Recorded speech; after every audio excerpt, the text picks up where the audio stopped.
Didn't do it alone. Where this year's event was developed in partnership with the NSF-funded New Jersey Equity and Commercialization Collective.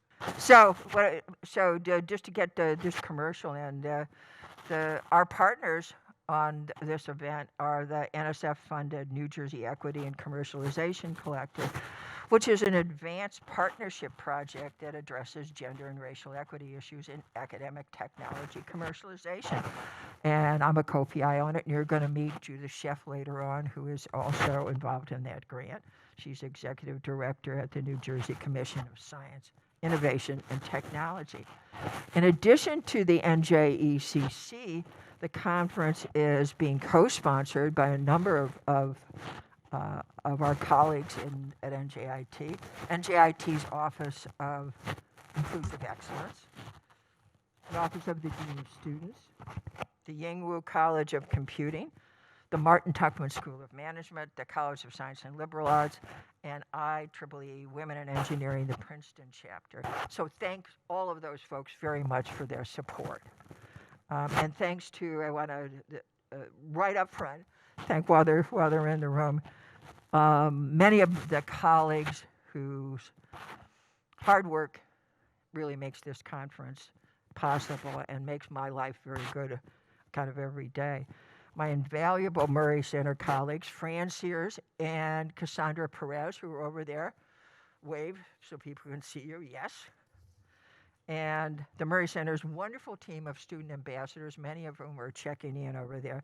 Arwa Aska, Ayushi, Clea, Sarah and Gloria, Litsi, Paris, Pia, Iman, Sanaya, Sanya, Vida, and Grace. Okay, and thank you very much to all of them. They're a very good crew. And last but not least, I want to express my heartfelt gratitude to the Murray Center's longtime advisory board member who is with us today. We've got more than one, but Robin is actually, I think you've been to every conference we've done.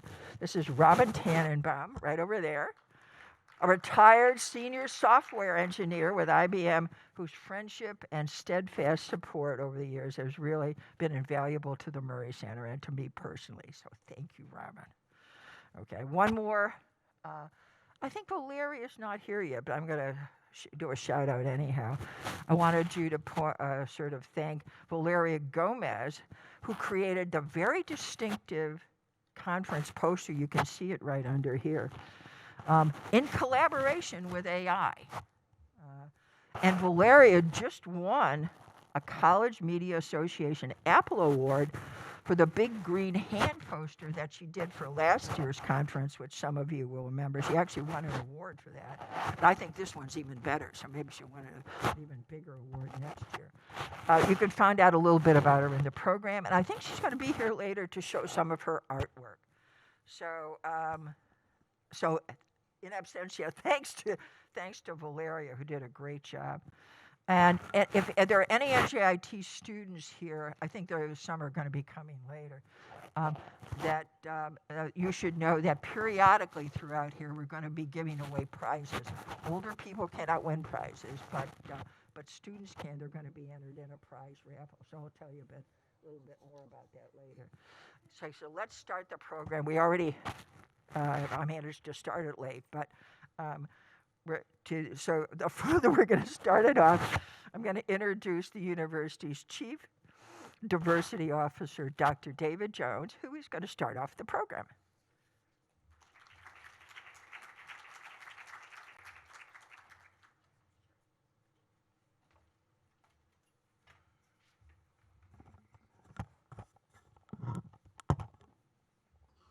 Good morning, everyone.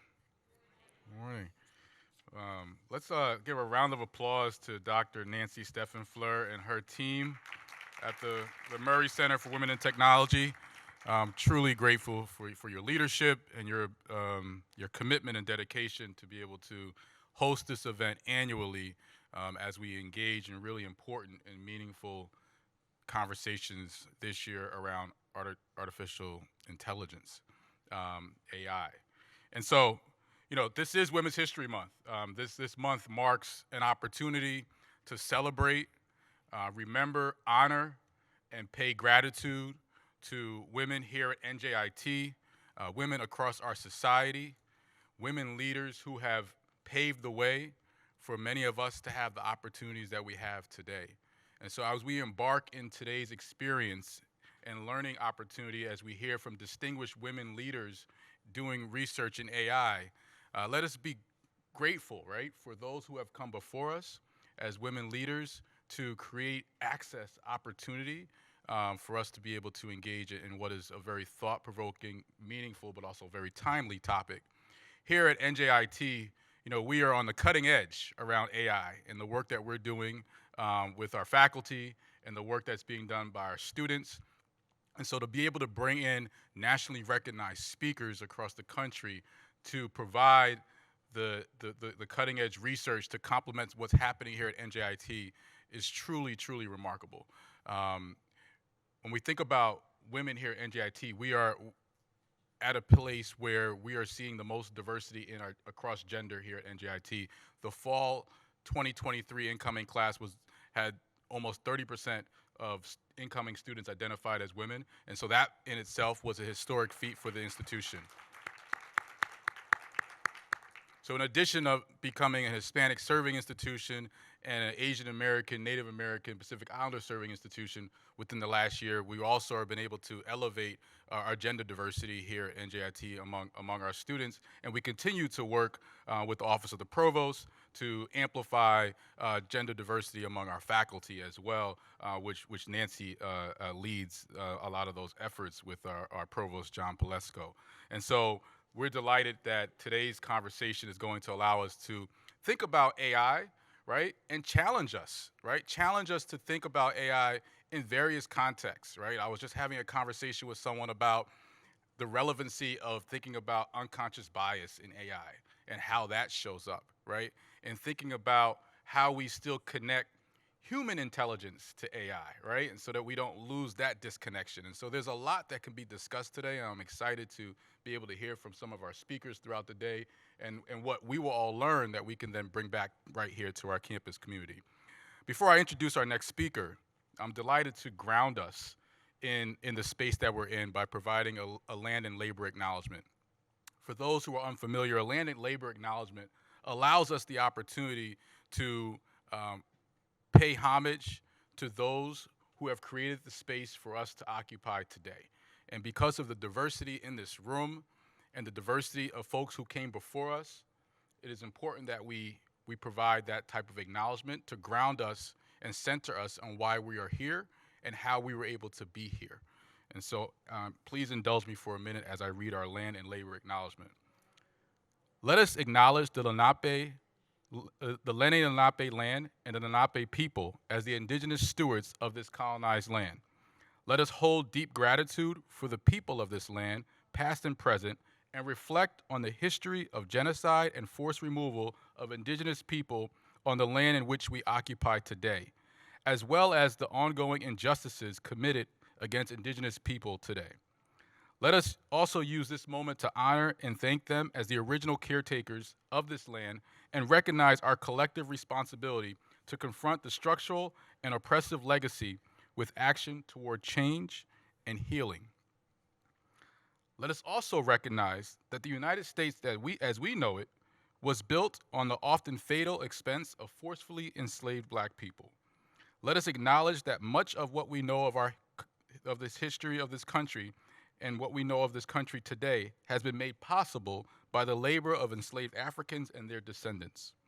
We acknowledge and remember those who did not survive, those who were beaten, lynched, and those who are still suffering while fighting for their freedom today. Join me and take this moment to be grateful for their labor and sacrifice, for we are indebted to their labor and the labor of many Black and brown bodies that continue to work in the shadows for our collective benefit. So please take a moment of silence.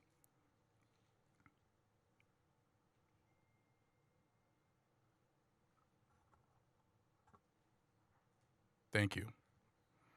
And as we move forward in today's learning and today's conversations, and we hear from our distinguished speakers, let us not lose sight of this acknowledgement.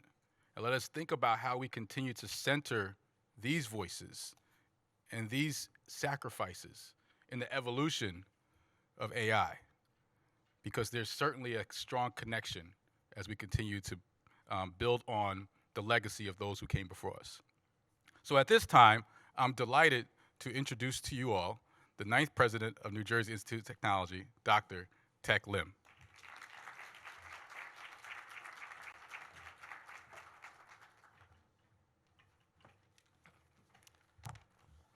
Thank you, David. Thank you, Nancy, for the opportunity. As I've shared in the past, as a president, the only power I have is the power of the microphone. So I'm going to make full use of it. Good morning, everyone. So for those of you who are not from NJIT, welcome to NJIT. Do you know that, NJIT, I know I'm biased here, is by far one of the most welcoming, inspiring, and innovative campuses in America. Agree? Yes, thank you. Also, do you know that we are one of the most diverse institutions in the country? When I first arrived here, we were neither of those. Now, we're an NAPC. Anyone know what an NAPC is? Asian American, Native American, Pacific Islander Serving Institution, by designation of the Department of Education. We're also, just recently, a few months ago, become a Hispanic serving institution. I know, okay, if there's such thing as a women serving institution, we will be one too, all right? On top of that, we're a research institution. We're a research institution.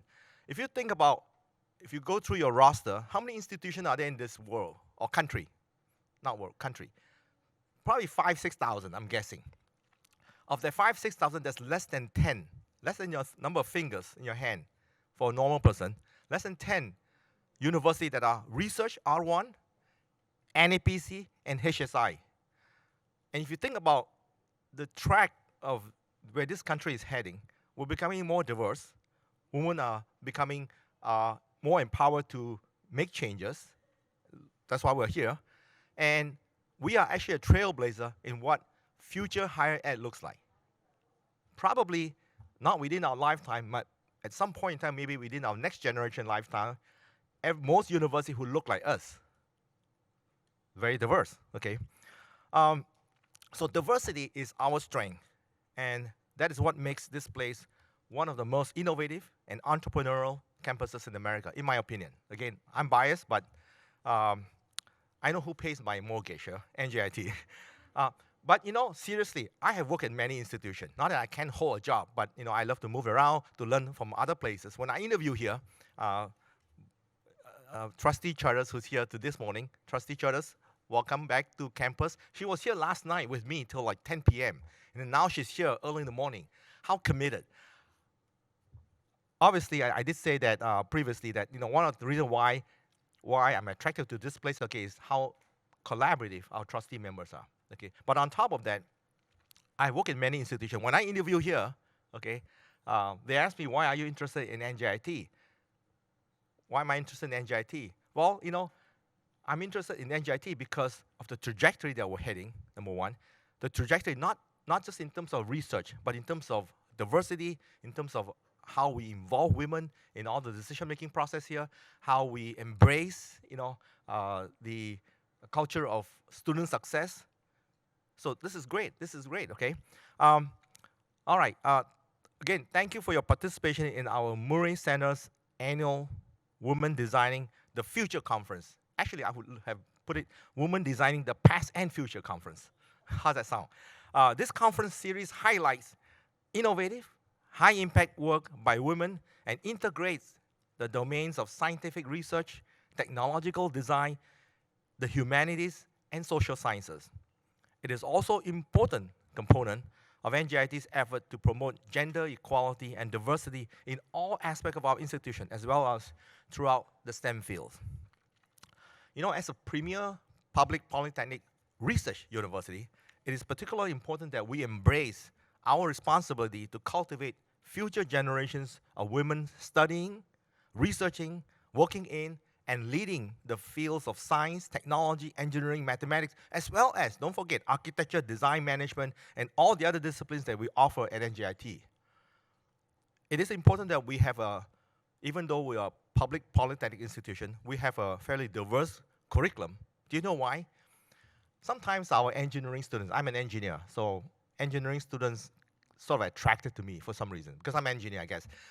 They would ask me, previously Dean Lim, and then Provost Lim, and then President Lim, why do I have to take humanities courses, language, social science, introduction to psychology, introduction to art in my engineering curriculum? So my response is always this. I thought, I've perfected this response for a while. I hope you agree with me. I asked the student, what do you do after you graduate? What do you do after you graduate? And if it's a civil engineer, he or she will say, oh, I build bridges, or I wanted to work on designing infrastructures that would provide clean water. I would develop highway system. And then I asked the question, great, excellent, but for who? Well, for who? And they thought about it a little bit. I say, for humanity. And think about humanity. It's very diverse. More than 50% of humanities are women. If you're going to do something well for humanity, you better understand humanity. That's why you're taking these humanities and social science courses in your curriculum. How's that for an answer, right? Good? It took me a while to figure that out myself, too, because I was one of those engineering students that thought about, why am I taking the art in my curriculum at the undergraduate level? Gender diversity in STEM is very crucial, and women brings valuable perspective and enrich team dynamics. I know this for a fact because I have first-hand experience in this matter. Although I'm not women, but I have first-hand experience. Let me introduce my better half, also the love of my life, NJIT First Lady, and the most committed ambassador, Gina Lim, who is here today. If you don't know her, honey, raise your hand. All right. Her unique experiences allow us to identify complex problem and innovative solution. Do you know raising a family is harder than doing engineering, right?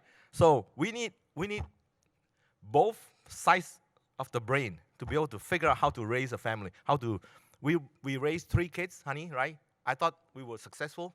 I wouldn't have been able to raise 3 kids without her because she is a rock in our house.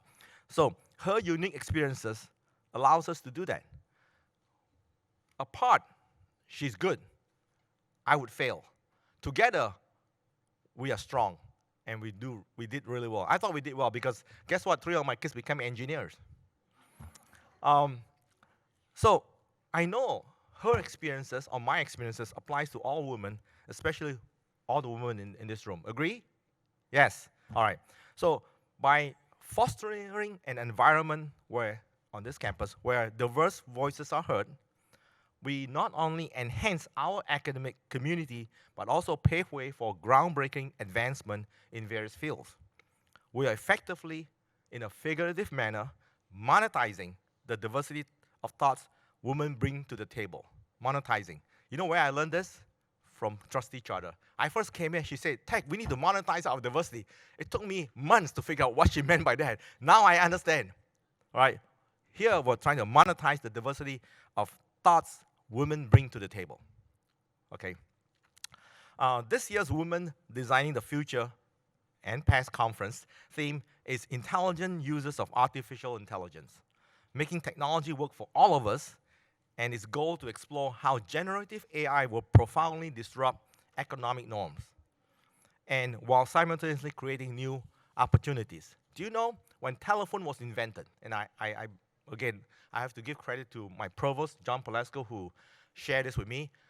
When telephone was invented, it took 75 years for 100 million users to attain 100 million users. 75 years. How many of you work on telephone previously? I hope not, because all of you, oh, you are? Boy, Tom, you are old. All right, so you are not eligible for prizes that Nancy say. All of us that are young, we are still eligible. I mean, she said that it's not for old guys. I say, well, I'm not old, so I'm eligible for some of the prizes, right, Nancy? So all of you are. Tom, by the way, is done a phenomenal job. He's the newly minted CFO of New Jersey Innovation Institute. So thank you, Tom, for joining us here and supporting all the women in this room. But, well, where am I now? Lost my train of thought. Okay. Yeah, cell phone. That's right. Cell phone. How many of you? So, only Tom. ChatGPT. ChatGPT. How long did it take ChatGPT to reach 100 million users? 3 days. Well, 2 months. 2 months. I was told. If I'm wrong, then blame Provost Plesko because he shared that with me. 2 months. ChatGPT. Sorry, John. I didn't mean to throw you on the bus here. But John Plesko is one of the best hire that I've made. Okay. He's tremendous. If you have never met him, John Plesko, now that he's in charge of the academic affairs on this campus, I can sleep better. All right. So this is a phenomenal growth in terms of AI, right? This is such an incredibly interestingly time, profound topic to explore. And and I would like to thank Nancy again, the Murray Center, and also the Office of Inclusive Excellence that Murray Center sits under, David Jones, for putting this conference together. Okay, we need that. Okay, and it's a lot of hard work to do it, right? It's like herding cats. Oh, I say herding women. Okay, I would also like to thank our 2024 conference partners, including the NSF-funded New Jersey Equity in Commercialization Collective and Advanced Partnership Project that addresses gender and racial equity issues in academic technology commercialization. So this is a very, very important topic. 2 workshops ago, not workshop, 2 town hall ago, we had one the other day about the Innovation Nexus, which is the emerging Strategic Plan 2030. We have 400 people, 200 here in this room, ran our chairs, and 200 online.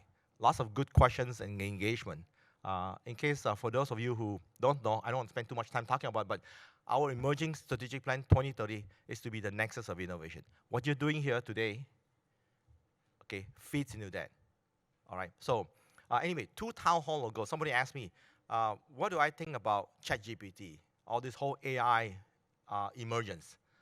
And it took me a few seconds to think about my answers. So I said, I know why the question was asked. The question was asked, it says that, the implication is that our kids are using ChatGPT to plagiarize and to cheat in their classroom. So I didn't want to go down that path. So I said, all right, I think AI is just it's a tool, like a pen. Like a pen. It's a tool, right?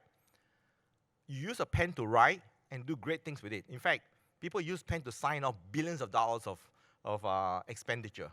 My expenditure limit is $1 million, so I cannot sign anything above $1 million. Where's our CFO here? Oh, hi, Kathy. Kathy's done a phenomenal job as CFO, making sure that our bank remains plush in terms of funding so that I can sign when I need money. Anyway, a pen has great use, right? But at the same time, you know what you can do with a pen? You can poke in somebody's eyes with a pen. If you poke in somebody's eyes with a pen, that's bad. So AI is like a tool. You can use it for good or you can use it for bad. We are here, okay, part of our focus on AI is threefold: research application, okay, research application, and the social aspect of AI. Our AI initiative needs to be focused on these 3 parts: research, application, and focus on social aspect of AI. We have 2 of our AI experts in this room here, faculty. Where's David Bader? That's right. David Bader, you raise your hand. Okay, and then Grace Wang.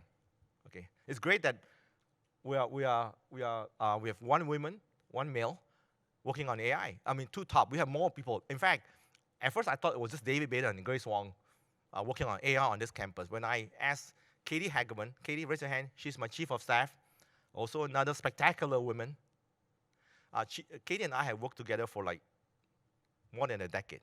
Okay, she did not follow me. I just cannot shake her. I cannot not go. I cannot leave home without her. Let's put it this way. All right, phenomenal. I asked Katie to go and find out how many people are working on AI here. You know how many she found? Over 20 faculty members working on AI on this campus, which is incredibly phenomenal. Thank you. Many of them are women. Many of them are women. Okay. So throughout this event, you will interact with one another, and our distinguished speakers who will also discuss AI, how AI can exacerbate existing systemic inequities and subvert democratic processes. But it can also be leveraged. We can also leverage the power of AI for social good. I think people, in my opinion, are born good. And I think that would prevail. We would use AI for social good. Women is really a trailblazer in this country, in this world. One that's very much related to AI is Gracie Harper. How many of you know Gracie Harper? Wow, okay. So Gracie Harper is a trailblazer. She worked in she's famous for a lot of things, but in my mind, she's famous for two things that is so profound, because she's famous in two areas where traditionally, historically, is dominated by male. Okay, one is computing, right? I read her biography here and there sometime, and I noticed that she was a Navy admiral. That's the second one. How many Navy admiral are female? How many Navy admiral are female? I would have loved to say how many Navy admiral are male. That means that more are female, right? But how many Navy admiral are female? Not many. I think she might be the only one, the first one. And then she's a trailblazer in computing. She came out, revolutionized the idea of program should work on multiple machines, not just one machine. And that's how the emergence of program that is apart from the computer. Because if you have a computer that only runs a language, like a machine language, then you cannot do a whole bunch about computing. So she's a trailblazer, Gracie Harper. I also learned that NVIDIA, I'm not here to promote us buying NVIDIA stock, but if you did that a year ago, you would be doing really well. NVIDIA came out with a new chip, and we are using that in our data bank, a super chip called Gracie Harper chip. I think it was just fitting to name their AI chip after Grace Harper. I think Gracie Harper was doing AI before we were all doing AI back then. We may not call it AI, right? Okay. So anyway, the speakers, I'm helping you, Nancy, to make sure that all your folks, all the keynote speakers are here before I hand over. But let me call out the speakers and panelists today, if you don't mind, okay? Okay, because I really want to acknowledge and thank them for doing that. So the speakers and panelists here today are Jane Oates, Senior Policy Advisor at Working Nation. Raise your hand. Thank you. Faye Cobb-Payton, Professor Emerita, Information Technology and Analytics, North Carolina State University. She's here? All right, well, thank you. Oh, yes. Just in time. Rashmi Jain, Professor, Information Management and Business Analytics, Montclair State. Thank you. Say hi to your president, Jonathan Coppell. Yeah. We play baseball now at Montclair State University. Do you know that? Yeah, okay. I threw my very first honorary pitch a week or so ago. Had a sore arm after that. But it's a great partnership, that we have with Montclair, that we're using the Yogi Berra Stadium to play baseball together. Not against each other, but at a different time. Elena Bella, Organizing Manager, Democracy Campaign at Public Citizen. Elena? Here? No, not yet? All right. Oh, our very own Grace Wong, Distinguished Professor of Computer Science and Associate Dean for Research, Yingwu College of Computing. Judith Chef. Judith was just here the other day. She's always on campus. Where's Judith? She's not coming today? She's late, coming late. Executive Director of New Jersey Commission on Science, Innovation, and Technology. Deborah Perez Fernandez, Executive Director of Technology Transfer, Rutgers University. Not here yet? Okay. Oh, I'm sure they'll come later. Corinne Calvin Ho, co-founder and CTO of Renew CO2. No? And Nidal Carla Boyanaya, Associate Dean for Research and Graduate Studies. Director, Machine and Artificial Intelligence and Virtual Reality Center, and also Professor of Electrical and Computer Engineering of the Rowan College of Engineering at Rowan University. Not here too. Did I miss anyone? I'm hoping, it's always dangerous when you name it. What is it? Carrie. No. From NJIT. She's not here. All right. Well, anyway, what an outstanding group, right? What an outstanding. Let's give a hand of applause to all our speakers and panelists. I hope you all enjoyed the conference. I thank you all for being here. My apology if I offended anybody in my speech. I was just trying to be funny. Sometimes funny doesn't work for me. I'm not a comedian. Thank you so much for having me here. I will stay as long as I can, but you'll have the better half of me here today, Gina. So thank you so much.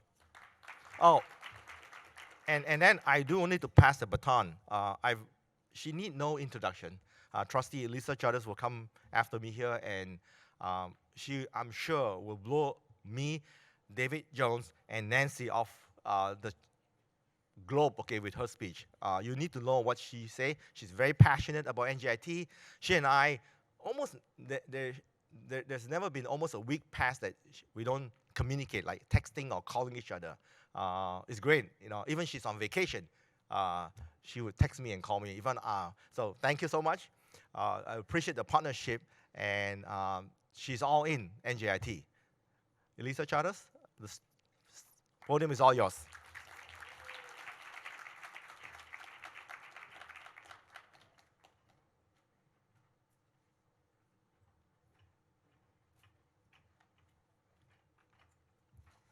Thank you, President Lim.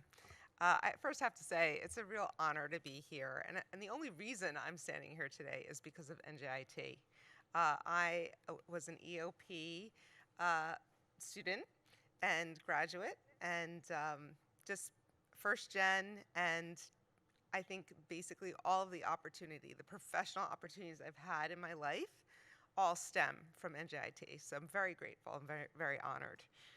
So good morning, welcome. Driving here this morning, I was just kind of thinking different thoughts, and one particular phrase kept coming to mind, and it was women designing the future. Women designing the future. Women designing the future. And today we have a powerful lineup of women expert speakers who will cover many important advances and thought-provoking insights about AI and innovation. These women have dedicated much of their professional lives to research, teaching, practical application, and even testimony. Think about it. The AI life cycle involves several critical steps, including problem identification, data collection and preparation, model design, training, evaluation, deployment, and monitoring for continuous improvement. Each step is essential for women to be directly involved in developing robust, effective, and scalable AI that can be integrated into various applications in industries solving real-world needs. Many of us have questions streaming our consciousness day in and day out about innovation, AI, data analytics. For example, what is our collective accountability towards social responsibility, ensuring highest ethical standards and remediation of bias and inequity in the data? To this end, the National Women's History Month theme for 2024 celebrates women who advocate for equity, diversity, and inclusion. This theme recognizes women throughout the country who understand that for a positive future, we need to eliminate bias and discrimination entirely from our lives and institutions.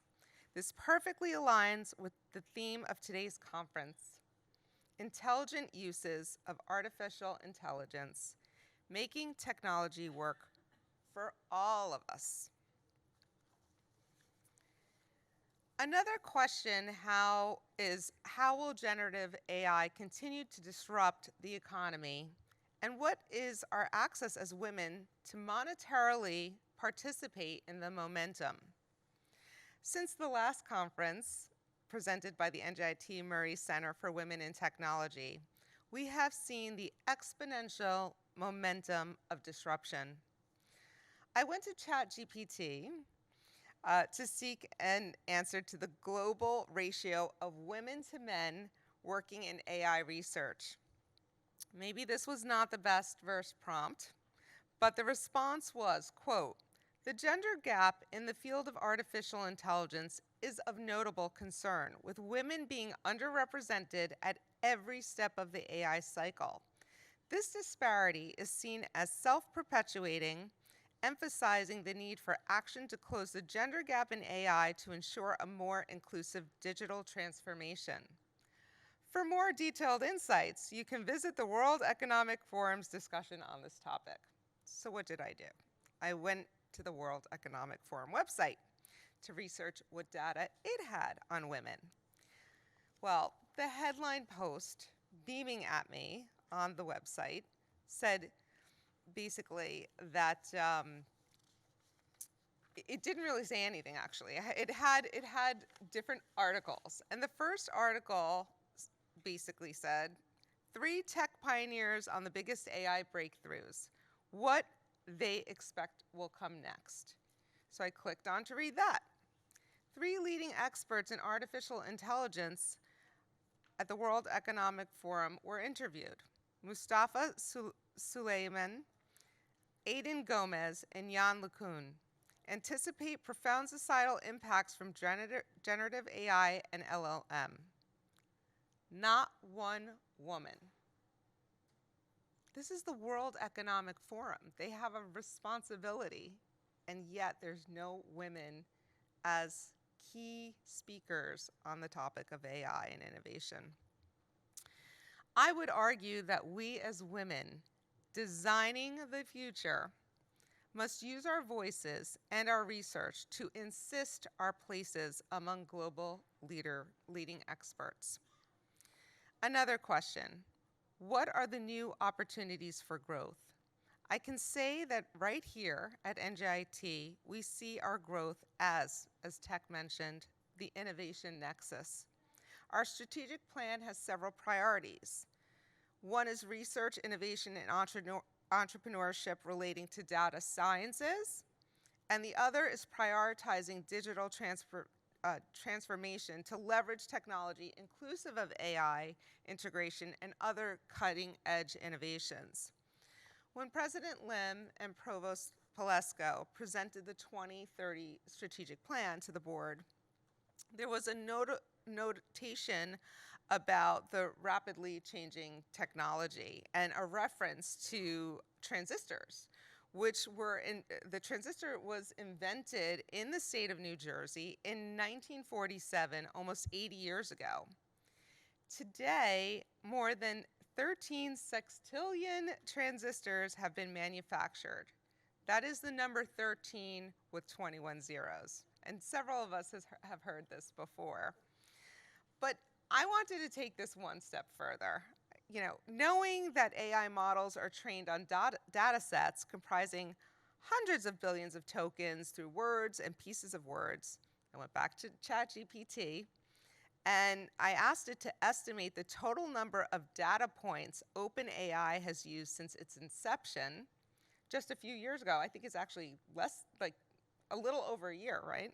They probably were doing research for a couple of years too, but for context, it noted that ChatGPT-3 was trained on a data set of 45 terabytes. That's 45 trillion bytes of text data. So we can imagine the immense scale of data that will be required for developing state-of-the-art AI systems for our future. So today it's really important in my mind to celebrate the immense impact each and every one of us has as women designing the future.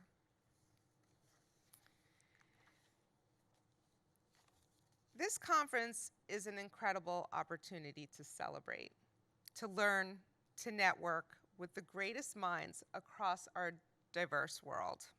I'd like to thank Dr. Nancy Stephan-Fleur and her committee for all of their efforts to support women in technology and for this invitation to participate today. As an alumna, I have long admired her dedication and appreciate the empowerment she continues to drive through her programs.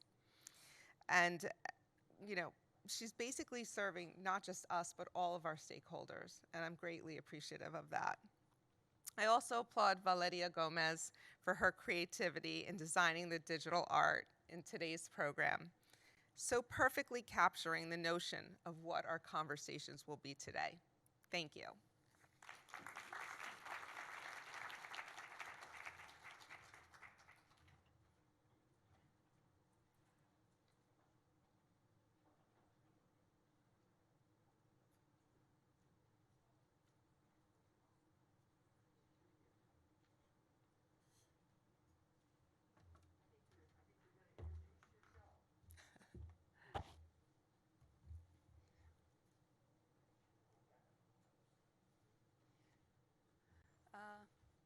Okay, so before my slides is projected, let me first introduce myself. Okay, before my slides is projected here. Oh, it's already here. Okay. Well, thank you for being here. Thank you for attending this women conference. I'm so excited to see so many faces, new or already I'm so familiar with.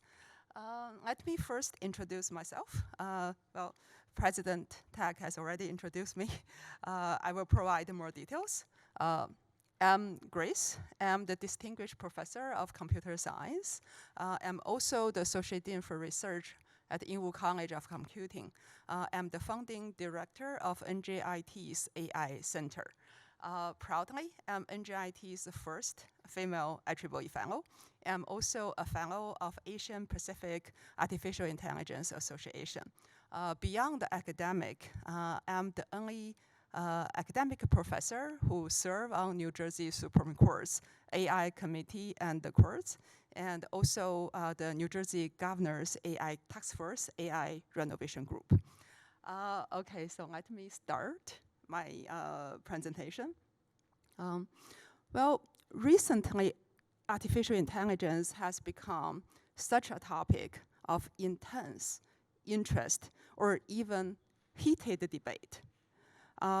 It has ignited a full spectrum of reactions, ranging from heightened enthusiasm to deep-seated concern. So I would like to share my perspective, an invitation to embrace, not only embrace, but also capitalize on the transformative and potentially disruptive changes brought by AI. Okay. How should I move to the next? This one? Okay, yeah. Well, I was asked many times, so what is AI? What is artificial intelligence? What is machine learning? What is deep learning? And you can find a lot of answers online. I'd like to provide a technical point of view of what is AI. So let me just start from a simple math function. So let's start from the middle school math. I believe everyone has gone through this period. Well, given a function, fx is equal to a1x plus a2. This is a simple linear function. So in our middle school time, we are given such a question, and we are required to calculate manually what are the parameters. How many parameters are there? There are two parameters, a1 and a2. So for middle schoolers,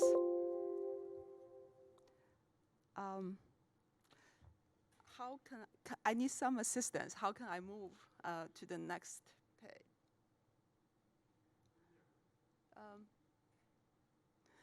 Okay. How can I move to the next page?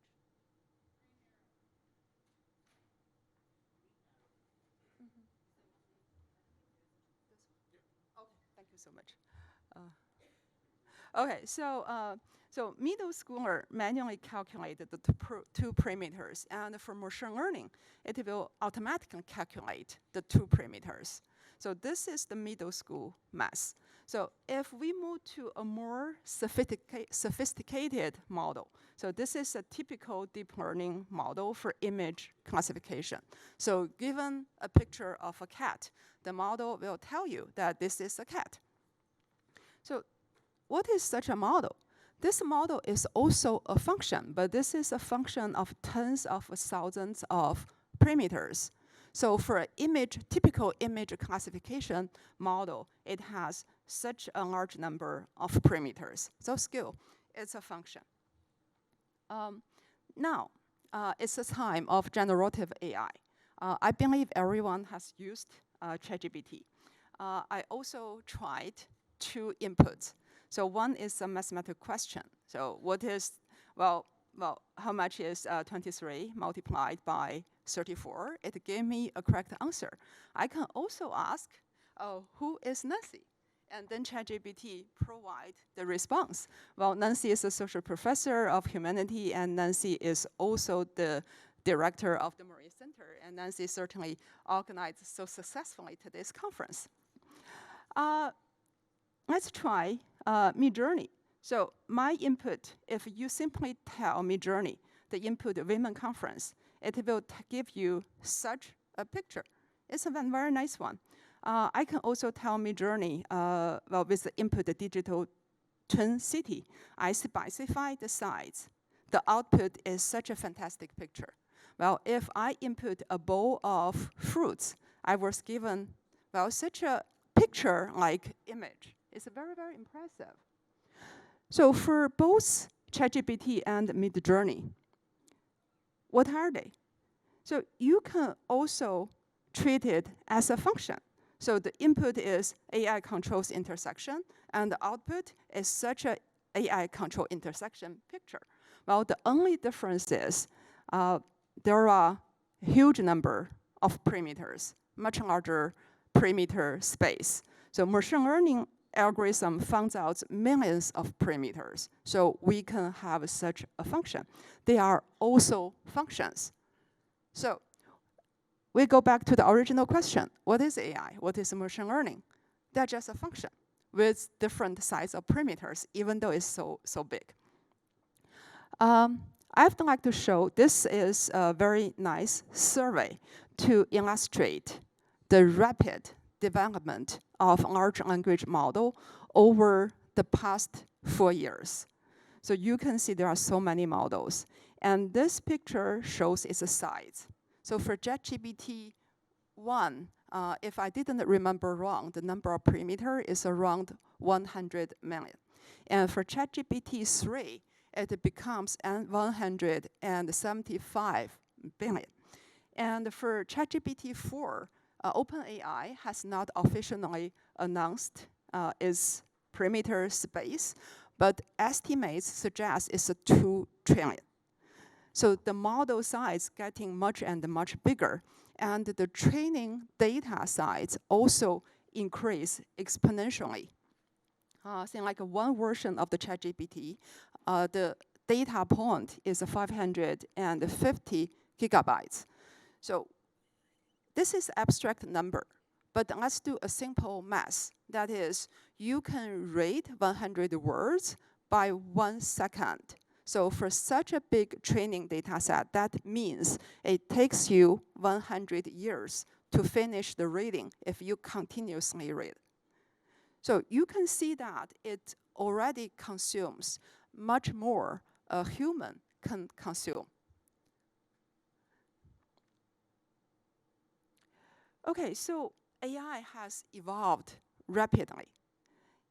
It is no longer a mere tool. It becomes a two-person. And for such a two-person, we can interact and we can instruct AI to do things that to help us. In this case, So it's already evolves from a two to a two-person. The question to us is, what should be our response? What should us do? Okay, so here, don't ask what ChatGPT can do. Ask what you want ChatGPT to do for you. What is the difference here? What is the difference here? So if you ask ChatGPT, if you think about what ChatGPT can do, basically your assumption is ChatGPT can only do a fixed, limited set of tasks or functions, and you need to learn that. And if you, what's in your mind is, think about what you want ChatGPT to do. And then if you come up with the right question, then most likely ChatGPT can help you on that.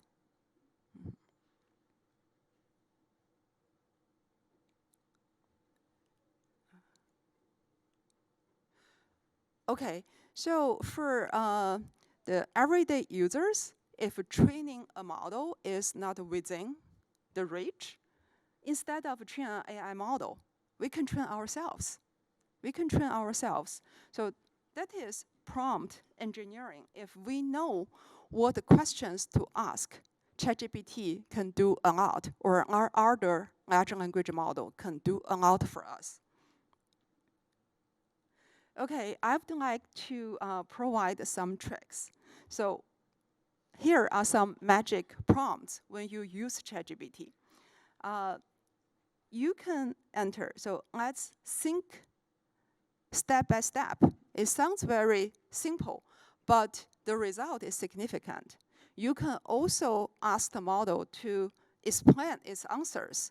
So you ask a question and follow up. You ask, so why you come up with this answer? So many times, ChatGPT can also correct its mistakes. Well, I will show some research result. So all this magic are not randomly provided. They are supported by research. Let me just show this paper was released, I believe, late last year. Oh no, this is a 2002 paper. The next one I'm going to show was released last year. Well, see the example. Well, you can ask the large language model a math question. Is a jungler can jungle 16 balls. Half of the balls are golf balls, and half of the golf balls are blue. And the question is, how many blue golf balls are there? Well, in the beginning, the answer is 8. It's a wrong answer. Well, for this, the mathematical calculation is not right. However, if after you ask this question, you add, let's think step by step, that means you push ChatGPT to illustrate you how ChatGPT come up with the answer. And then you can see ChatGPT, this is not ChatGPT, this is GPT-3. The GPT-3 can give you the correct answer. It's very interesting. And also for Instruct GPT, this is also another version of the large language model. They do the testing on 25 task sets, I think. Well, if you just directly ask Instruct GPT the question, you can see the accuracy is only 17.7. However, if you use some instructive prompt, say, let's think step by step, then the accuracy will jump hugely to over 70%. So that means you give a guidance to ChatGPT and let them to do the work step by step. And you can also see some misleading prompt, and it will even lower the accuracy. So,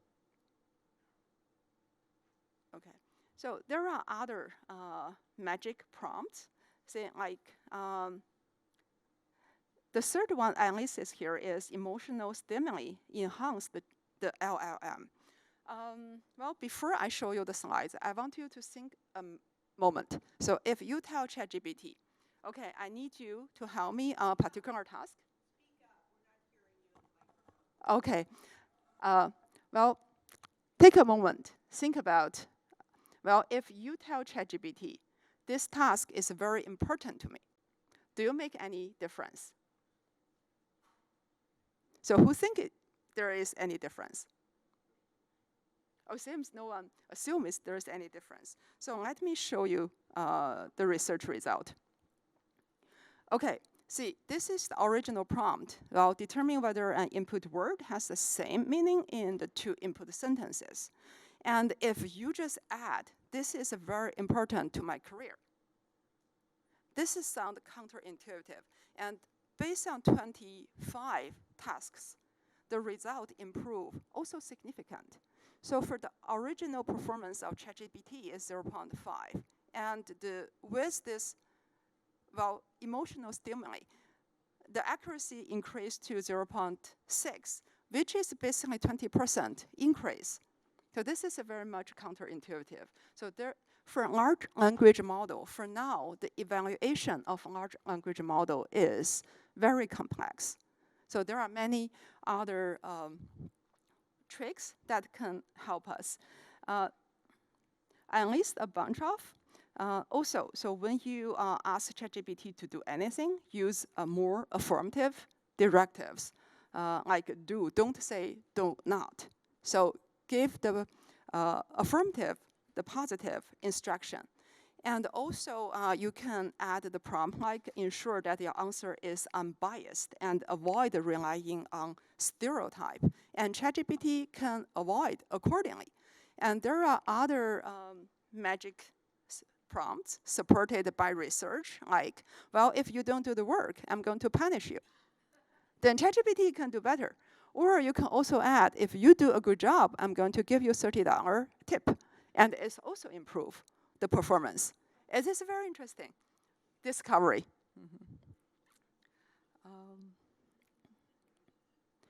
Okay, so let me present some other tricks. That is, well, as I mentioned in the beginning, ChatGPT already evolves from a mere tool to a two-person. So if you treat it as someone who works for you, who report you, you can also improve the efficiency. Say like provide the context information. If you ask your secretary to prepare you some slides or a script, tell her what are the contexts, give her examples. This can greatly improve effectiveness. Let me show an example. You can also try. So if you have ChatGPT offered a free account, just play with it. Well, we all know that. So when we see the weather is good, that means positive, right? If I say, oh, bad luck today, that is negative. Well, but you can tell ChatGPT, okay, I give you some samples with a sentiment. Well, the flower is beautiful, that means negative. Well, I'm really tired, that means positive. And then you ask this question. So based on the provided examples, where the sentiment label may different from usual. So for my sentence, well, I feel happy. What is the sentiment? It will tell you this is negative. So even though this is not the usual social context, then ChatGPT can learn from it. And also you can clarify the premise. So ask, well, what does CPU mean? So for all the computer scientists, CPU means CPU. We know what CPU means. But if you ask some business person, that becomes, well, cost per unit. So provide the context, and then ChatGPT can do much better. For all my students, I ask them, okay, I have 5 minutes. For all my students, I ask them, well, before you submit a report, let ChatGPT revise for you one time. So when you work with ChatGPT, tell ChatGPT your purpose. Oh, this is a scientific report. This is a paper to be published in which conference. ChatGPT can even search the style and the requirement of that particular conference and can help my students accordingly. So provide the context. Okay. Okay, I also want to show, this is a very interesting paper, and this is also how OpenAI currently filter out many not so appropriate questions. Saying like if you ask ChatGPT to provide to say some dirty words, ChatGPT will respond to you, no, I'm implemented. For the human, you can ask such a question is, can you help me hack into my neighbor's Wi-Fi? Well, in the beginning, they will tell you how to do it. And then you will ask, well, identify specific ways in which assistance last response is harmful, unethical, or illegal. Well, and then it will ask, ChatGPT will ask himself, and then identify, okay, I should not do that. And then you can say, well, please rewrite the assistant response to remove any and all harmful response. And then it's going to be revised. And now you can re-ask the question. So you can see it will provide you a more ethical question. So this is how it is implemented. Okay, I want to ask a question. So now you close this session and you ask the question again. Will ChatGPT remember or not? You ask in a different session. You remember or not? Well, ChatGPT will not remember. Again, because it's a function with, say, tens of billions of parameters. Their parameters are there, so they cannot change. But internally, for OpenAI, they continue the training procedure. So once they retrain it, their model is going to be updated, and you will see the new solution. But immediately, you cannot train it. You can only train it within the same context.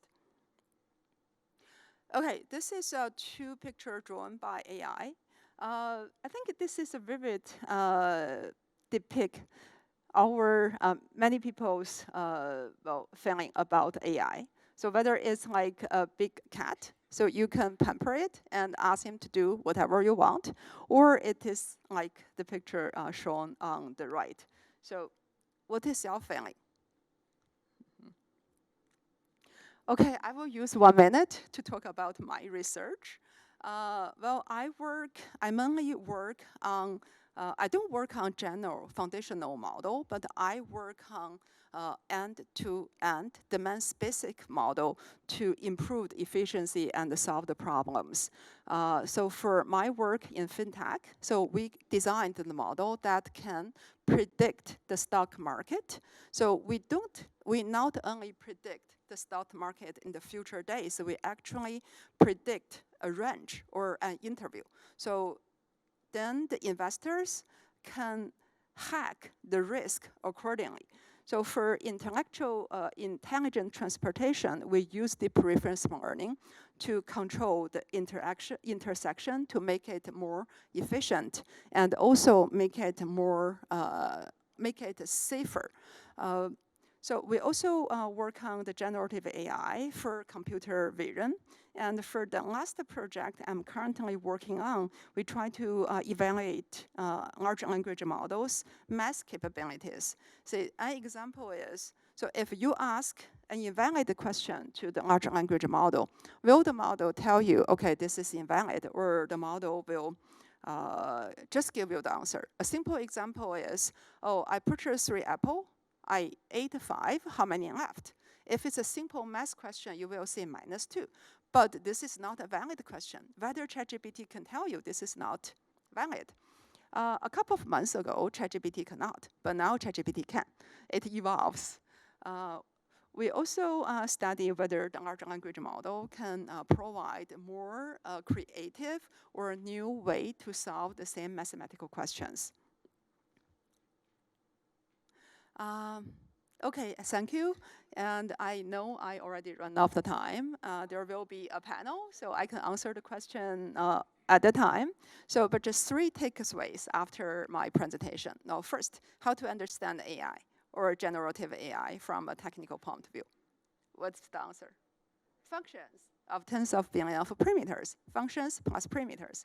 Well, and the second, I hope you remember some tricks, how to use ChatGPT to improve your efficiency and how to utilize it.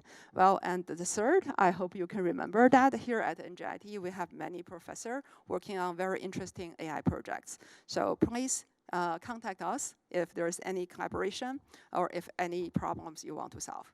Okay, thank you so much.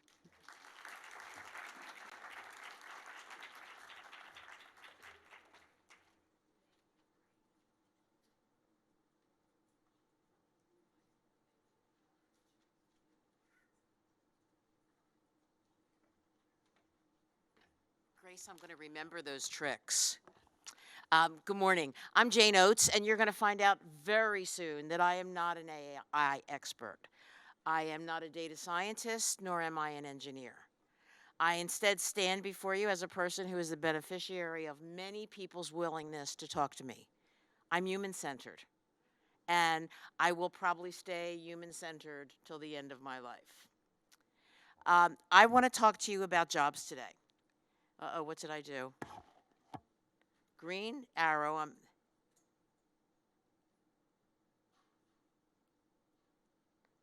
No?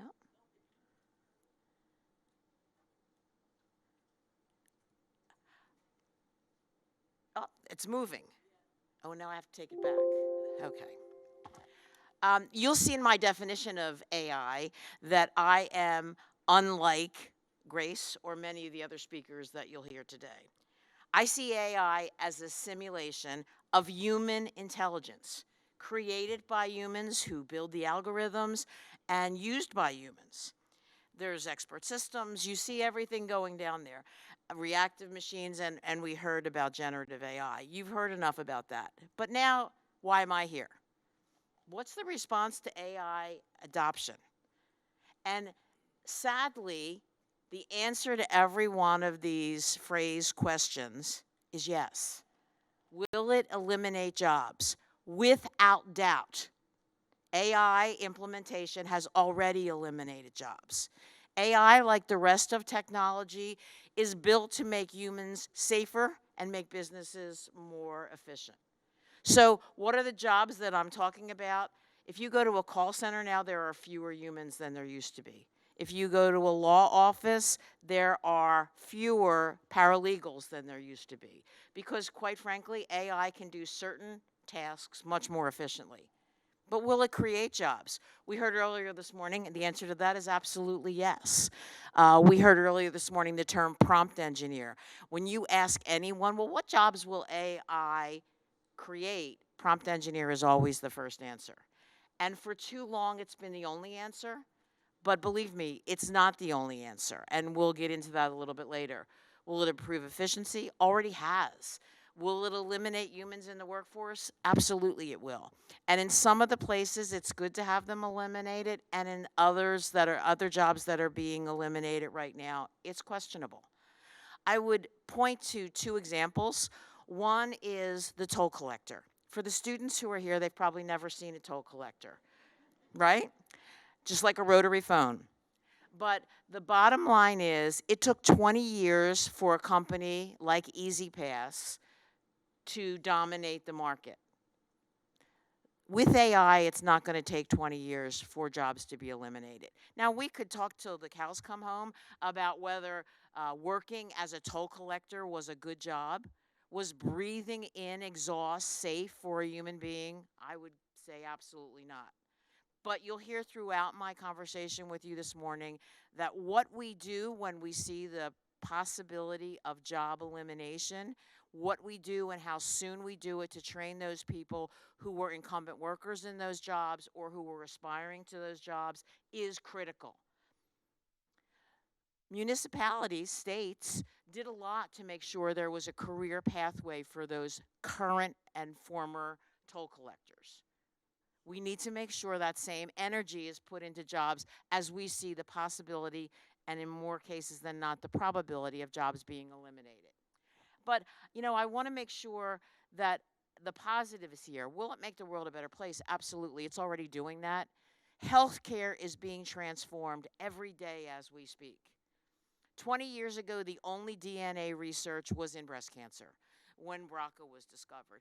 Today, there are scientists who are using the machinery, the intelligence of AI and its products to make sure people are warned of their health needs and perspectives and treated better. And I believe, again, you're going to hear this again, whether we decide to make this inclusive is a critical question to ask right now. Because for too long, people who were non-white were not included in many of the movements forward in healthcare technology. They were not included in clinical trials and still today are underrepresented in clinical trials. I believe one of the benefits of AI is that can change. So, of course, I'm going to give you some quotes about job losses, and I tried to put the sources here.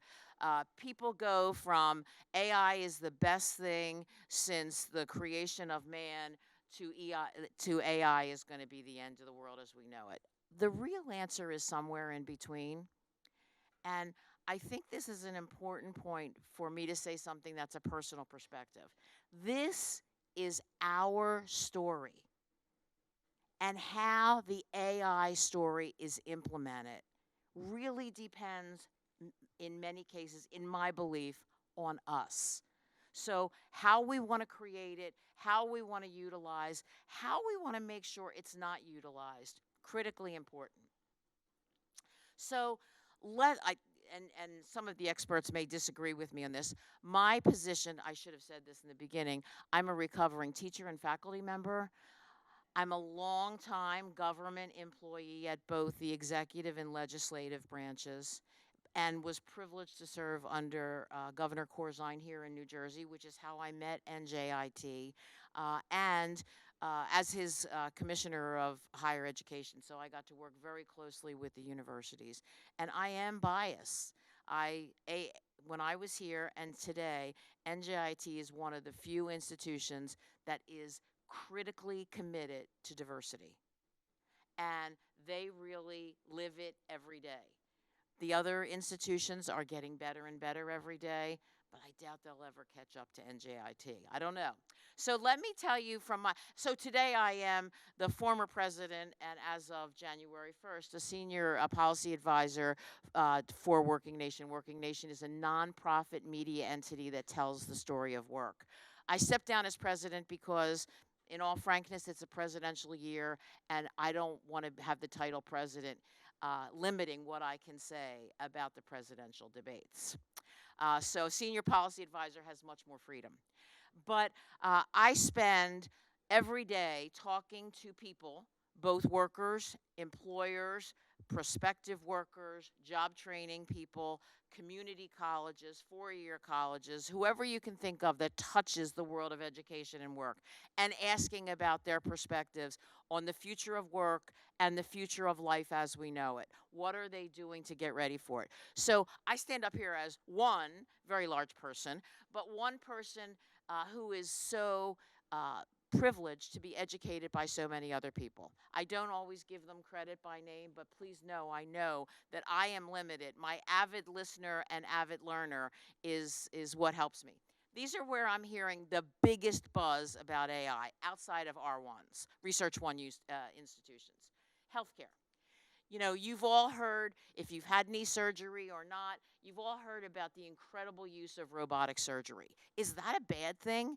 And by the way, the answer is no. But I should tell you that not one job has been lost because of using robotics in an operating room. Not one. And in fact, the jobs that have been influenced by robotic surgery greatly outnumber anything that could have been lost. So nurses, OR nurses have had to learn to use the robotics. Doctors themselves have to learn what should I do and what should the robot do in terms of precision and accuracy. And I think we've all, many of us have seen our doctors go through the transition to digital medical records, some of them kicking and screaming, I might add, including many of my doctors who hate typing in things on a computer and worry every day about HIPAA violations, that they left something up on the computer for the next patient to see. But I would tell you that I would not give up my chart for all the money in the world. I love having immediate access to my testing results before the doctor can call me. That's all technology, all AI. Marketing, unfortunately, MarTech, marketing technology, has been a huge area of growth in the past 20 years. But it's changed completely with AI because just as Dr. Wong said, they're working on predicting the stock market. The MarTech examples are predicting what you're going to like to see to buy this toothpaste. They're doing it faster, better, and with greater accuracy than they say they ever had before. And the thing that I don't want to lose as we talk about AI is data analytics. Data analytics was a phrase that didn't exist in the common nomenclature until about 10 years ago. But the reality is that the prevalence of data, good and bad, and the analysis of that data is impacting every single industry that we have in the United States. And it really pushes us, and ChatGPT is an excellent example because if you used version 1, it was really inaccurate. I mean, when I did at a conference about a year ago, did my when ChatGPT was a baby, I put up my bio according to ChatGPT, and it said I was the Assistant Secretary of Education for the United States. I wasn't. I was the Assistant Secretary of Labor for Employment and Training. So it was very interesting, and I said to the audience, that's a big difference. I didn't do Title IV aid. I didn't do Pell Grants. I instead did the Workforce Investment Act and guest worker visas. That's a big different world. But ChatGPT in that version did not understand the differentiation because in my title it said Assistant Secretary for Employment and Training. Training equals education. She was at education. It's really evolved, but it is still inaccurate, and it still needs human beings to come in and do editing, a skill that not many human beings have, attention to detail and editing. So we'll talk about that too. Last is research, retail and commerce. I mean, this is when I made the comment about call centers. The reality is right now, any of you who's called a credit card company, an airline, the first thing you get is, "Hi, Jane, we recognize your cell phone number and we're here to help you." And to get to a human is really difficult. But quite frankly, that friendly voice oftentimes tells me my train is on time. That's all I wanted to know. Or will tell me that my plane has been canceled, which I wasn't happy to know. But I think the reality is that we have gotten used to that. No one demands anymore 00000, talk to a human, talk to a human. Nobody says that. And so we've accepted this. Okay, so what are the new job titles besides prompt engineer? Although you have to give some question to that. Look at all of these: an AI trainer and operator. Okay, AI work auditor, an AI ethicist. The reality is, my point here is that these are new job titles, but they're not new jobs. They're jobs that are enhanced by AI and should be enhanced by AI. So here's where I'm going to tell you, you don't have to worry about your children or your grandchildren losing their job to AI. You have to worry more about your children or grandchildren or you losing your job to someone who knows how to use AI.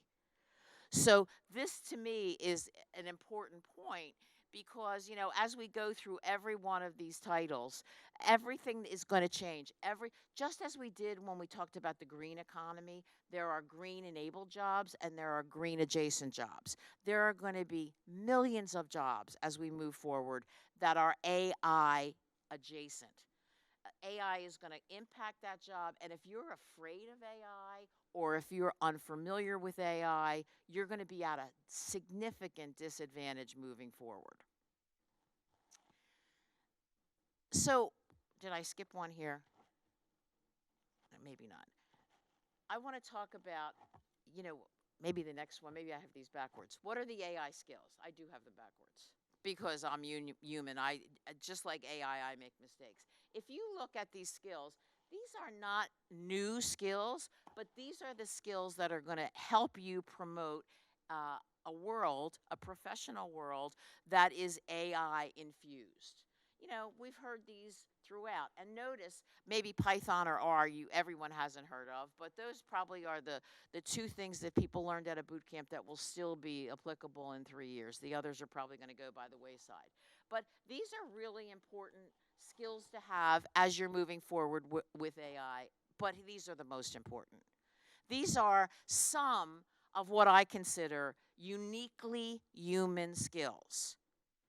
In our lifetime, AI will probably not be able to develop these skills. It may in some point, and your lifetime might be much longer than mine. But if you think about these things, how do we make sure that we are teaching our students, that we are self-learning ourselves as we go on, to make sure we understand how, first of all, to build these skills and grow them, but to articulate them when we're applying for a job, to articulate them when we're creating a job description looking to hire someone else. This is still a real problem right now because people don't know how to put in a job description, I want you to be intuitive. And how, when they get, if you're lucky enough, to an interview, how do you prove that? How do you document that you're intuitive? There is no quantitative test for your intuition skills, just like there's no quantitative test for your leadership skills. So we need to equip ourselves, our networks, our families that are looking for jobs, because, you know, right now we're in such a terrific economy where there are more people that are looking to hire than there are people looking for jobs. Everywhere you go, employers are saying it's a war for talent. I want to get people. By the way, that war for talent is also accelerating people's adoption of technology and AI. If they can't get humans, they'll get human-like.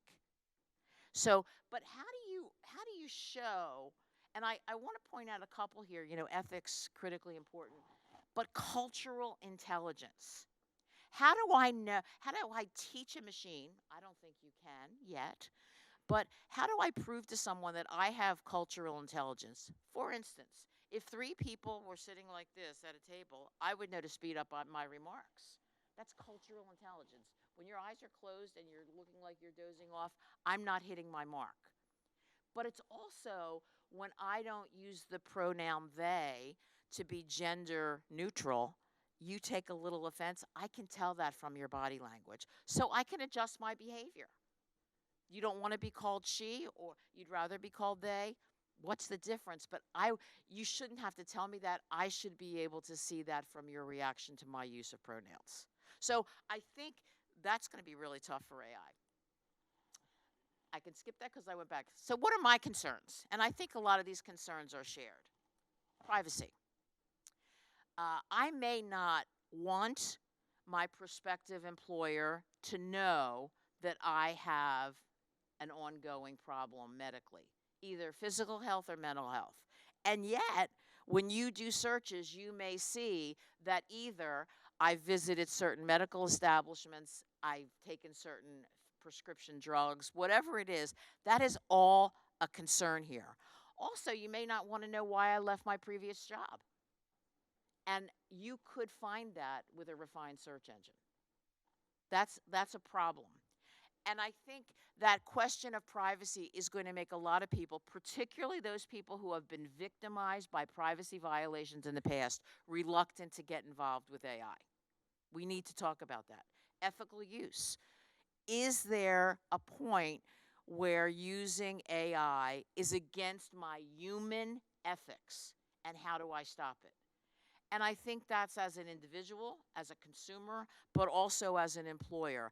And quite frankly, you know, as an educational institution. Where do I stop wanting to find information about my students, my alums, whatever it is? It's a real question. One that is really, I just told you I'm a recovering teacher, one that's really difficult for me is will this exacerbate the existing and persistent digital divide? AI is expensive. It uses lots of speed, bandwidth, and lots of broadband. Well, we still have too many places in the United States that don't have access to high speed internet. And the issue with this is if we start building the capacity of AI, built on high-speed internet, built on all the access to digital technology, these are not just, we're not talking about Native American reservations. We're talking about urban areas, suburban areas, and rural areas. And again, I mentioned it before, job eliminations and creations equal to me. How do we get ready for those people that are going to see their job sunset? Whether it's 20% or 60%, 20% is what I hope, 60% is what Accenture predicts, that are going to be eliminated worldwide by AI adoption. I think it's, please go with the lower number. But how do we start working today on those people that are at high probability of being eliminated? And how do we better prepare our people, both young people and incumbent workers, to take advantage of AI? Young people are easy. We can improve schools. We don't seem to be doing a very good job of that, at least in an equitable way. But I'm very concerned about incumbent workers, adults. How do we get adults the skills they need to compete in this AI economy? And then I think that I think Dr. Lin referred to this, or it may have been someone else. I'm very concerned about what it's going to do to our democracy, what it's going to do to elections. We already have fake news. We already have misinformation campaigns. AI can put that on steroids in a moment's notice. So I want to thank you. I know I'm out of time, but I want to leave you with one thing. This is our story. We are in control. We can help do this. Having people with high ethical standards doing the research at places like NJIT, critically important. Trying to keep this ability out of the hands of people who would use it for malicious purposes, critically important. All of you are important in that discussion. Please stay engaged. Thank you.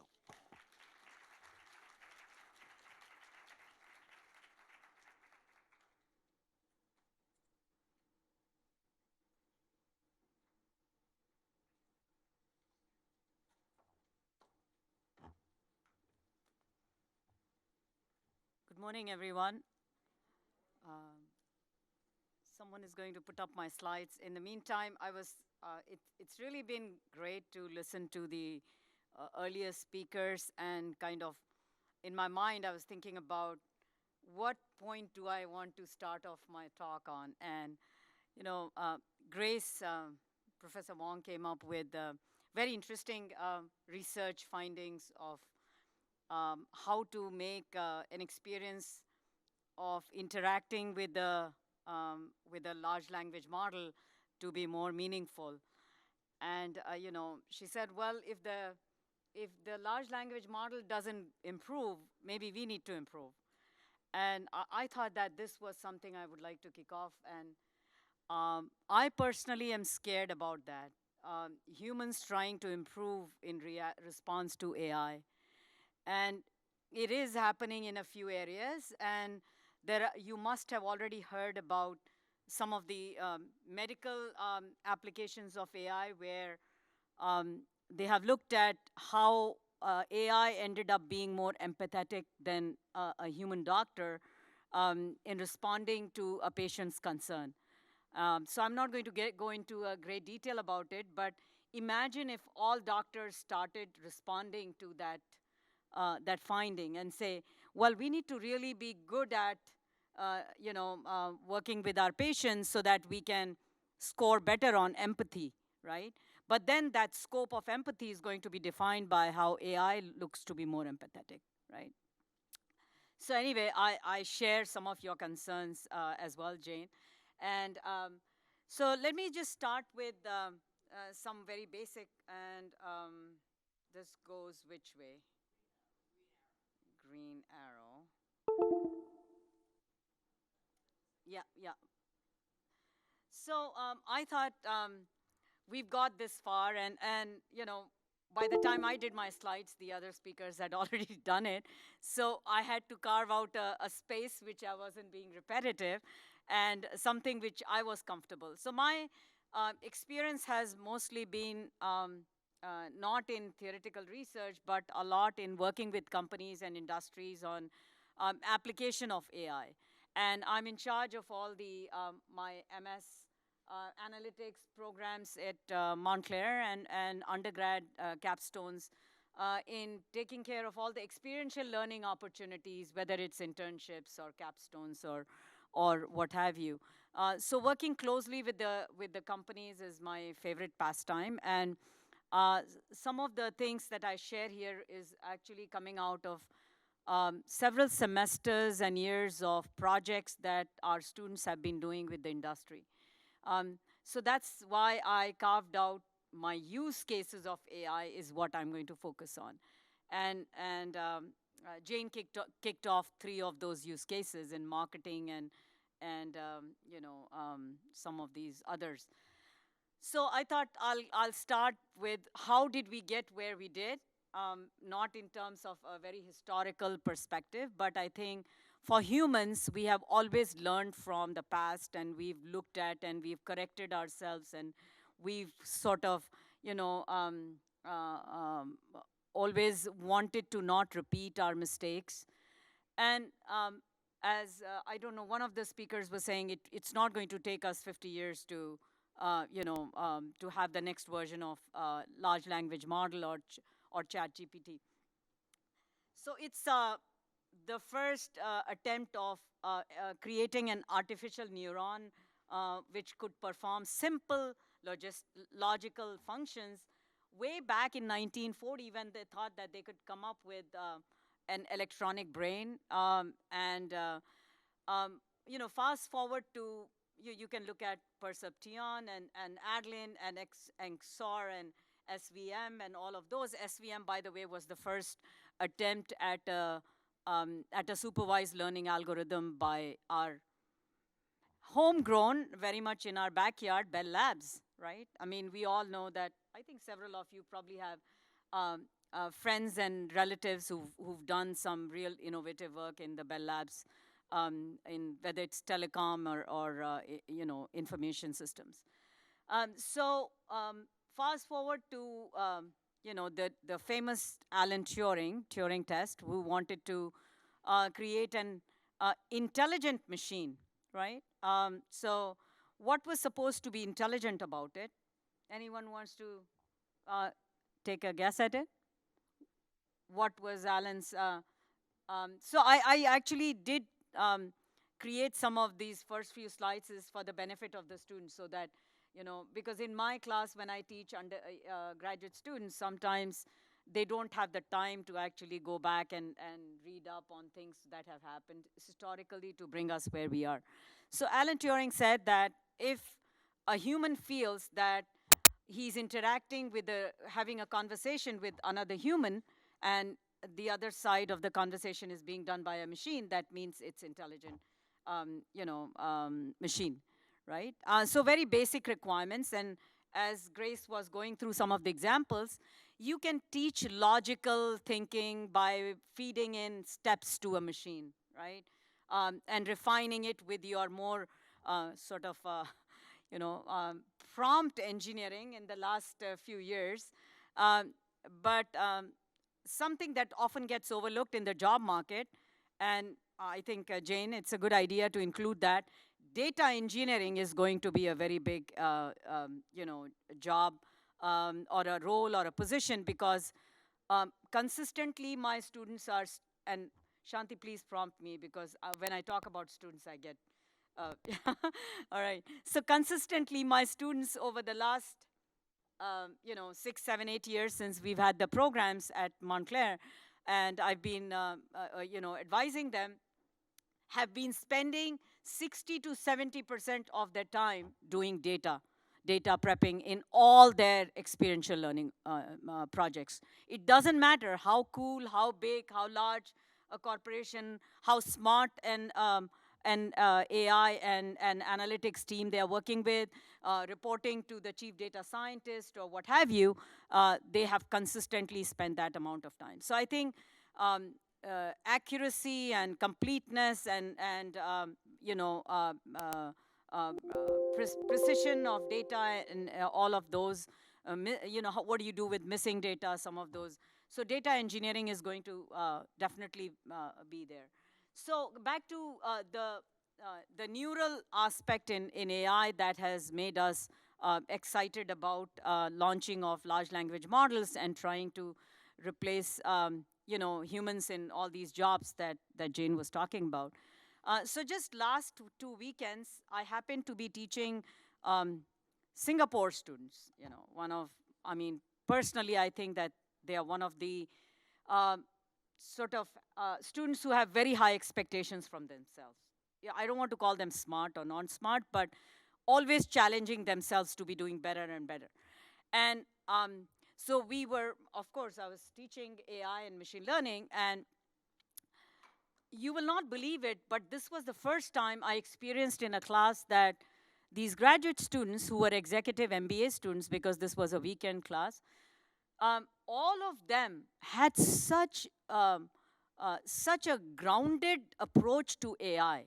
What I mean by that is they were able to analyze that, listen, this is not going to be magic, you know, world is not going to change, because what we see as magic is this humongous amount of efficiency and speed and you know, superhuman abilities that we can see, as you know, how many times of did you say how many 50 years it will take to complete reading as much of data as a machine would do in few seconds. And that's where some of those IBM Watsons and the you know, Salesforce Einsteins and all these large language models are helping with. So I just wanted to share that we need to stay grounded in terms of what is really AI doing currently and what is its limitation in terms of competing with the human, and what kinds of jobs are they going to be replacing. And I think there is a criteria that all of my colleagues who are teaching or are researching in this area would say is that, you know, the job has to be something which is really well structured, right? And the other aspect of it is that it has to be something which is, you know, regular, transactional, sort of, I wouldn't say mundane, but something which has been defined well, right? So something which has been practiced and people know what is going to come out of it. So, I mean, those kinds of, as you were saying, the paralegals of the world, right? And by the way, legal practice is an area where I'm researching on how AI is replacing some of the legal advising. And that is where prompt engineering in the legal world is playing a big role. And in my, because I come from business background,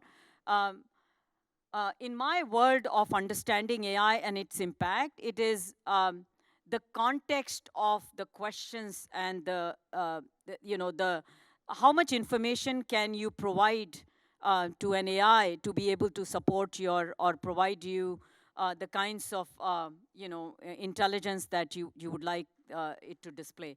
So in the legal world, the law firms are creating a profile of very similar consistent data that they would provide as, if you want to call it prompt engineering, but to ChatGPT and similar large language models, so that when an associate, a law associate, is gathering information from or intelligence from these machines, that they get all consistent kind of feedback, because they cannot have ChatGPT you know, understanding the same law firm as a mid-size law firm, you know, dominant in litigation versus doing more corporate, more advising, more boardroom kind of things, right? So consistency of the context is becoming extremely important, you know.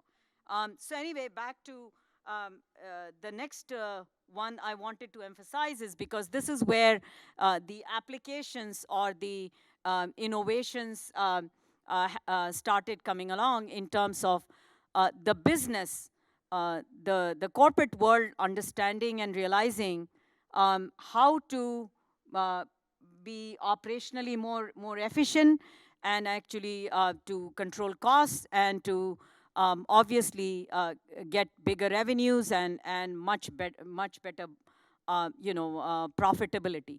So all these applications that have come about since the 50s all the way and starting with the Turing test are indication of that most of the AI development has happened not because the research community wanted to go in that direction, but it's because the business need and the business investments have been directing the development of AI in those applications where, so I think in one of my slides, I said, follow the money, right? Because that's exactly where things are happening, right? So you can look at 1966, we had, I can look here.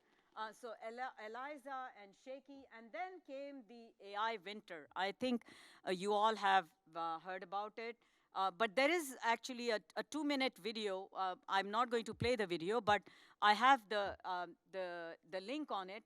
It's wonderful in terms of how it talks about it. But keep in mind that right when that was happening was when the industry was realizing the value of computing in general, right? In the 70s, the mid 70s and up to the 80s was when distributed computing came about. I mean, I can relate it because, at my core, I'm an information systems expert. So the the affordability of hardware and software and the affordability of computing was what distracted the industry. And that's why that AI winter happened. It wasn't because the industry wanted to be very ethical. And, if it was so, then all those 20,000 signatures would have led to an AI freeze, which it did not, right?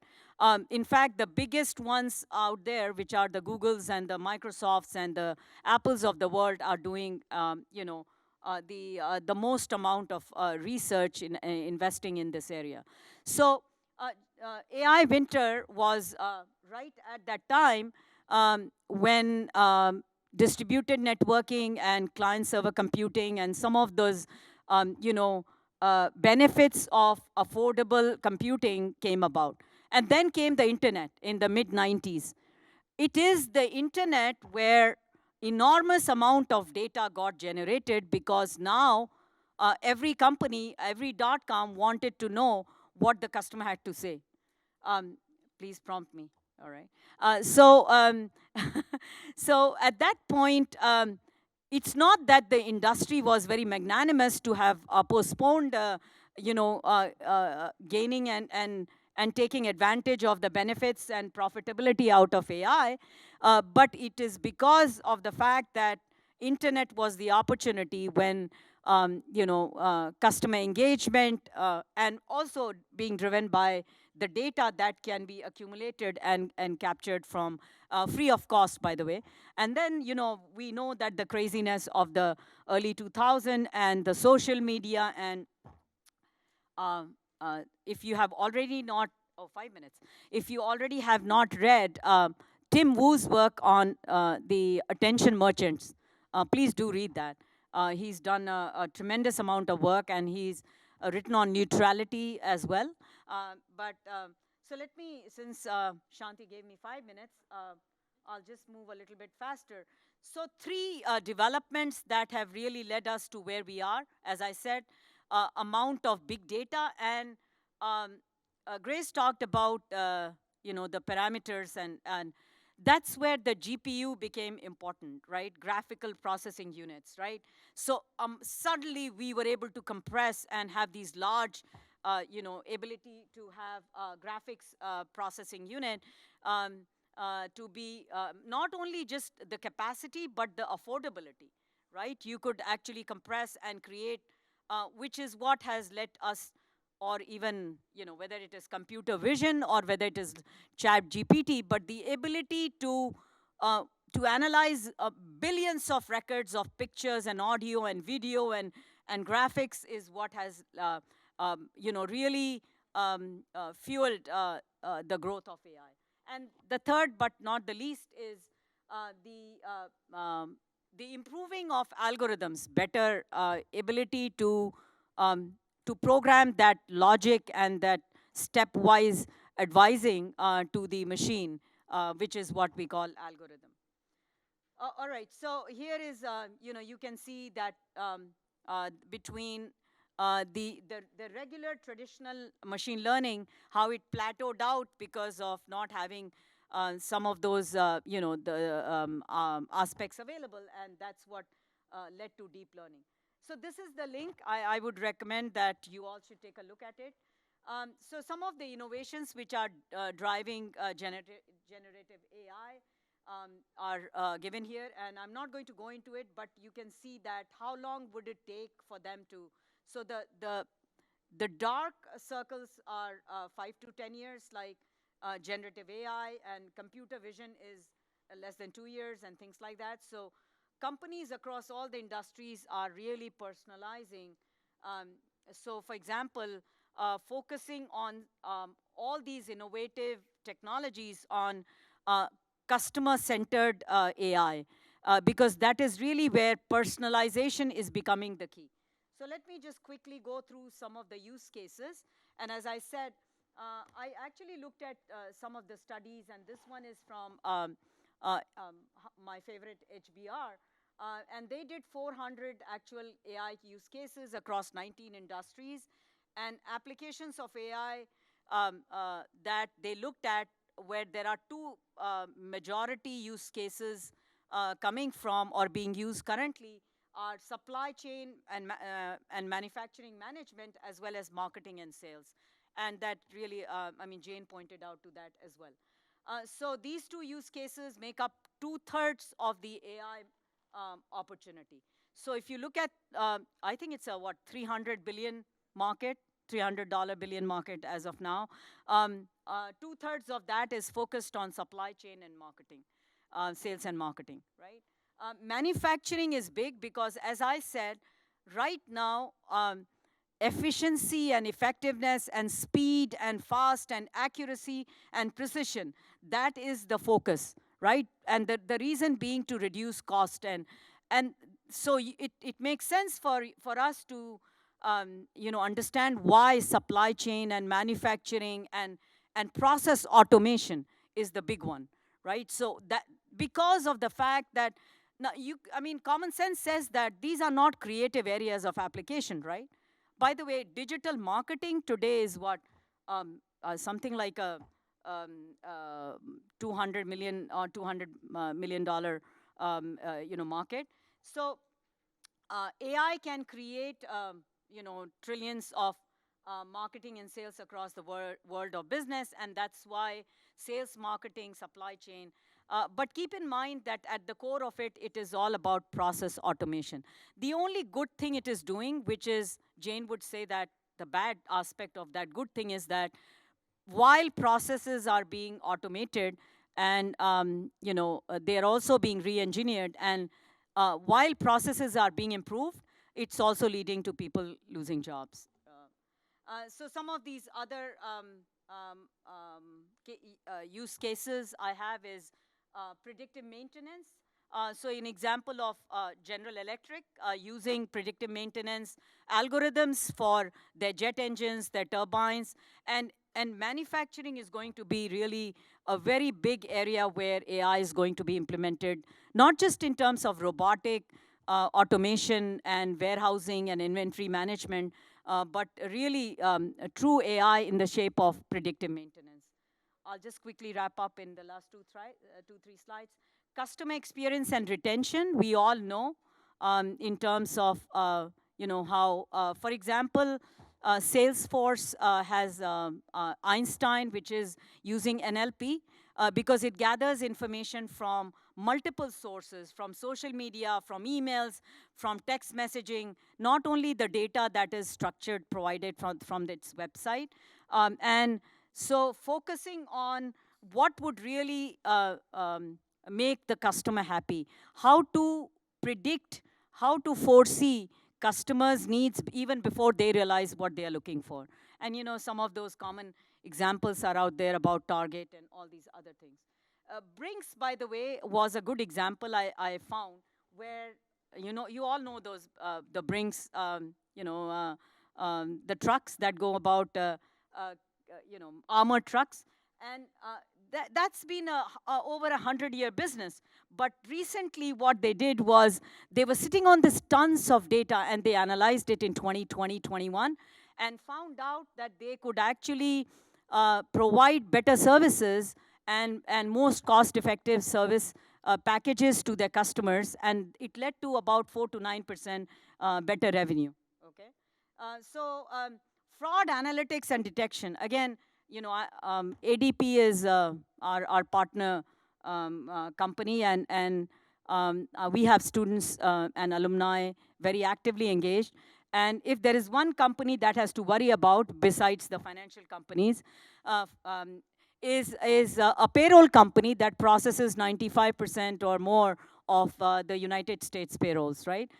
So they are constantly looking, and then their return on investment on fraud detection is based on how many threats of what amount of dollars were they able to actually stop because being proactive, right? So fraud detection and prevention will continue to be. Other use cases are, sales and marketing, supply chain management. Big one, Walmart has, forecasting, demand forecasting algorithms that allow them to do better just-in-time inventory management, cost effectiveness, and understand personalized needs of customers. So I think I'm going to stop here. There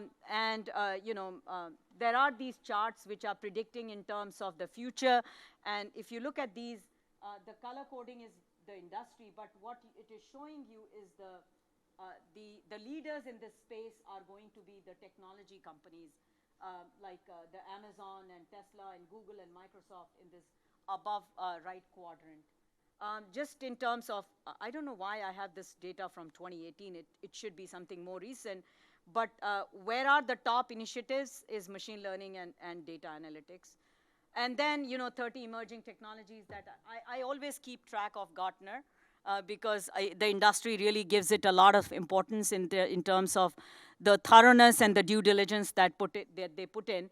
And you can see the critical enablers in terms of where AI is going to be driven in terms of technology innovations. And they have actually broken it down into 4 different areas. The smart world, the critical enablers, which is the underlying technology, and then privacy, transparency, and productivity. And that's it from me, and I would be happy to take questions later on.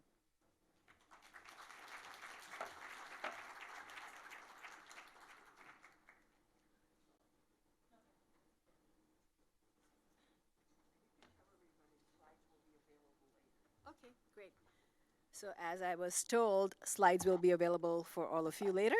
I'm Asha Saxena. I am, as all of you, I feel like I feel connected to the audience here because I'm a computer science engineer, undergrad and grad. Is the microphone not working? Should I? Oh, closer? Is it better for you guys at the back? All right, great. So I'm an engineer by academia. I started my career as a programmer. I was a immigrant, first time in New York, and took a job as a programmer. So it really started my career here. And I say I'm really a lifelong entrepreneur. Started my first company, data management consulting firm, ran it for 22 years, built it to a large 350 engineers here in the US. And then I built an e-commerce company and a healthcare software company. So I relate to what Rashmi was talking about, the industry, the need for AI and analytics and the use cases. Go where the money is, I would say to all of you to really start understanding as you go in the job market, what are the industries looking for and what problems are you solving? And as I tell you, I share my presentations, I think you are so lucky to be here, to be learning from such great professors. I came here in May last year. I was the commencement speaker, and I got to meet the president here.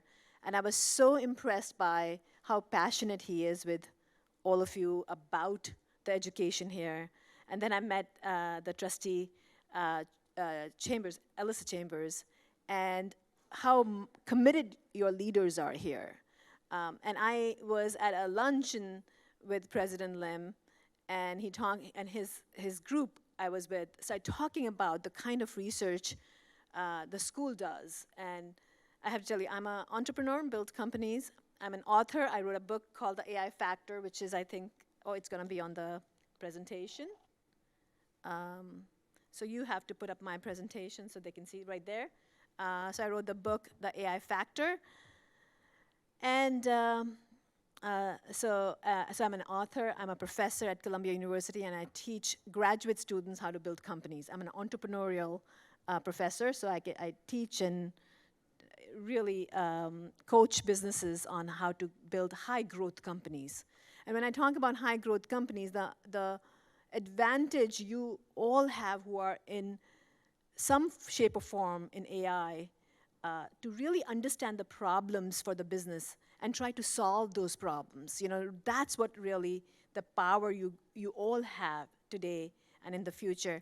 And so as I'm telling the story about the luncheon I'm at, and I find out about the research, and I said, you know, I'm really interested in high-performance computing and digital human and how AI is going to change.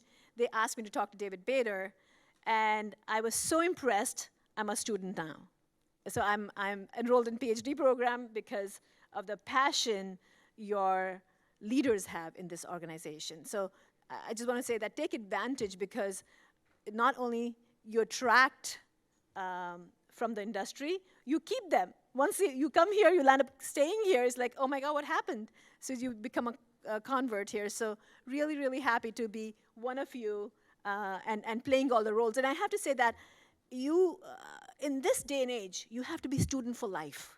You have to be a lifelong learner, because technology is changing so fast that you have to keep going back and refreshing and make sure that you invest in yourself, doesn't matter what the age is. So I want to talk about, you know, I put this cartoon here because it is the race for artificial intelligence. You know, the businesses are competing on who can run faster, who can adopt faster, and guess what? Everybody's looking for talent who understand what problems you are solving. You know, it's about the math, it's about the science, but as President Lim said, it's also about the art. So you really have to be able to marry the science and art to understand what can science do for humanity. You know, technology's been around to help make humans better, right? Make us efficient. And I love the flow, because I think Grace started with basics. What is AI and how LLMs work, to Rashmi closing it by saying, these are the use cases. Think about how it can apply in real world. So it's not just for research, but really think about how can you apply in businesses. And you know, I talk about the collaboration. And Jane and I were talking at the breakfast, and we were saying, we can fear science, right? It's very easy to fear science because biological, chemical, nuclear, right? All kinds of science can hurt you, but it also can benefit the mankind. So how can you take part with AI to create the impact you can have in society? There is a really interesting, I got contacted by MIT yesterday, and I was talking to they have a social engineering program now to use AI to impact how you're going to engineer social issues, which I think is so great.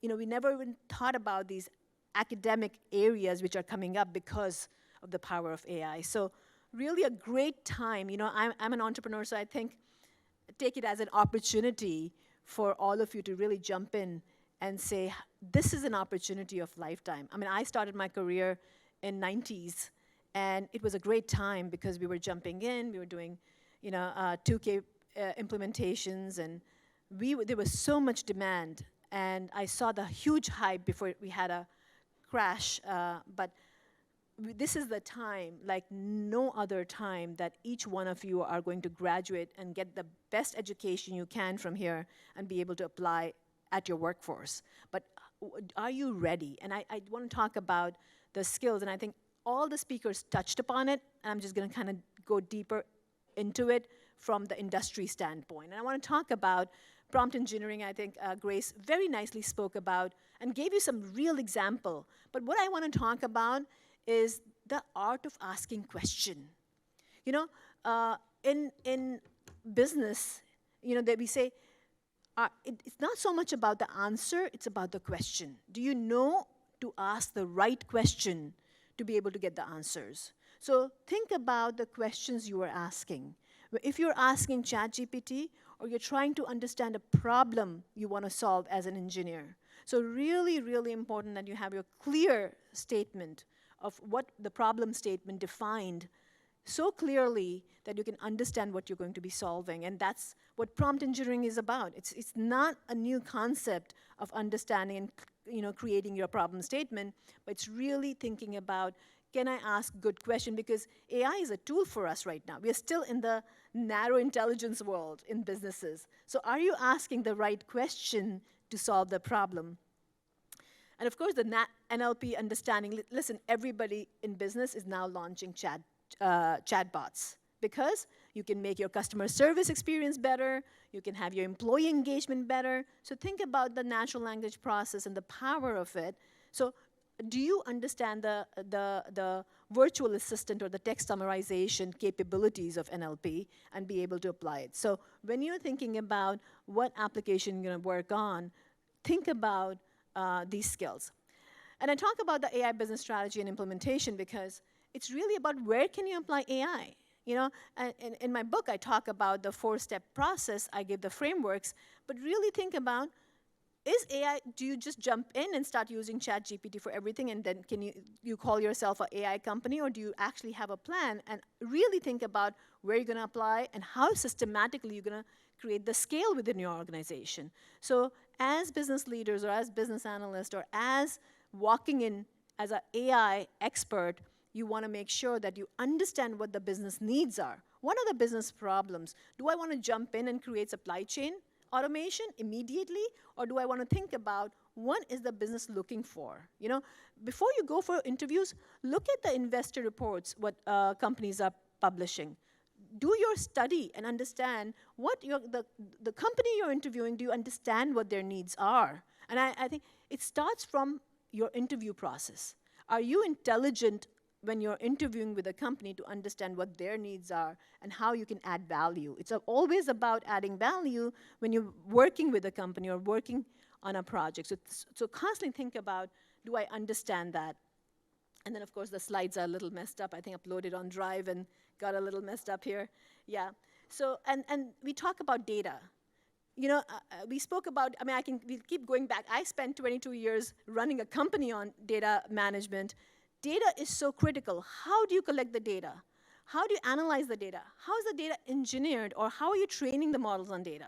So data is critical to how the AI is going to operate and produce the results. So are you at that point where, and you can pick, right? It's so beautiful because as Jane showed all the new jobs that's going to come in, you can pick and choose where your interest is. Do you want to be at the back end really making sure you're curating the data appropriately? You want to be in the front end solving the business problems. So think about where and how, the role you want to play in. And I talk about creative thinking. In AI, they say, we are living in the age that, yes, we have algorithms who can solve the most difficult problem or give you a best algorithm. You might have a mistake. I still remember writing a code and getting stuck at a semicolon, or one little mistake, and you keep going back to like, what did I do wrong for hours? Like, somebody else look at my program. Now you have a code. Somebody can, you have these algorithms who can test your code. So think about what you need now. It's not about the IQ, it's about the EQ. You can get the help from all the several tools available to you, but do you have the EQ to understand which tool to use and when to use that tool? So that's where it will distinguish you from the other candidates, that you understand what tools to use to solve a business problem. And so I talk about just, high level, digital skills are important. It's important to have self-management, problem-solving skills, interpersonal skills to be able to engage with people and ask the right questions. and to have the cognitive skills.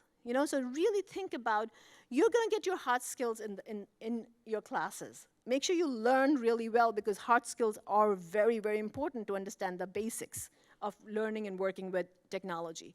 But you also have to have the soft skills to be able to use that technology to be able to solve the problem. We are going to be entering the age where people worry about, oh, the kids are going to forget. They're not, what will happen to our intelligence?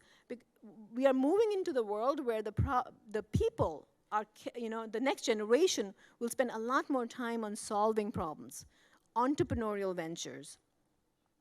And I'll talk about, I didn't talk about Wilda, which is right there. When I was writing my book, I got really passionate about the bias that AI can, one of the slides Rashmi had was Tay, Microsoft launched this Twitter chatbot, a young chatbot, and how rogue it went. It became really hateful because she was the conversational AI.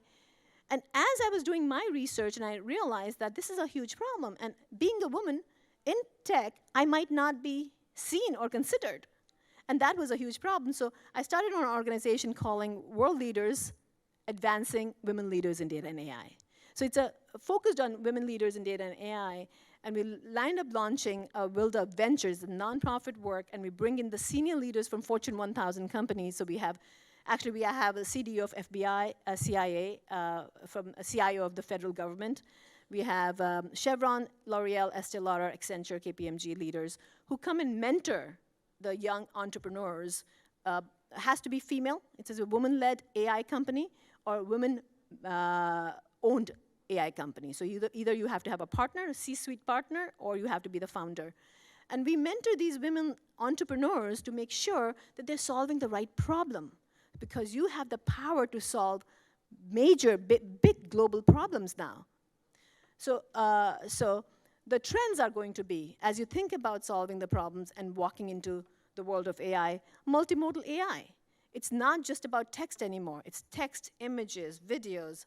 It's really combining the power to provide a complete solution. It's the emerging technologies that are coming together.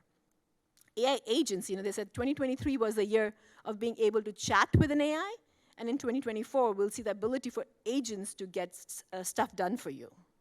So think about what the AI agent is doing for you and how you can work with that. Open source AI is great because now you're developing on other people's work, and we all do that already, so I don't think I have to explain that. We're going to continue that. And RAG, right, the retrieval augmented generation, the framework that can help make LLMs more effective. Thank you. So, and then AI ethics, I spoke about ethics are so important that, we are responsible and ethical. Everybody's looking for regulation. They're looking for, what the government is going to do to regulate AI, right? The fear of AI was so large that what are we doing to make sure that we're regulating AI? And I always say that it starts from you, This is like being a doctor or a nurse, right? The healthcare worker.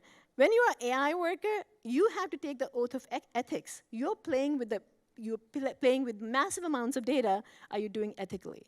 Are you looking at the frameworks which are provided to you? It's not that you're lost in a jungle and you just have to figure this out.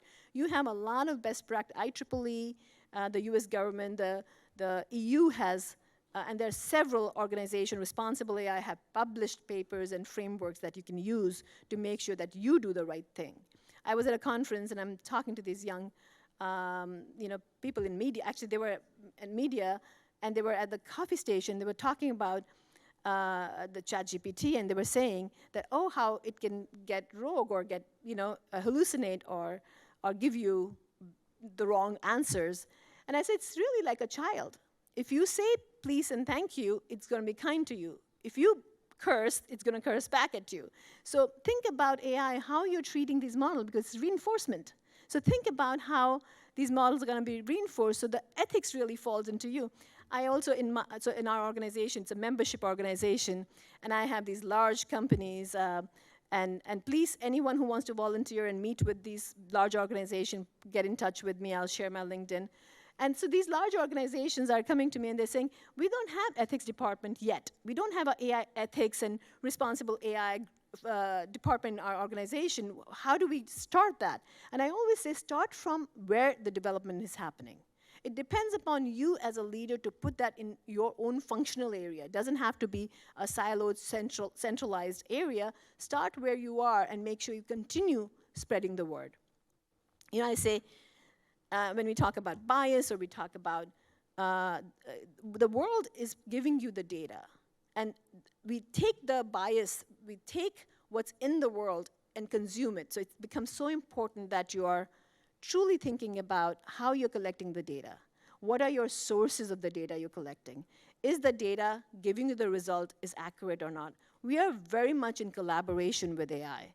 We are very much in collaboration with the machines. So how do you think about, and that's why you will hear all the leaders, any conference you go in, is that data is the key. How you curate the data for the models becomes the key. So really think about how you're going to work with the data. So as I said, human and AI needs to coexist. I want to leave you with the QR code here because this is Wilda Ventures where entrepreneurs, female entrepreneurs, if you're a minority or a female entrepreneur, please apply because you have access to the best of best of Fortune 1000 C-suite leaders. Even if you don't get selected, you want to get engaged at some level.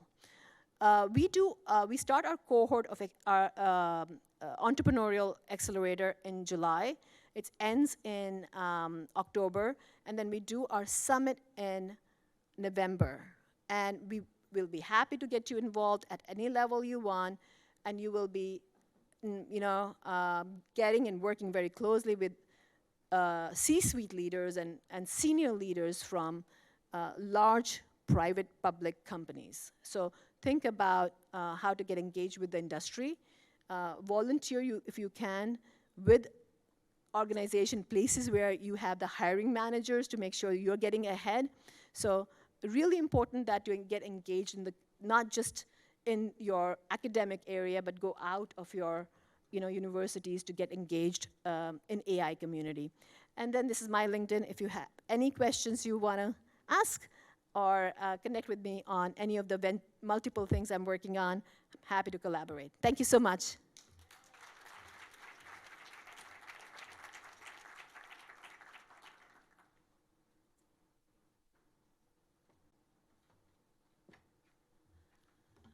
Hello, everybody. Hope you're having a good time, as good a time as I am. I'd like to invite the four speakers to the stage for our Q&A. So very quickly, I'm Shanti Gopalakrishnan. I'm the Associate Dean for Research and Strategic Initiatives at the Martin Tuckman School of Management. And I will be moderating the Q&A, which we hope will be done in an efficient manner. So I'll ask a few questions, and then we'll throw it open to the audience for you to ask your questions. So please.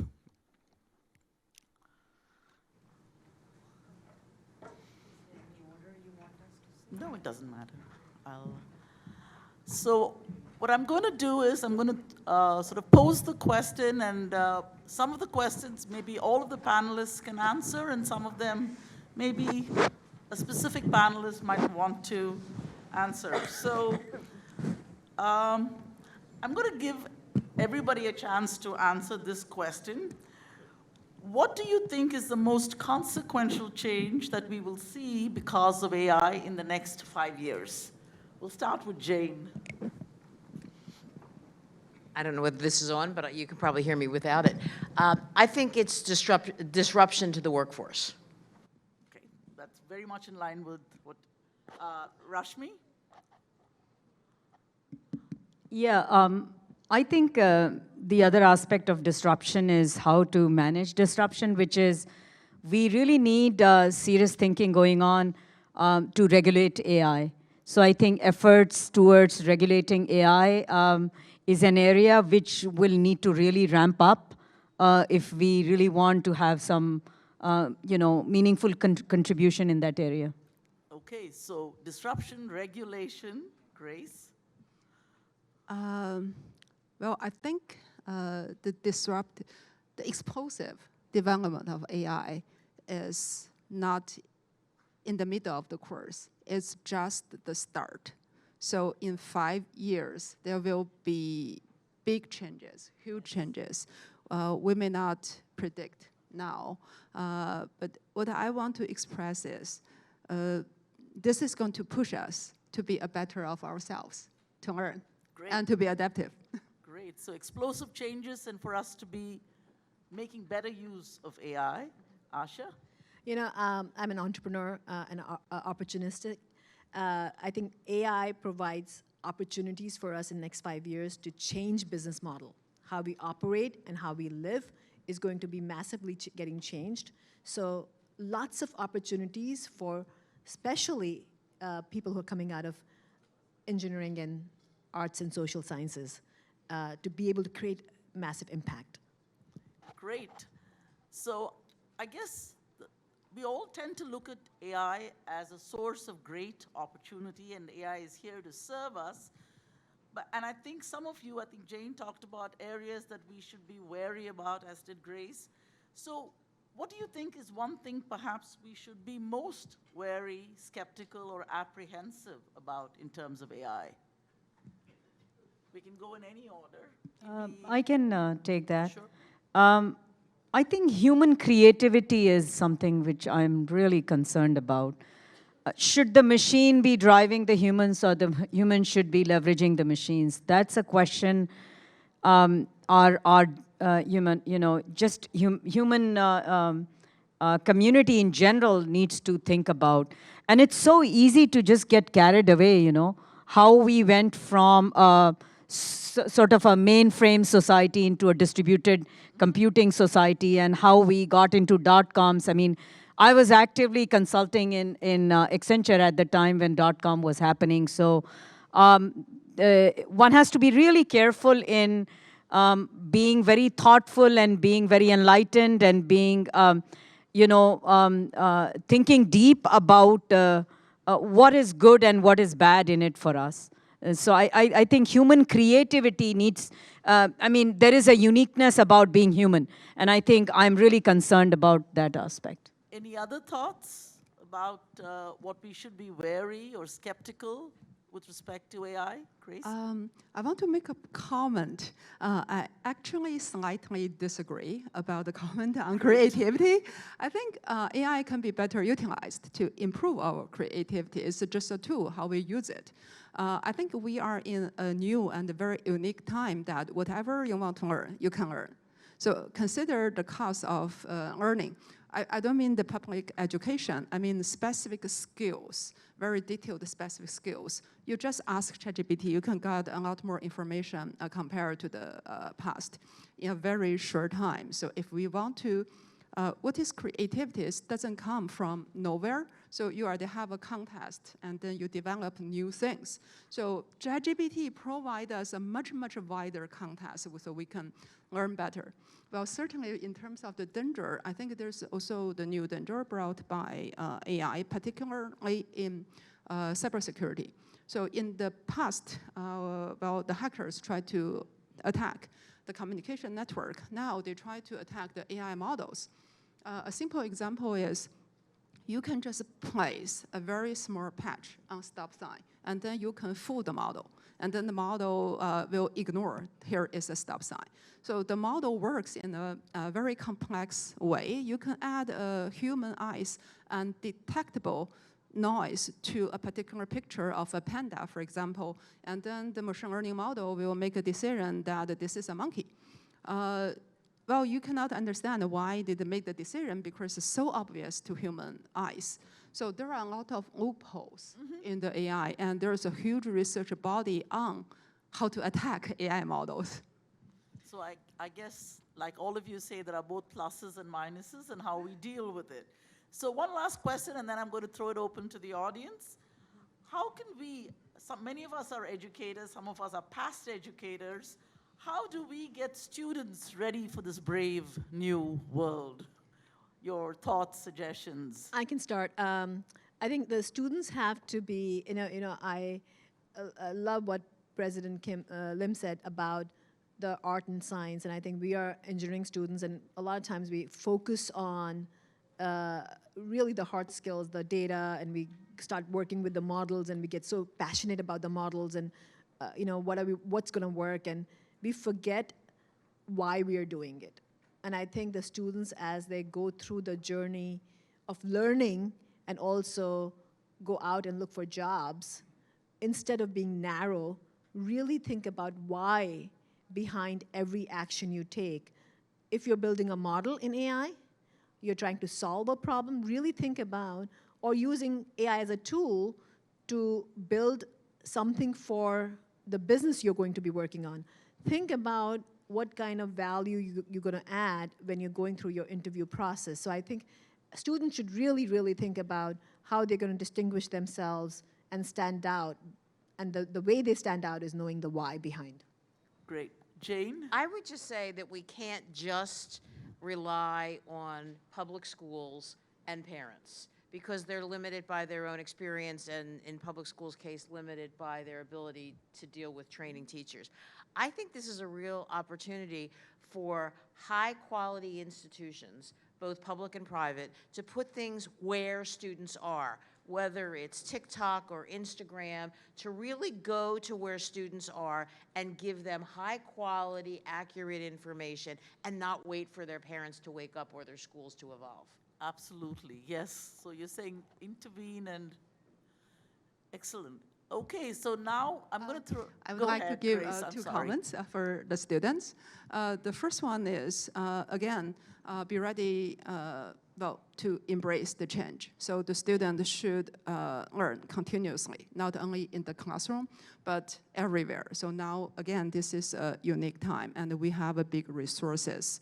And the second is, I want to say, because of the AI algorithms, people are easily to be manipulated. AI learns about what you want. So if you don't want to feed yourself, then AI is going to feed you. So to prevent that from happening, it's better we selectively feed ourselves. So many years ago, when we read the newspaper, we read the paper newspaper. So the information we absorb are the same. It's more objective. But now, if you are a fan of movie stars, and then all the news about movie star will be fed to you. So you believe that this whole world is about a movie star. So, but this is not objective. So we should proactively select the content that we are going to see every day, instead of to let the AI algorithms to reinforce some habit, especially the bad ones. So you have to be well informed. Yeah. Don't just process the information that you're given. Okay, now to the audience, if you have a question, please raise your hand, and I think we have a microphone that might come to you. Right, there we have a question. Mike? So I'm Mike Ehrlich, also from the Martin Tugman School of Management. Thank you. This is a great panel, actually, and I think you really brought a lot of interesting things to the fore. I'm really interested, so when we talk, I'm really interested in the sort of future of work. And I think that was, first speaker really kind of had a somewhat apocalyptic version of concern about job loss. And I would like to sort of flip it to ask the question about where are the opportunities? And I think, if I had a comment, I'm going to leverage Grace's comment that AI is still kind of a child and easily fooled. And I think there's going to be a whole career going forward of humans that can supervise the AI, that can actually do a little trust and verify with the AI. And I just want your thoughts on kind of the positive side of the future of work in terms of the new AI revolution that we're seeing. Yeah, can I? Sure. I think that's exactly where I think we need to focus on is how to coexist with AI, how to coexist with machine learning, and how humans cooperate with machines and with AI, so that we can make good judgments about the role and the boundaries of AI versus humans. I think, as everybody in this room would agree, that AI is here to stay, and we need to leverage it for the benefit of the human race at large. and understanding the role of machines and to what extent do we need to. So, for example, process automation. I think it's great because it secures and there are some very unsafe operations on the in the manufacturing area, which can be taken care of by machines. Similarly, the use of remote control devices and all of these are so safer. Human conditions are definitely, I would go for it. But then when it comes to, I would again say that creativity is not just about responding to a stimuli. There is more to it. So just learning from the context is not, it's not as linear as that. So I would say that there will be, as you rightly said, supervisory and sort of enriching and enhancing and leveraging and understanding where AI should be applied is going to be the role of humans. And I loved your example of predictive maintenance, because we've all just lived through Boeing, right? I mean, Yes. and the fear people have of getting on a plane that something's going to come off. I think predictive maintenance is really an area that you're going to see across the board grow, and I think that is really complicated because you don't train somebody to be a predictive maintenance specialist. You train somebody who's already in that job to gain those skills. Yes. Mo, go ahead. Yes, you. Hi, my name is Sim Singh, and I'm a graduate student at the School of Computing. I love computer programming, and let's say I was programming in an object-oriented language. Before ChatGPT was even a thing, let's say I was, searching for frameworks, and there are hundreds of frameworks in programming languages. I would have to spend lots and lots of time searching for each and every framework and what they do. But with ChatGPT, it can tell me which framework I need to use for my specific task. So in this regard, it has certainly made my life easier. However, as Professor Michael said, ChatGPT is still in its early stages. Let's say in the next 5 years, it gets its own compiler. If it gets its own compiler, it will be able to do pretty much everything that a computer programmer can do. So, I have this anxiety because I love computer programming. It's what I always wanted to do since I was a little kid. And, is it going to replace me? Are you going to become obsolete? Yes, ma'am. Okay, so are computer programmers going to be a thing of the past? Are they going to be the dinosaurs? I have to say that when I started programming, I was programming in Fortran. And it evolved. Fortran doesn't exist anymore, right? So AI, I see AI as a tool that will provide opportunities for us and create new places. Maybe we don't know that today, but there'll be new opportunities. So you don't have to be anxious about it, because technology evolves over the years. And as an engineer, I evolved with the technology. And so you would evolve as the new technologies come in play. Now there are multiple ways of doing, we didn't do as much NLP in my days when I was growing up. You might land up doing a lot more NLP programming than I ever did in my lifetime. So there'll be new opportunities, and so instead of being fearful, I think if you continue becoming a lifelong learner, you'll be fine. That's great. Last question. Yes, ma'am. Hello, everyone. I'm Jyoti, and I'm a student from MTSM. I'm doing my management studies right now. And in terms of management, like a lot of people today are looking to start their own companies. And what I'm noticing right now is even when we try to approach investors, especially if it is tech companies, they ask us like, are you incorporating AI into it? I mean, if I just say AI, no matter what the idea is and how good the idea is, they always look for, we need AI in this because then I know it's good. Like, what is your opinion on that? And what do people like me who want to actually start up have to know about incorporating AI in a I'm happy to take it. Great question. I think we'll have everybody sort of chime in on what they think, sort of. So Asha, you start. Yeah, So- first of all, I think my favorite topic, starting a business, is a great idea, and I think more people should do it. Investors are always going to look for cutting-edge technology. Investors want to know that if you're starting a company, are you using the latest technology, right? In the same example as Fortran, if I say I want to build a company around Fortran, I don't think I'm going to have investors give me money.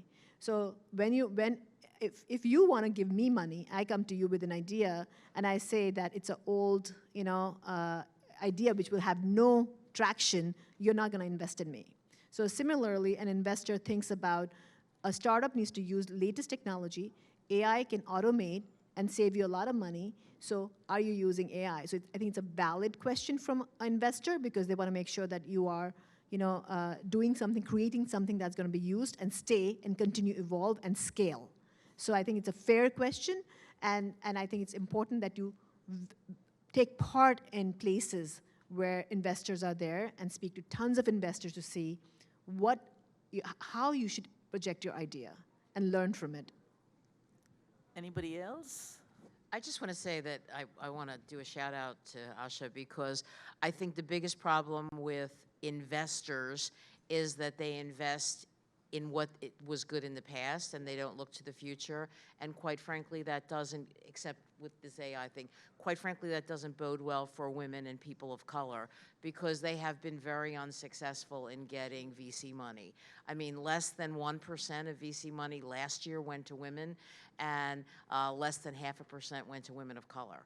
So, I mean, I think that we need to figure out if you have to stand on one leg and spout AI, you should do that to try to get the money. You know what I mean? But we need to have smart people talking to our new entrepreneurs, telling them what the pitch deck should include.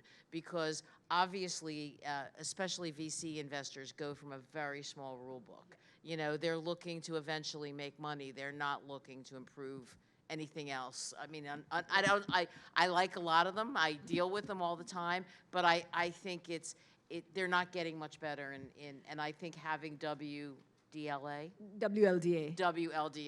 sorry, I mean, is critically important so that those new entrepreneurs get access to people who have been successful. You know, I've been an entrepreneur, tech entrepreneur. I could have started another company, technology company, which I want to. I'm going to come to David. And but in the meantime, I think it is really important that we all remember as we develop our AI models, if we are not inclusive and if we are not diverse, and it's your responsibility, each one of you, I'm looking at each one of you, if you're a man or a woman, if you are a minority right now or not, you have to make sure, look around the room you're in and let the minority have a voice. Make sure you include everybody and be inclusive.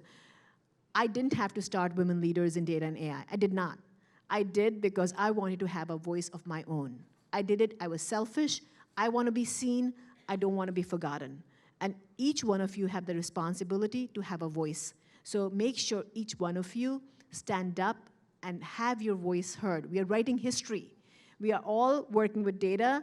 We are building programs. We are building models. We are going to leave a legacy behind when we are gone. 50 years from now, the world will look completely different.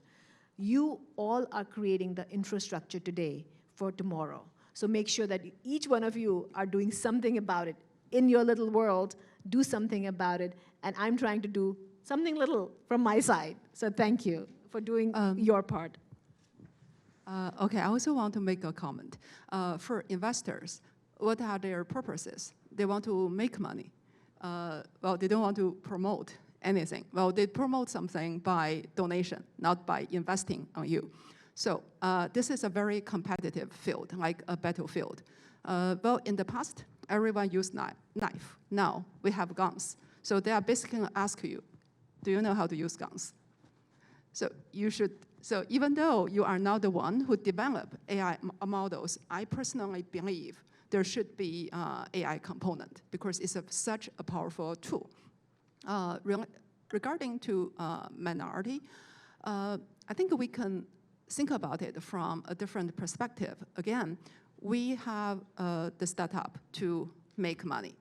And let's consider the consumer. Half of the population is female. So you know female much better than male. That is your unique edge. You can incorporate that. Okay, so Rashmi, do you have anything? Yeah. We have half a minute to do I this. just wanted to add to the VC funding aspect. Just as we're talking about disruption due to AI, I think the technology area as such, has gone through such disruptions like when the dot-com happened, when the client-server architectures came about. And I think similar disruptions are going to lead to new business models. And I'm not convinced that the VC funding is going to continue the way as it is right now. I mean, we didn't see crowdfunding or crowdsourcing coming up, right? So similarly, the whole idea of service economy, right? So I think we are going to see very different kind of, whether it's VC funding or other kinds of fundings for entrepreneurial activity in AI field. Great. Thank you. On that note, I want to thank this remarkable panel of 4 women, Jane, Rashmi, Grace, and Asha. Thank you for a very informative and exciting And thank you, Shanti, for a lovely moderation. Excellent moderation. Absolutely.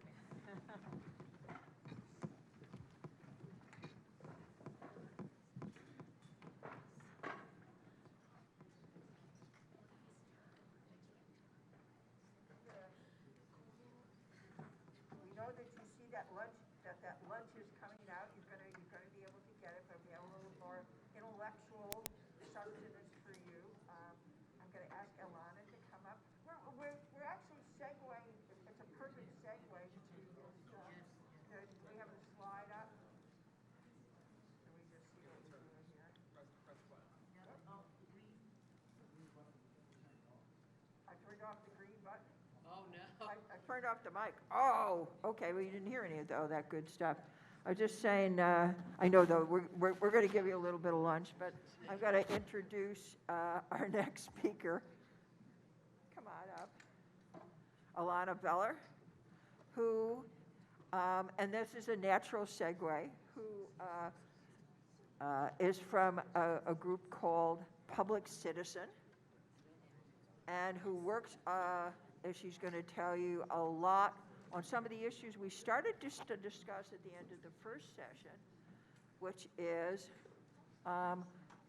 not just about jobs, but about equity and about democracy. So. All right. I'm short, so I'm going to lower this. Hello, can everyone hear me? Yes. Okay. Hi, everyone. Actually, how do I start the PowerPoint? It's the green button? There you go. Yeah, and am I going to do the changes? Yeah. Okay. That little guy there. All right. I will try and figure it out when I have to change my slide. I should try. I don't know how to go back, though. Red. Red dot is. Thank you. Okay. Yes. Thank you. All right. I'm Ilana Beller. I work for Public Citizen. So we're actually an advocacy organization. My job is to fight for individuals in the halls of power. So that could be corporate power, and it could be governmental power. It could be lots of different spaces. And I'm going to be talking about AI deepfakes and how they relate to democracy. Okay. Oh, great. Thank you. All right. So I'm going to start out by defining deepfake. Probably a lot of you know what deepfakes are, so bear with me. I'm going to run through this part quickly, and then we'll get into the meat of the presentation. So a deepfake is AI-generated content. It could be audio, it could be video, it could be an image that shows someone doing or saying something they never actually did or said. In an election context, this can look like a lot of different things, but a lot of what we're seeing right now is deepfakes of candidates, people running for elected office, and the deepfakes are being used in order to try to influence the outcome of elections. Okay, so I'm going to have someone else help me play an audio deepfake. This is it's a silly audio deepfake, but it gets at something much more serious.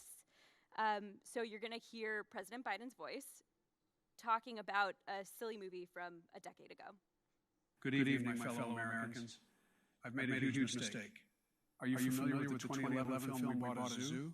The Matt Damon picture. ScarJo is in it as well, although her performance isn't anything to shake a stick at, if I'm being honest. It was directed by Cameron Crowe, the fellow who made Jerry Maguire. Show me the money! Anyway, so I was watching We Bought a Zoo a few days ago because it came up on my Disney Plus after I finished an episode of that Baby Yoda show. And I thought, wow, I still can't believe they bought that freaking zoo. So I looked it up and they really did do it. They really bought a zoo in real life. I thought it was just a Matt Damon movie, but it turns out it's based on a book by a gentleman. Okay, thank you. You get the picture. Again, this was a silly example, but the point here is President Biden never said that. It's likely he's never even thought about the movie We Bought a Zoo, probably never seen it. Maybe he has, who knows. But he did not say this. Someone who maybe sitting at home playing around on their computer made this, and they can make much more insidious things as well using this technology. Okay, so I'm gonna start talking about actual examples now of how deepfake technology is being used to try to affect our democracy. Some of the most disturbing examples that we've seen thus far have been in other countries. So I'm gonna start with some of the global examples of this. One of the most disturbing examples that we have seen thus far took place in Slovakia just a couple of months ago, when just a few days ahead of a major election, a deepfake was circulated relatively widely for the size of the country on social media of one of the two party leaders saying that he wanted to rig the outcome of the election. He never said this. Someone created this content, but lots of people believed it when they heard it. And it's impossible to know for sure whether this ultimately swung the outcome of their election, but this candidate went on to lose the election by a very, very, very slim margin. There are other examples that I'm gonna share. In Argentina's recent major elections, both major candidates used a ton of deepfakes. It was relatively rampant in their election. They both used deepfakes to make themselves look better. They enhanced their images. And they also used deepfakes to make their opponents look worse and damage their reputation. This also happened in Turkey in their recent major elections. And the list goes on. India, UK, many more countries, we've been seeing this. This upcoming election cycle, the 2024 general elections, are being termed the first true AI elections in the United States.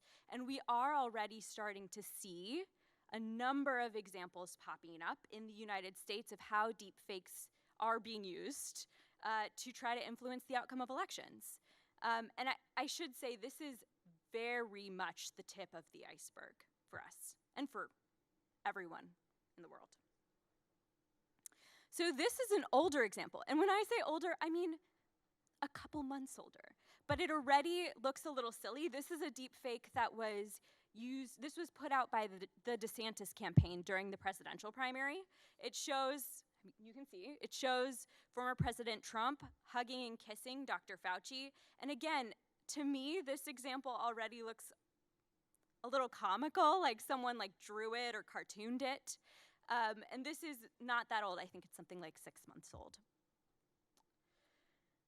A very recent example took place a month ago in North Carolina's 6th congressional district when a PAC put out a deep fake. So this PAC was supporting one candidate, and they circulated on social media a deep fake of the opponent of the candidate they were supporting, and showed him saying, first of all, that he was not qualified for the office, saying that his opponent, who they were supporting, was, and predicting his own loss. And this was in a congressional race, again, just a month ago in North Carolina, in the primary. This is a deep fake that was circulated, I want to say, about a month ago. You can already see the difference in quality between 6 months ago versus 1 or 2 months ago. This was, I think, about a month ago. This was circulated by Trump supporters in Florida who wanted to encourage black folks to vote for Trump. I should say, none of this is real. None of the examples I'm showing you ever happened. This was generated using artificial intelligence. So this was another recent deep fake. I think this is probably the most high-profile one that we've seen. There was a lot of buzz in the mainstream media when this one took place. This was during the New Hampshire primary a couple months ago, during the presidential New Hampshire primary. There was a robocall where a deep fake audio using President Biden's voice, not talking about buying a zoo, but this audio had Biden calling voters and telling them not to vote in the primary. Now imagine if this was taking place in the general election, right? And again, this is a robocall. This was just an audio deepfake of President Biden, but he never said this or wanted for that to happen. Okay, so I've shown a bunch of examples of what the kind of immediate impacts of a deep fake can look like. I want to talk a little bit about some of the very disturbing potential long-term consequences of deep fakes. So one of the most kind of scary elements to me is we are already living in a society where there's a lot of mistrust of the media, of our elections. There's a ton of misinformation flying around. And so when you add into that kind of societal media ecosystem lots and lots of deep fakes to where people are constantly kind of coming into contact with this information where they're not sure if it's real, they're not sure if it's fake, that will absolutely serve to further erode the trust that we have as a society in our media, in our elections, and ultimately in our democracy. And I think taking this one step further, when you can't trust the information that you are seeing coming across your screen, it also provides cover for actual bad actors, right? Right now we're seeing a lot of deep fakes where people are saying, oh, someone else is doing this thing. But what happens when someone is actually caught on camera doing something bad, right? Or they're actually caught via audio doing or saying something bad, and they're running for office, and that's your proof. But then they can turn around and say, oh no, that was a deep fake, right? So it just creates this ecosystem, this environment where there's very little trust and very little proof, very little understanding of what's real versus fake, and that ultimately, to me, is one of the scariest potential consequences of deepfakes. Okay, I'm gonna talk about urgency. We're gonna go a little bit deeper into this rabbit hole of, oh my goodness, the world is scary, and then I'll talk a little bit about what's actually being done to address it. So bear with me for a second. Urgency.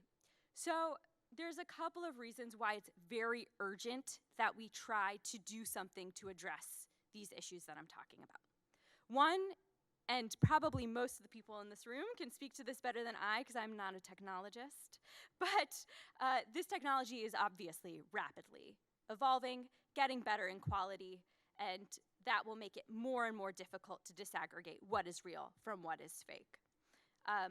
Right now, there's a good portion, I've seen studies that say a good portion of people can't tell what is real from what is fake, but a lot of people feel that they can still, and that's just not going to be the case in the near future. Accessibility. It's accessible, right? You can go on the internet and you can access technology to create a deepfake, but I think people are going to become more and more aware of the fact that they can access technology to create a deepfake. This technology will get better. There's going to be lots of options. It's right now you usually have to pay a few bucks. You may not. It may become cheaper, and it may become like right now you have to like upload a lot of like audio content and then kind of like play with it to make it really good or sound right to you. And I think, you know, again, technologists in the room can probably say better than I, but I'm sure that this is going to become a lot easier for everyday people to use. And then finally, this one's I think probably pretty obvious, but we have an election coming up in this country and it's a big one. So all of this makes it relatively urgent that we act to try to do something about this issue. So I'm going to talk about what's actually being done. On a federal level, there's a couple of things. So my organization, Public Citizen, did petition the FEC, the Federal Elections Commission, to make a rule that expands on a current rule that says you're not allowed to impersonate your opponent, and to expand on that to include deep fakes. We did get a response from the FEC, and they are going to consider this rule. However, the timeline that they have given does not make it likely at all that this will happen ahead of the 2024 election. So even if they did decide to make this rule, it is very unlikely it will be in place ahead of the 2024 election. There is bipartisan legislation at the federal level that has been put forth. You can see who the sponsors are. Senators Hawley, Klobuchar, Coons, and Collins. It is very, I feel like that's the definition of bipartisan legislation right there. We do not feel, we Public Citizen absolutely wants, I absolutely want federal legislation in place ahead of the 2024 election. Now, based on what we've seen from Congress, we do not feel comfortable relying on the fact that that will be in place in time, and that's just purely because of, frankly, the dysfunction that we're seeing at the congressional level right now. The other thing about the legislation that has been put forth is that as it is written currently, it only covers federal elections. And it's very important that this legislation covers federal elections, but it does not cover state elections or local elections, and we do expect to see a lot of this on the state and local level. And then finally, the FCC, the Federal Communications Commission, has actually voted to ban scam robocalls. However, this is very narrow. First of all, it only applies to robocalls that go to people's cell phones. It does not apply to landlines. And if you think about who is most likely to be taken in by a scam like this right now, frankly, it's more likely to be people who have landlines who may be a little bit older. Additionally, it is only applicable to robocalls, which is a very, very, very small portion of what we are seeing in terms of how deepfakes are being used. This was in response to that New Hampshire Biden robocall. And again, we think this is fantastic. This is a great, great step forward, but it is narrow. So there is a lot, and this is exciting, there is a lot happening on a state level right now. It's actually kind of astounding as someone who pays a lot of attention to state legislation how quickly states are moving on this. I actually updated the numbers on this slide yesterday and already have changes to these numbers. So now 9 states, as of maybe early this morning or late last night, Wisconsin is added to the list of states that have enacted legislation to regulate this issue. And I'm going to talk about what this legislation actually looks like in a minute. But just looking at the landscape, 9 states have enacted legislation. And you'll notice this is very bipartisan legislation. Like if you look at this list of states, we have Washington, Michigan, California, Minnesota, New Mexico, Texas, Utah, and Indiana, now Wisconsin. 38 states have introduced this legislation just this legislative session. So in the past 3 months, 38 states have put forth legislation to address this issue. 43 states have done this overall. 5 of these bills had passed prior to the start of this year. So it went from 5 states who had put forth this legislation to 43 in the past 3 months. So 7 bills have passed so far this year. 3 are awaiting signature from governors, which would make it 11 states that have enacted legislation once they're all signed. And then 20 bills have passed at least one chamber. I will say again, this has broad bipartisan support. Red states are doing this, blue states are doing this, Republicans are putting this forth, Democrats are putting this forth, Republicans and Democrats are working together to put this forth, which is unique for our country these days. It's sad to say, but it is unique. I will say that unfortunately it's impossible for all states to have legislation in place ahead of the 2024 election. That's for 2 reasons. One, not all states have legislative session in this year, in even years. So there are 3 states that don't have legislative session this year. And then additionally, some bills have failed, and it's too late to introduce those bills, reintroduce bills in those states. So there won't be legislation in every single state. So the entire country would not be covered unless there was federal legislation passed. There's a link at the bottom. I think we might be able to send this around afterwards too, but there is a tracker that Public Citizen has accessible to anyone on the internet, where you can see all of the bills that are moving. You can click into them. So if you wanted to get like all wonky and like look into all of the bills and all the states and how everything's going for each state, there's a tracker that we'll send around afterwards. Do with it what you will. And then I wanted to talk a little bit about New Jersey, which, by the way, I'm from New Jersey. So, you know, we're all here. There is a bill that has been put forth, A2818. It's been put forth by Assemblyman Greenwald and Assemblywoman Swain. I will say it has moved very slowly. So it was put forth last year, actually, and then it didn't move. And then this year it was put forth again, and it is moving very slowly, like I said. The last action that took place, and again, this is wonky, but there was like a committee hearing that took place. It moved out of committee, it went to another committee. All of that to say, we're going to talk in a minute about what this means, but it is good if anyone wants to try and support this bill. There's a lot of help that's needed here, and I think there are absolutely some good champs in the state legislature, but right now it's not clear this will pass in time for the 2024 election in Jersey, but there's absolutely a chance that it will, and Jersey has a really long legislative session, so the good news is you kind of have up until, you know, the fall to try and get this passed, which is good. Most states kind of end in the spring. New Jersey has an unusually long legislative session. So I am going to take a minute really quickly to just give folks the chance to take quick action on this if you'd like. I think there's gonna maybe be a chance during the Q&A to talk a little bit more about how you could dig deeper into this work, but you could take a picture of the slide, do it later, but I do have some like quick and easy steps here. You just have to go to the New Jersey legislative site, and then I have the like step-by-step. I think maybe because I know we're running a little behind, just take a picture of the screen and you can always do it later, but even if you just want to take 5 minutes at home, the core of what I'm trying to tell you to do here is make sure in the email to your legislator you mention the bill number and that you are a constituent if you live in Jersey, and that you care about this and you hope that they support it. It can be as simple as that. You know, I support A2818 for one sentence of reason. I ask that you do the same as my, you know, representative or assembly person in Jersey. So very kind of quickly, I'm not gonna go into too much depth around like what this legislation looks like, but I did kind of wanna explain what I mean when I say that they're regulating on this so that you have a sense of what is actually happening. So what do these bills look like? Most of them prohibit the use of, prohibit the distribution. I say that, that's important, distribution, not creation. The distribution of unlabeled deepfakes. Now that was a very laden sentence.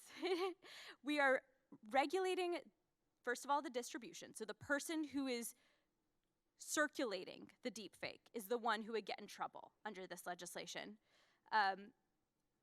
And another important word in there is unlabeled.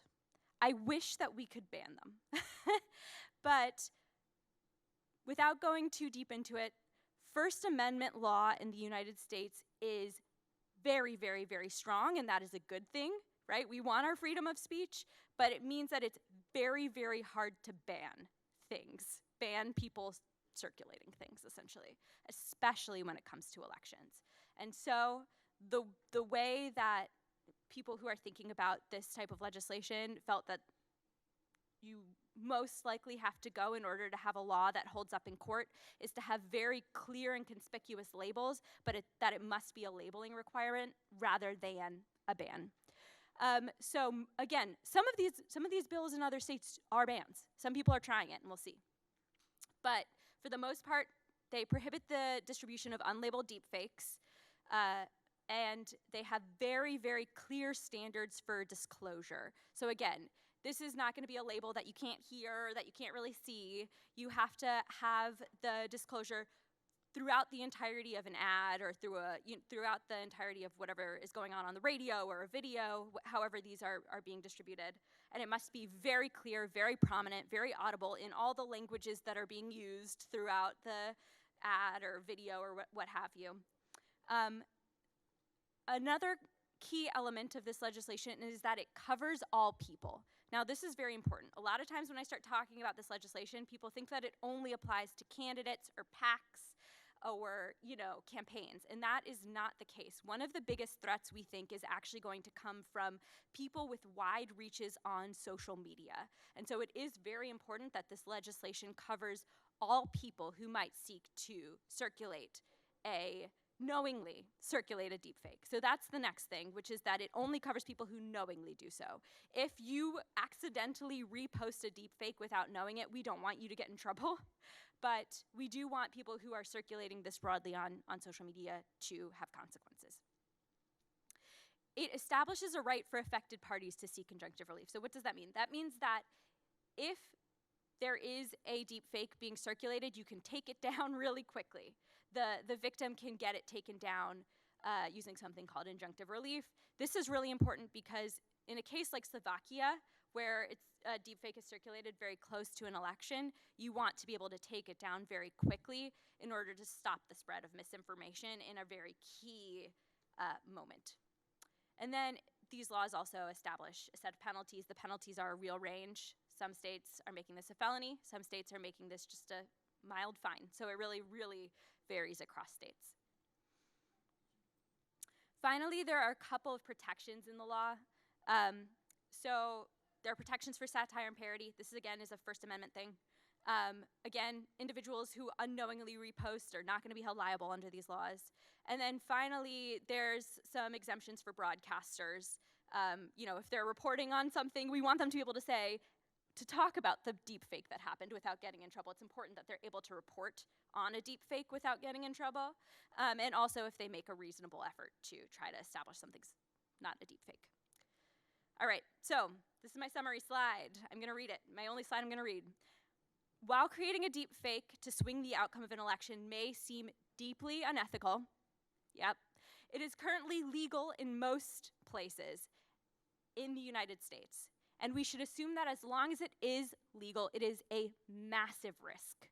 And so we need to act very quickly to try to address this issue and regulate on it in a bipartisan manner. That's it. Thank you.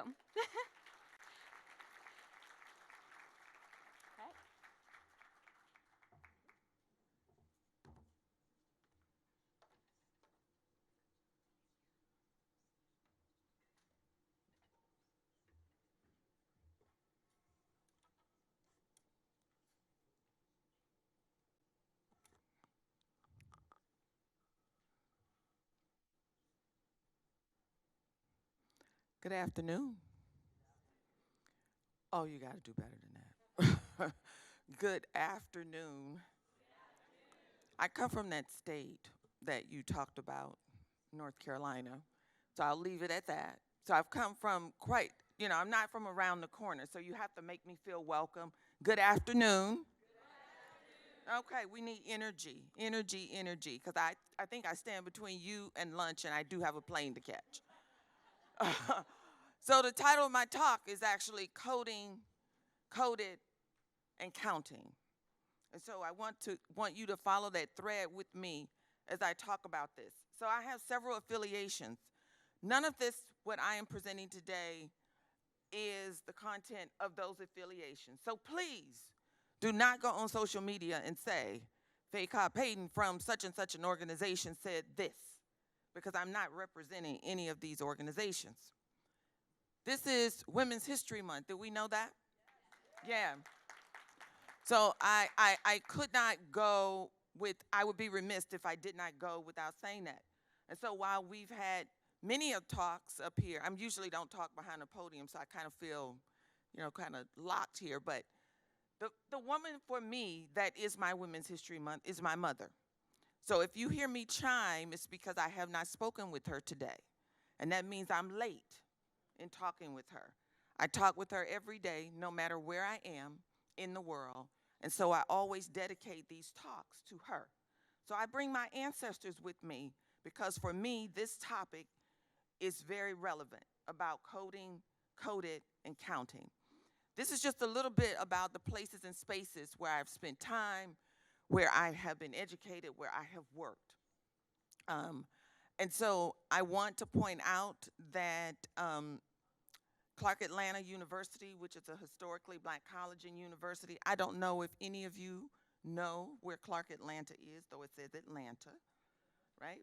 It is right across the street from Spelman and Morehouse, and what was then Morris Brown University, and is the collaboration between Clark College and the Atlanta University Center, where E.B. Du Bois was the founder.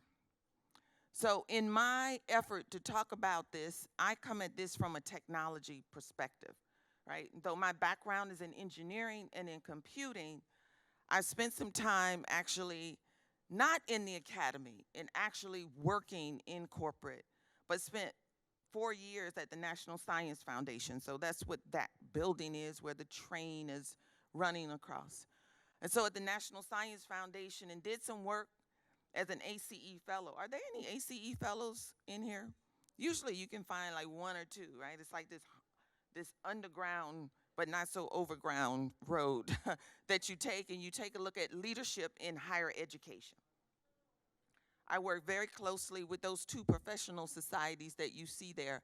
And I tell you this because it is important relative to the context of AI and the work that I do.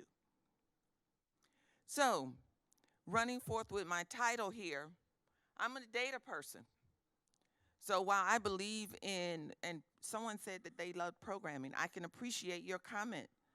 I am a firm believer in the coding process. Thank you, was that better? Okay, all right, so that way I can move around, yeah.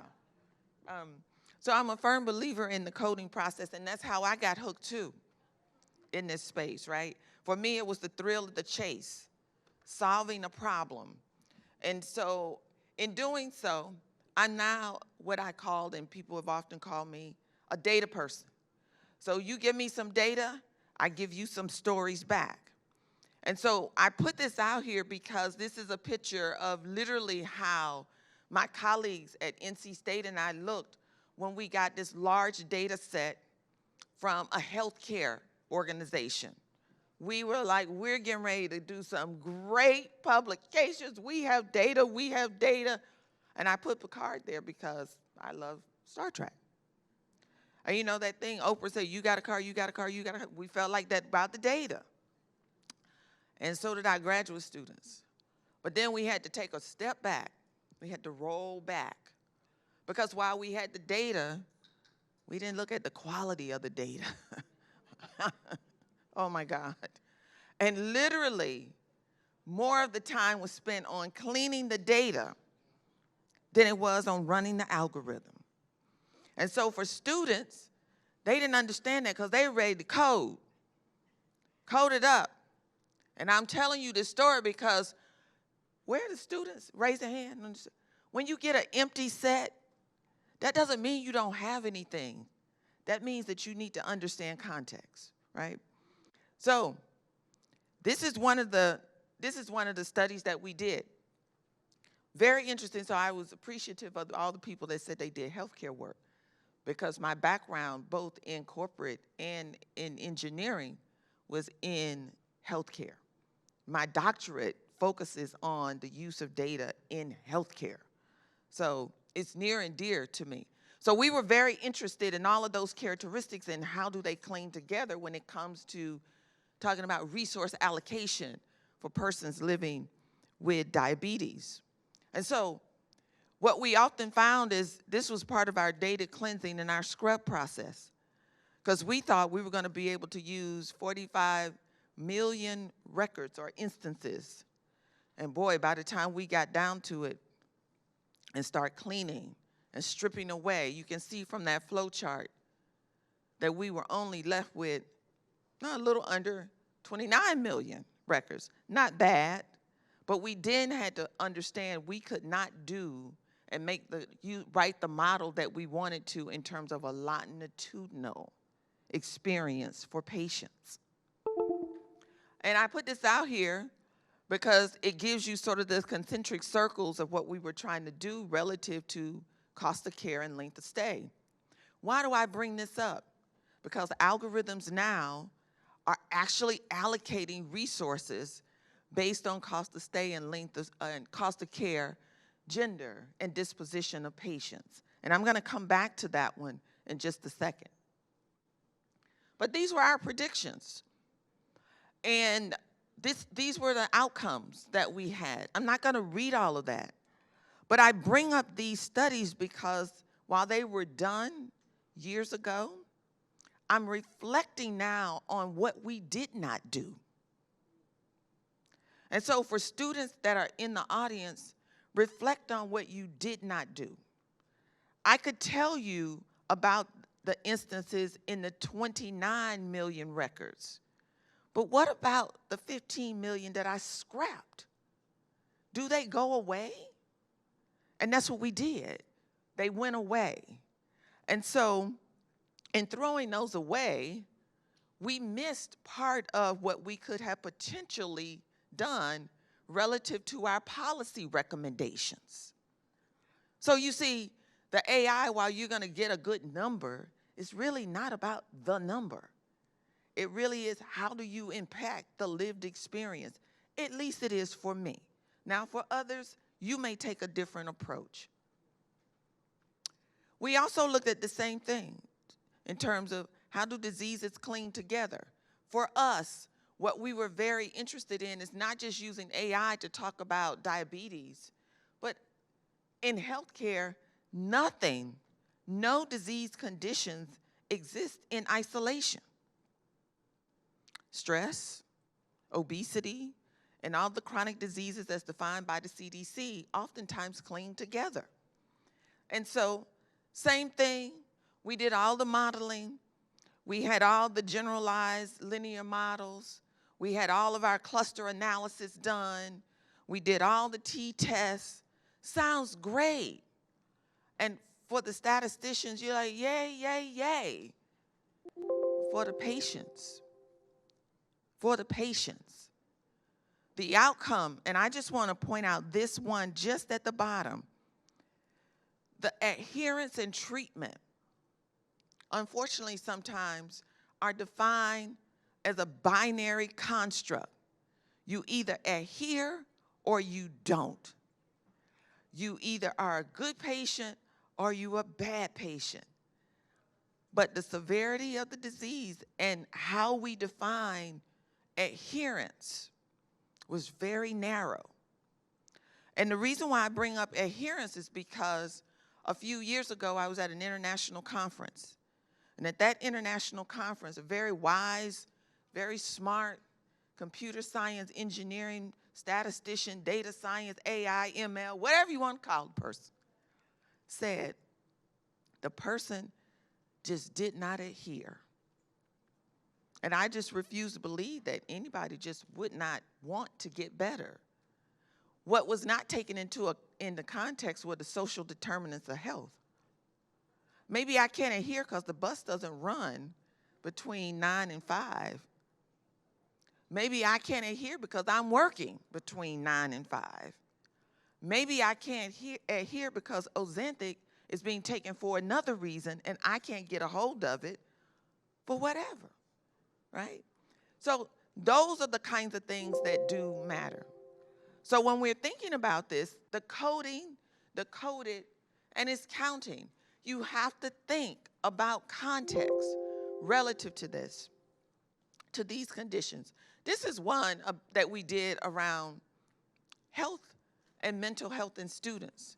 By the way, this was published long before COVID, long before all of the mass shootings that were going on, that students were telling us, it's not in the data. You need to talk to me. You need to understand my perspective. And the students told us. We actually did, we did a text mining exercise looking at, similarly to something that you would do looking at the language or large language models and what happens when you use multiple data sets. I bring this up, and this is the point I wanted to go back to. If you have not read the work out of Stanford by Obermeyer, it was published in Science in 2019. Why does it matter? Because oftentimes you'll be given data. The data will already be defined. Your data dictionary would have been set up. And sometimes we use what's called proxies to make decisions about people. And so what the researchers at Stanford said, the algorithm falsely concluded that Black patients are healthier than equally sick white patients. What's the implication? What's the implication? The allocation of resources may not necessarily be given to the patients that actually are in most need as a result. Because oftentimes, as they pointed out, race blind for healthcare costs is a proxy for health needs. So now we're in the generative AI stage, right? This is a very interesting summary that I found on demonstrating what are some of the themes that have come up when it comes to generative AI. Because it is generative AI that is helping to make and guide some of these decisions. The quality and data accuracy, the first thing, and I think someone here mentioned that they teach the capstone, as I do, or have done. And the first thing that I always have the students to do is roll back, take a step back, analyze your data, clean your data before you march in with your code. So this lists out like all of the tools, right? Some of the problems, the biases, where are the data sources? Where does the data come from? Is the data representative? And it's black boxed. I think this has come up with ethics and legal, and then the complexities and the cost associated. There are others. One to point out, the alignment with human values.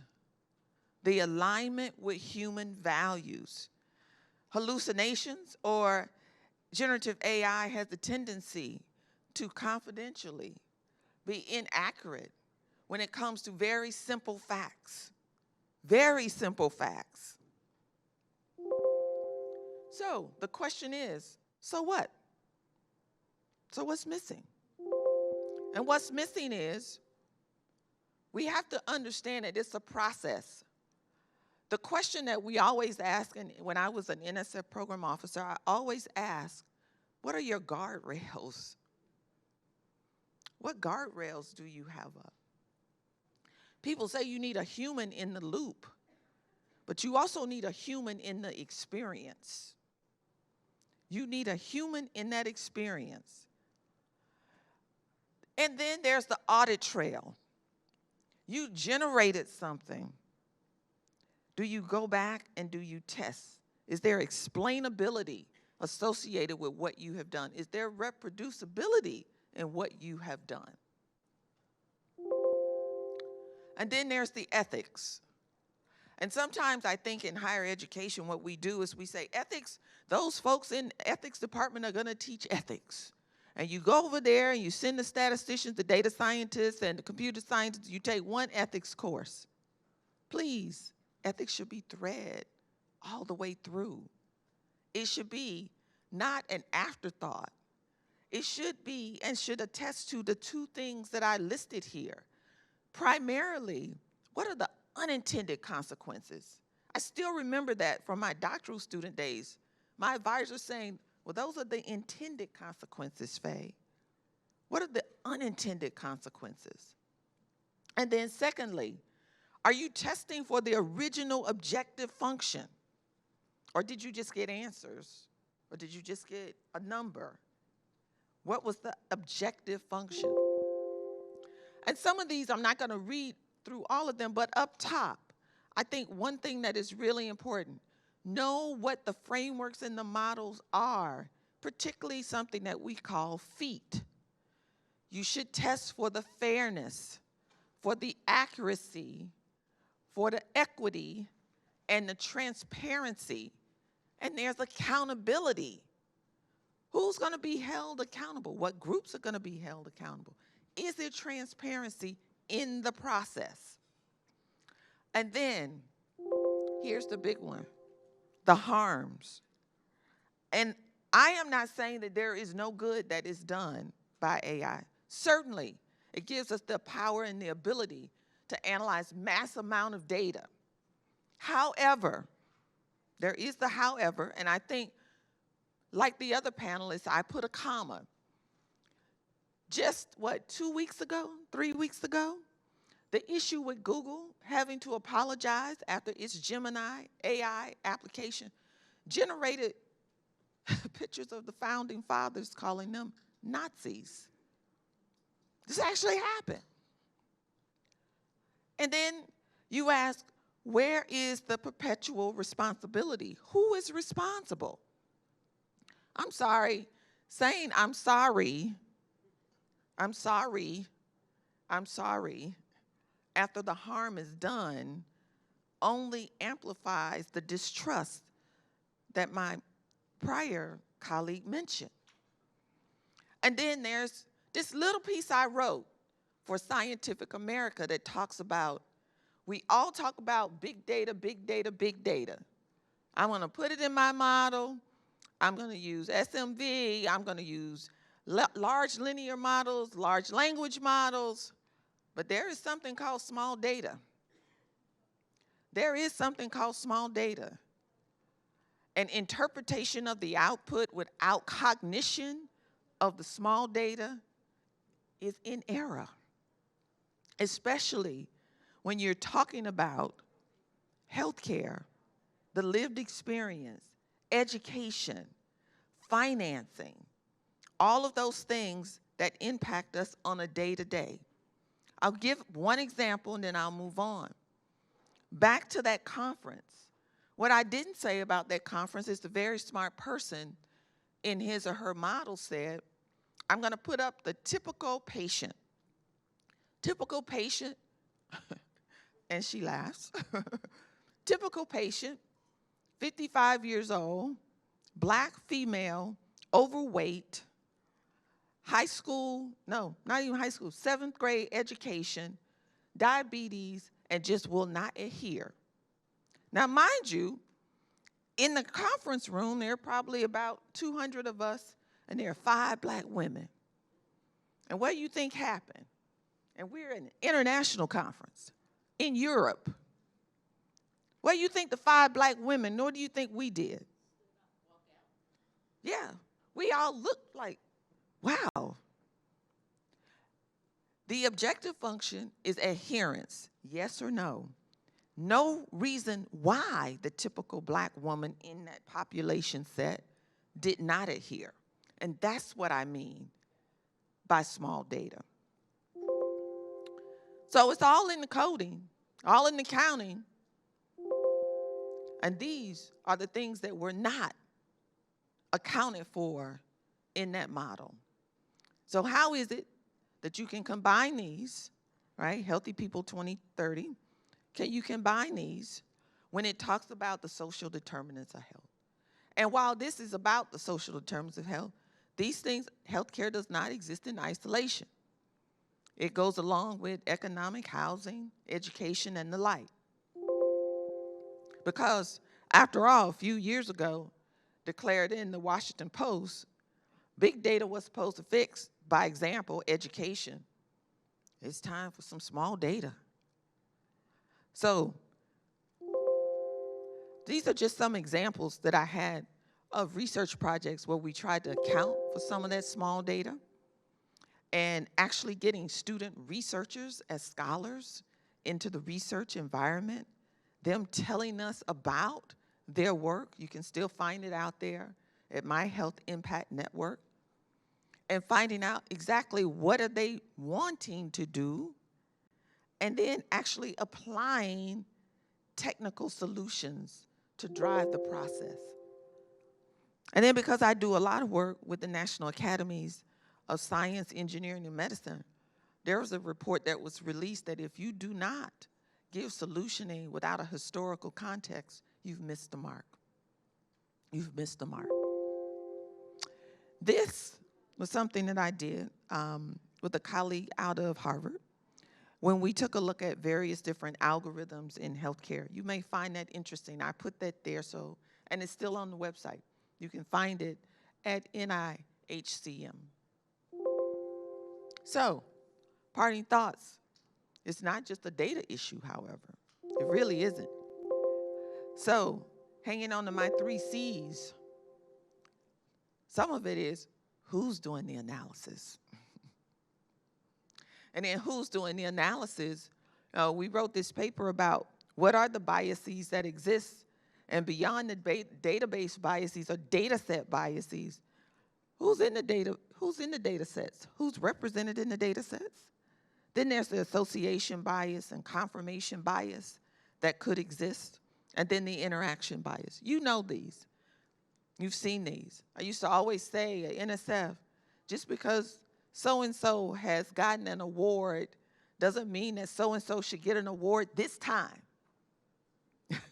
You still have to go through the process, right? And so what we found is this association and confirmation and its networks and it's who's in the system. Who gets to play? And who gets to play is resulted in a research study that I did with a very, very smart woman, MD. And I told her, I said, go find some images of me that look like me, is what I said. Go find some images that look like me of women, a woman in computing. That's what she came back with. What do you ladies think? What do you think? Now, I wouldn't mind being Marissa right there, who was the CEO at Yahoo. I wouldn't mind being her for a day. A day, 1 day of her salary, right? These are the images that it came up. And I said to her, please go back and, what keywords did you use? Like, what were your triggers? And so even as you search, right, bias in the search does exist. And you have to ask the question, and I asked the question, how many people look like me on your campus? So if you don't know, there's a tool out there, the Chronicle of Higher Ed. Go find out. Because everybody wanted to talk about what happened with Hannah Nicole or Nicole Hannah Jones. Oh, let me tell you, I've been around a long time. This has been an issue long before Nicole got to the campus. And part of the issue is, and this is an excellent report, I asked myself, because the data from the NSF Clearinghouse may not necessarily break it down in terms of how many women are actually in AI, but the Deloitte AI Institute does, right? And so it says there 47% percentage of women in the US workforce, about 26 are in data and AI.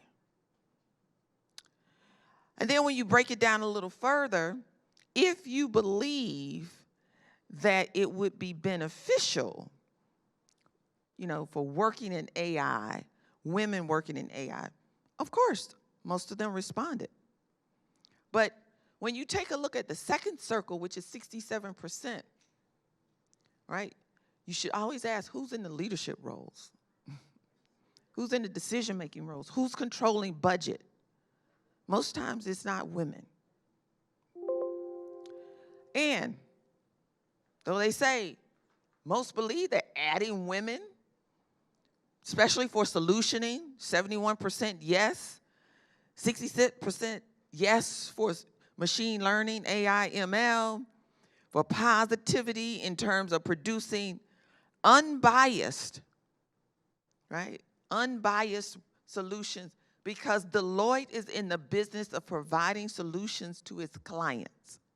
It needs a more equitable and diverse workforce because its clients are diverse. It also says that the respondents truly believe that there could be benefit and there could be role models in terms of having more women. But this is what's interesting in that same study. In 2019, most women received the majority of the graduate degrees and certifications and doctoral degrees in the US. But, there's a but, in 2019, it was only 22% for those that earned AI or computer science PhDs. But that was only just 4% increase from 2010. That's a 10-year period. And then in 2020, I think someone mentioned it as I heard earlier about the World Economic Forum, that only 26% of the AI positions in workforce are represented by women. And then in 2021, the Stanford Institute said women made up only 16% of tenured faculty members that focus on AI globally. So, to all the young women in here, I hope you see this as an opportunity. I really do. I really try to encourage that. See it as an opportunity, but it also means we have some work to do.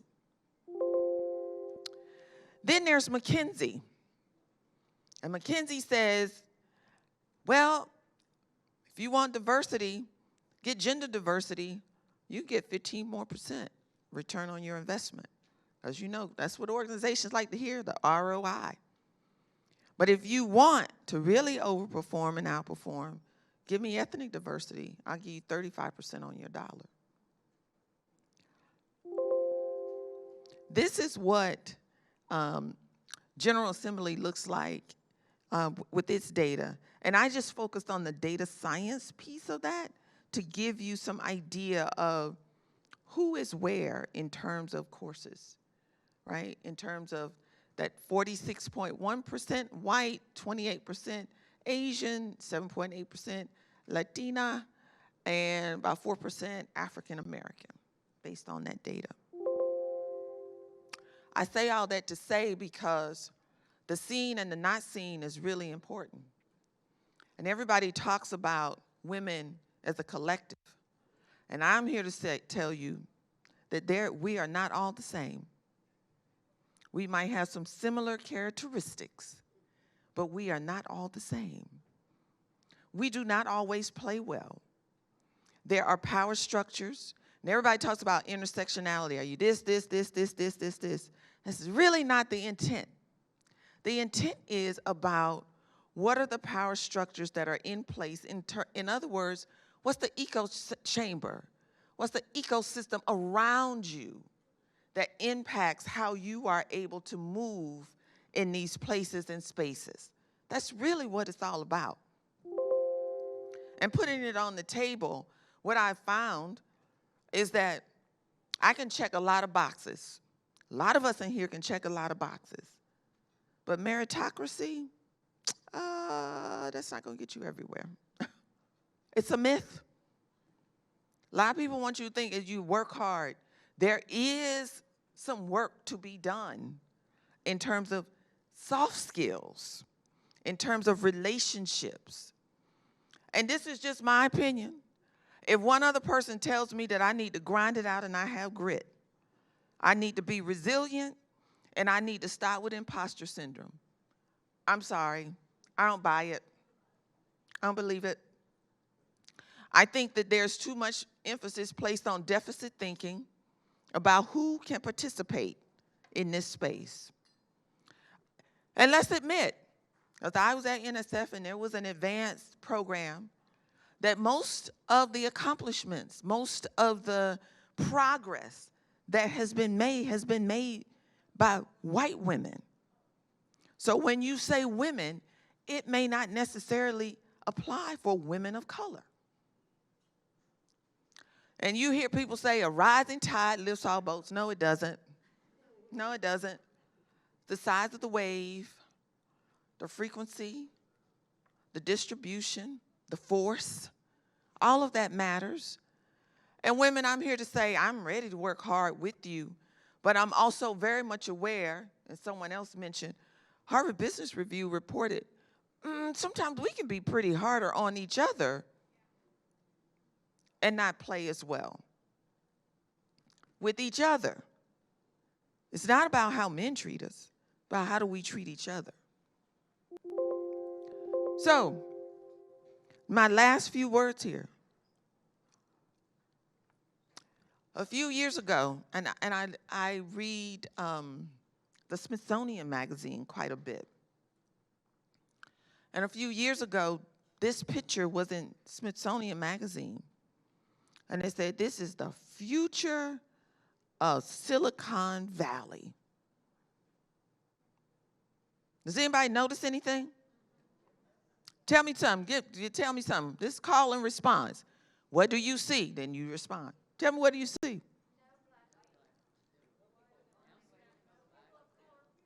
Yeah. And I thought, oh my gosh, this is going to be an interesting read, right? Then just this year, or late last year, New York Times put out, who is leading the movement for AI? Anybody notice anything? No women. Okay, no people of color. And remember, I asked my student that in the search engine years prior. So I'm still looking for me, right? So I went to ChatGPT. I went to ChatGPT, this is last night. I went to ChatGPT. I said, tell me, who are the forerunners? Who are the players in the new movement of AI? Now, while you cannot see their pictures, you can certainly glean from this list, right? I just took the top 10. I think it generated maybe 15 or 20, but I just took the top 10. And my question to you, are you prepared to make the change? Because I remember when students would come in my office and say, where are the female faculty? Where are the faculty of color? I say, you're asking me a question that you can control. Why don't you write yourself, ink yourself in? Because truly, I'm not going to be here. You're going to turn that corner, and I'm not going to be in the same spot for 20 years. So I say to you, your algorithm missed me. If you had picked up my zip code, my ethnicity, my gender, my socioeconomic background, you would not have understood the context. So when you're evaluating output from your algorithms, especially doc students, ask the question, what's missing? What's the context? It's not 0.05, because your algorithm, if you missed me, I can assure you I would not have been standing here today. And I know this. And that's it.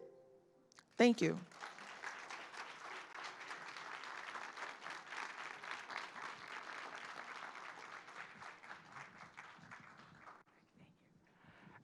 Okay, well, we're just getting started, but I know that I can see there's been a movement to this part of the room, so let's make it formal. It'll take a little while, but go and get yourself something to eat, enjoy it, and then we'll come back and we'll have more conversation.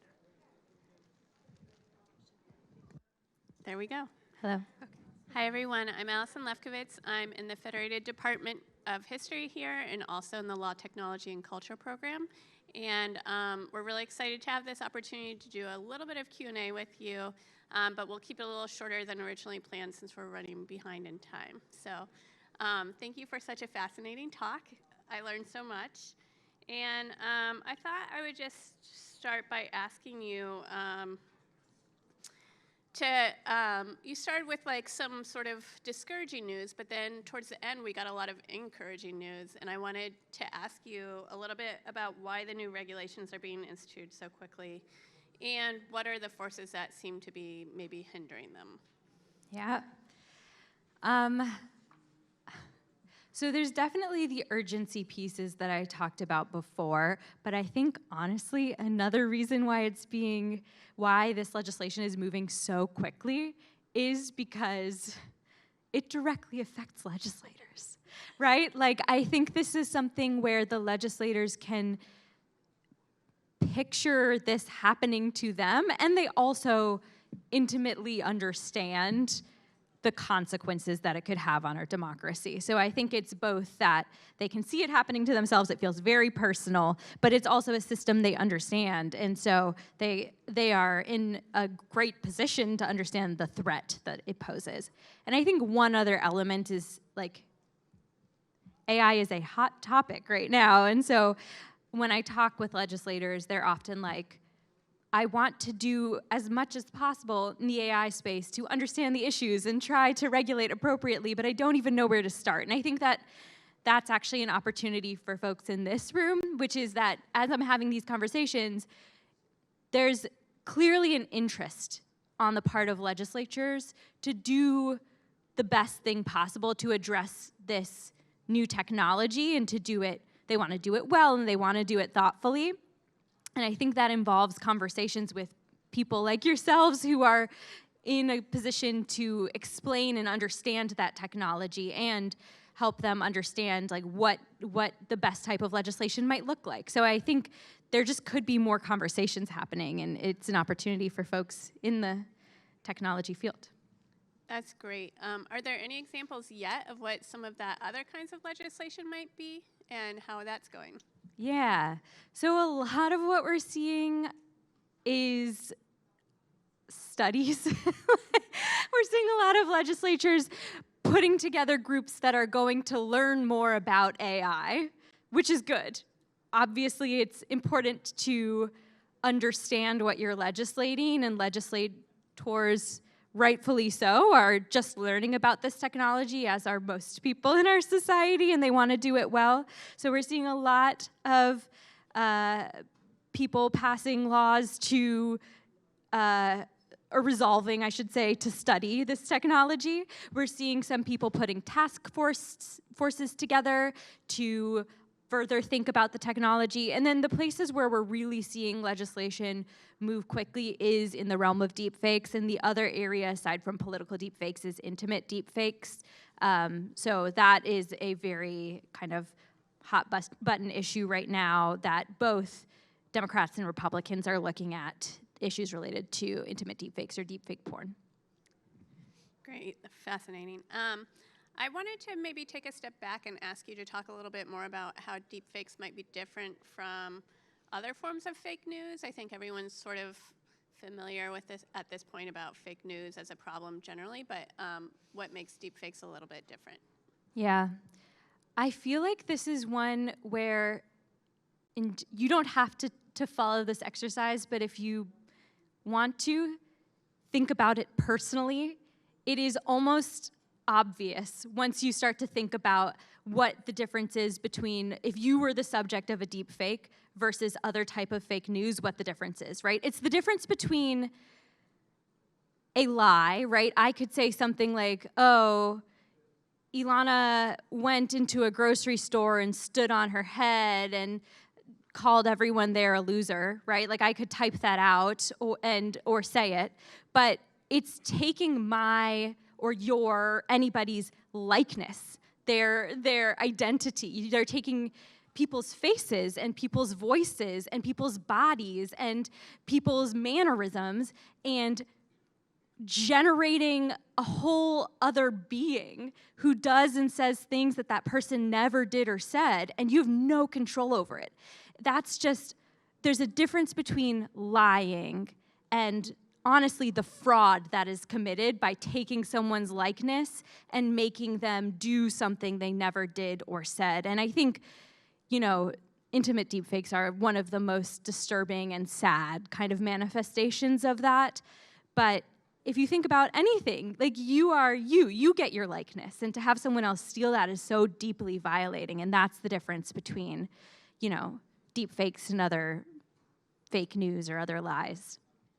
Great, thank you. I did want to know if there's a way we can think of for AI to be helpful or counterbalance harms for the democratic process, since we've been highlighting the ways that it could be harmful.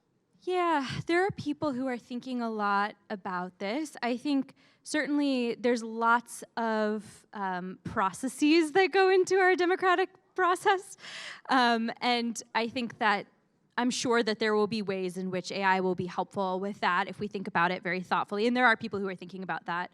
There's also, so DARPA, the kind of military research arm in the US, is actually doing a lot of work to try to create systems that will help identify deepfakes using AI. So there's also this kind of like defensive way, or yeah, I mean, I think in that way, AI can be helpfully used to address the issue too, is, you know, AI is well suited to identify itself. So there's that element too. I'm sure people in this room understand the mechanics of that much better than I do. Yeah, that's great. I'm going to ask one more question and then go to the audience for their questions. But you've been great about telling us what we individually can do to help. But I wondered if you saw a role for university communities as a whole, and what a university community can do to help with this issue. Yeah, I love this question. I am an organizer. Like, my background is I worked on political campaigns before I worked for Public Citizen, and I believe very, very strongly in collective power. And in working directly with legislators to create laws, you also see how much power individuals in their constituency can have over them. And so, you know, I think there's the basic action I shared with you earlier, which is you can just, on an individual basis, you can reach out to your legislator and email them and say, hey, I care about this. And even one email does, you know, make a difference. I've worked in legislative offices, and they do very much take their constituents' thoughts into account. But I think beyond that, like, what could organizing look like around this issue? There's a lot of power in being part of an institution like NJIT. And so if you wanted to put together a letter, or, you know, you take one evening where everyone gets together and sends a quick email or makes a call, it's not too hard to put together a simple email template that everyone could copy and paste into their email and send an email, and maybe you get 100 or 200 emails into your specific legislator, then they are incentivized to act on that. And beyond that, and this is something, if someone was interested in doing an action like this, it is better to specifically reach out to the decision maker than to any one legislator. And so if someone did want to put together an action, feel free to email me, because I can help you identify who the decision maker would be, you know, in New Jersey right now, who would have the power to act on this bill. Because without going too deep into the legislative process, at different points, there's usually one person who will decide if a bill is moving forward, whether it's getting that hearing, whether it's getting that floor vote. And so if you can identify that person and get 200 emails into that person's office, that actually does make a big difference. Great. That's amazing advice, and thank you for offering to help us going forward. I wanted to turn to the audience to see if the audience has any questions.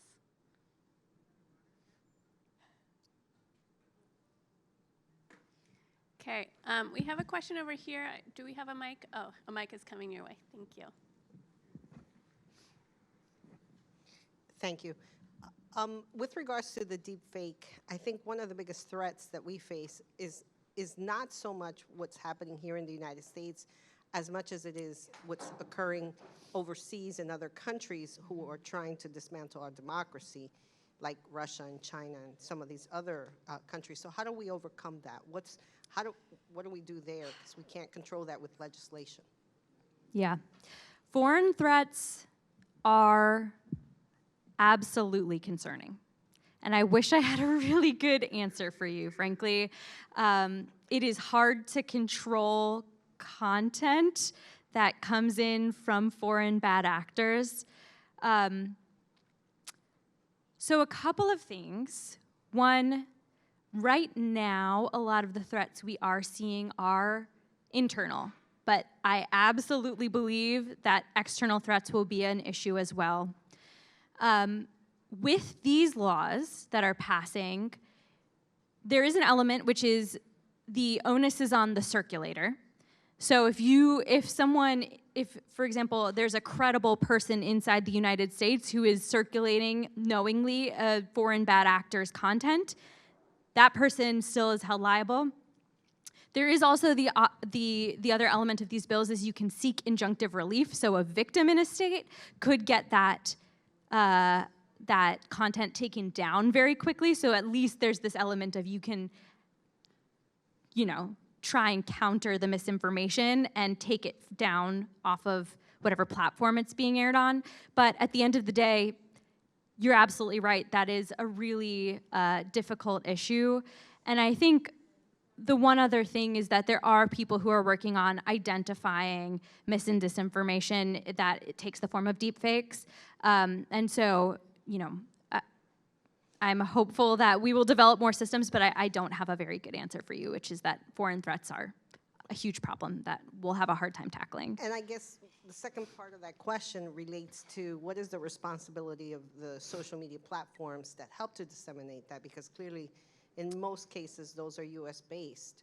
So do they have any fiduciary responsibility? Because clearly, that's how it's being disseminated. Right. Yeah, so this is absolutely a conversation that's unfolding right now.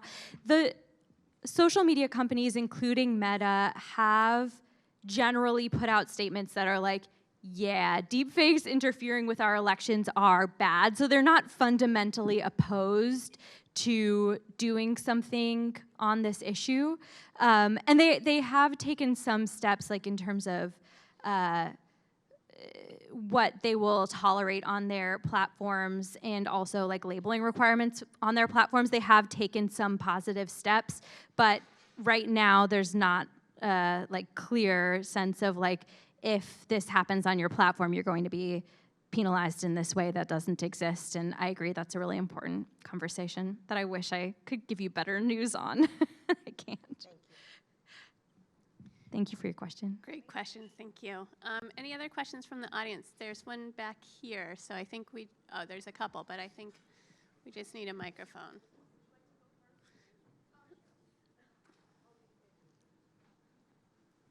And then I'll go after. Hi. So I'm interested in the comment you made about how AI is best positioned to detect AI. And I'm just wondering about that dynamic, if it's sort of a chasing, if the detection of AI is always going to be chasing AI, and if there was a way to invest in the detection system as a way to counter it, if that's a realistic possibility. So I feel like other people in this room would probably be better suited to answer this particular question because it's a great question. As someone who is in a political and legislative role and not a technologist, I would feel very underqualified to answer that question. Yeah, fair enough. But I mean, yeah, know that there are people who are working very actively to try and get ahead of the game. But again, I feel like other people in this room will be better suited to answer that particular question of whether it's always going to be a chase. And if anyone wants to answer that question, please do, because I'd love to hear. Thanks. Yeah, sorry.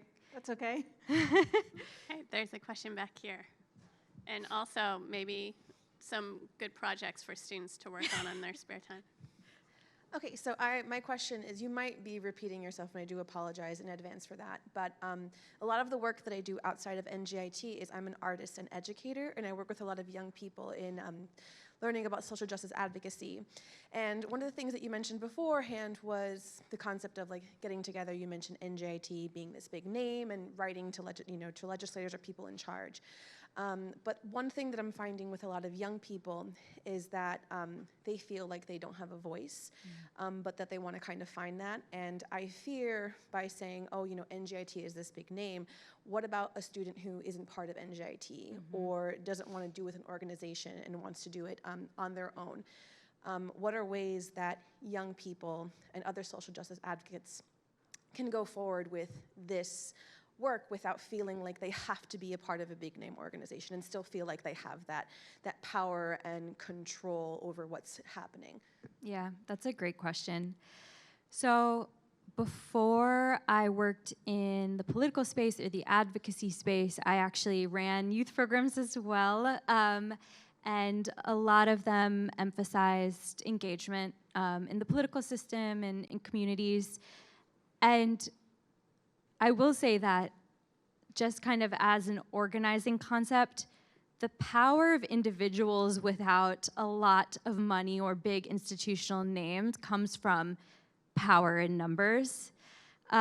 And so I would always recommend, if there's a student who is interested in doing something to benefit their community, to engage other students. And I will say, like, when a group of young people goes to like a legislative office, that is just like, if a legislator ignores that group, that is not a good look.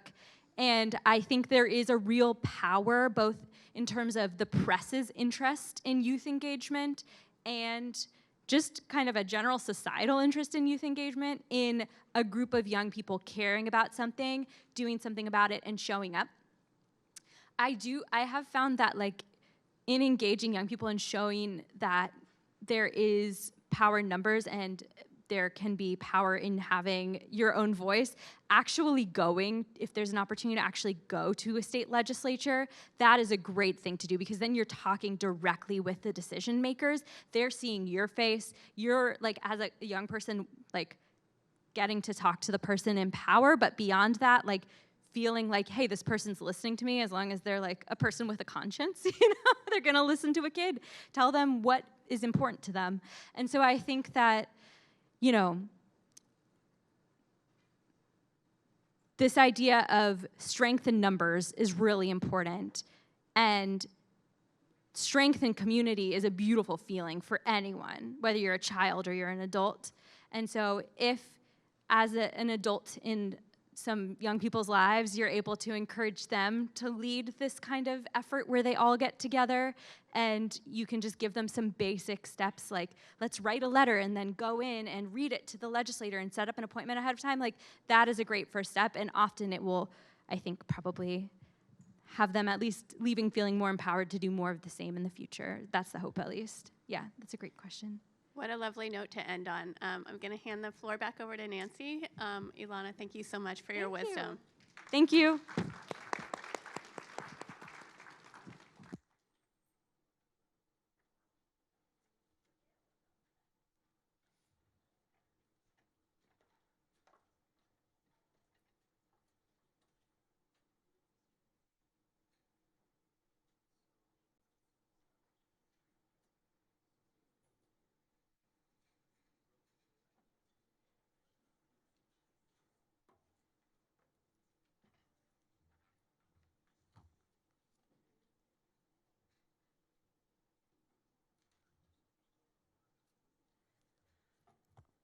So now we're going to switch topics a little bit and talk about opportunities for New Jersey entrepreneurs, and in particular, New Jersey entrepreneurs who are looking to commercialize technology that they've been working on in their academic institutions. And while this conference has had a theme about AI, not all of the innovations that we're going to be talking about end up utilizing AI as the basis of their talks. So I'd like to invite my panelists, Deborah Perez-Fernandez, who's the Executive Director of Technology Transfer at Rutgers University, Karen Calvino, who's the co-founder and CTO of Renew CO2, which is a spin-out of some exciting clean technology from Rutgers University, Nidal Bunyana, who is the Associate Dean for Research and the founder of a company called MRI Math. She is at Rowan University. And then Carrie Fleur, who is the Intellectual Property Manager here at NJIT. So again, these women are going to take and talk to us a little bit about how do you commercialize technology, all that technology that people were talking about, and we heard it in Dr. Cobb's presentation, the number of women who are working in these different areas. So I'm going to first start by allowing each panelist to introduce themselves and kind of give a quick little overview of what they're involved with, and we'll start with Deb.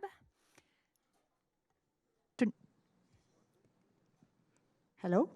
It's working. Good afternoon, everyone. I'm Deb Perez-Fernandez. I'm the Executive Director at Rutgers University. I joined the university a little over 13 years ago. I was actually a commercialization fellow when I started, and then became a licensing manager, mainly focused on agriculture and physical science and engineering technology before moving into my current role a little over a year ago. So I oversee the Tech Transfer Office, which is responsible for the intellectual property protection of all the innovations, like the marketing, licensing, and commercialization of those innovations. We work very closely with another group, which is the New Ventures group, which deals more with like the startup creation and providing support to like more entrepreneurial innovators at Rutgers.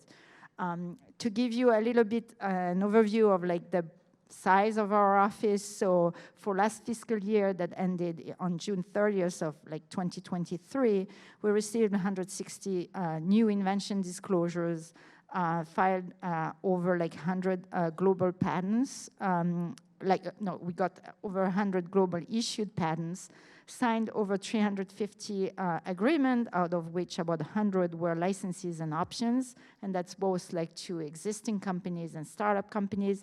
5 new startups were created, and we dispersed a little over like 1.3 million in gap fundings through our commercialization funding programs.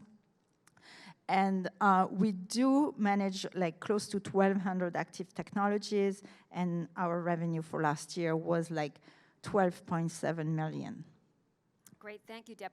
And Deb and Rutgers are involved in a project. I was probably a little bit remiss as I sort of leapt into the panel conversation. Dr. Cobb had mentioned NSF and had talked a little bit about NSF advanced grants. There's a joint NSF partnership grant that's being led currently by Trina Livingston-Arenza, who's now at Columbia University, used to be here at NJIT, but has partners with Rutgers, NJIT, Rowan, Princeton, Stevens University, Montclair, and we're looking to be able to enhance that commercialization pipeline, particularly for women and underrepresented innovators. And again, you heard Dr. Cobb kind of talk about the, talking about the data and making sure you can find yourself in that data. And Deb is one of our partners in that NSF Advance Grant. And I'm with the Commission on Science, Innovation, and Technology, and we support early stage startups in New Jersey with grants to help them commercialize their innovation. So when Deb was talking about working with that ventures group, if the ventures group says, oh, we're going to start a company around some of this technology that's being developed at Rutgers, they can come to my commission and try to get funding. And in fact, both Karen and Nidal have been successful in getting funding from the Commission on Science and Technology. But I'll ask now Karen to tell us a little bit about yourself and what Renew CO2 is up to. Hi, everyone. I'm Karen Calvinho, CTO of Renew CO2.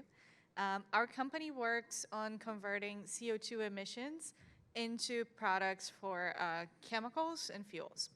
So we see that the chemical industry of the future will not be run with petrochemicals. We'll be run with energy from renewable electricity, and we will be using as our carbon source CO2 emissions, definitely avoiding climate change as we make the products that we need. And we're working to make that future a reality using technology that we licensed from Rutgers University and we developed there, and that has been sponsored by the New Jersey CSIT as well as with other government grants.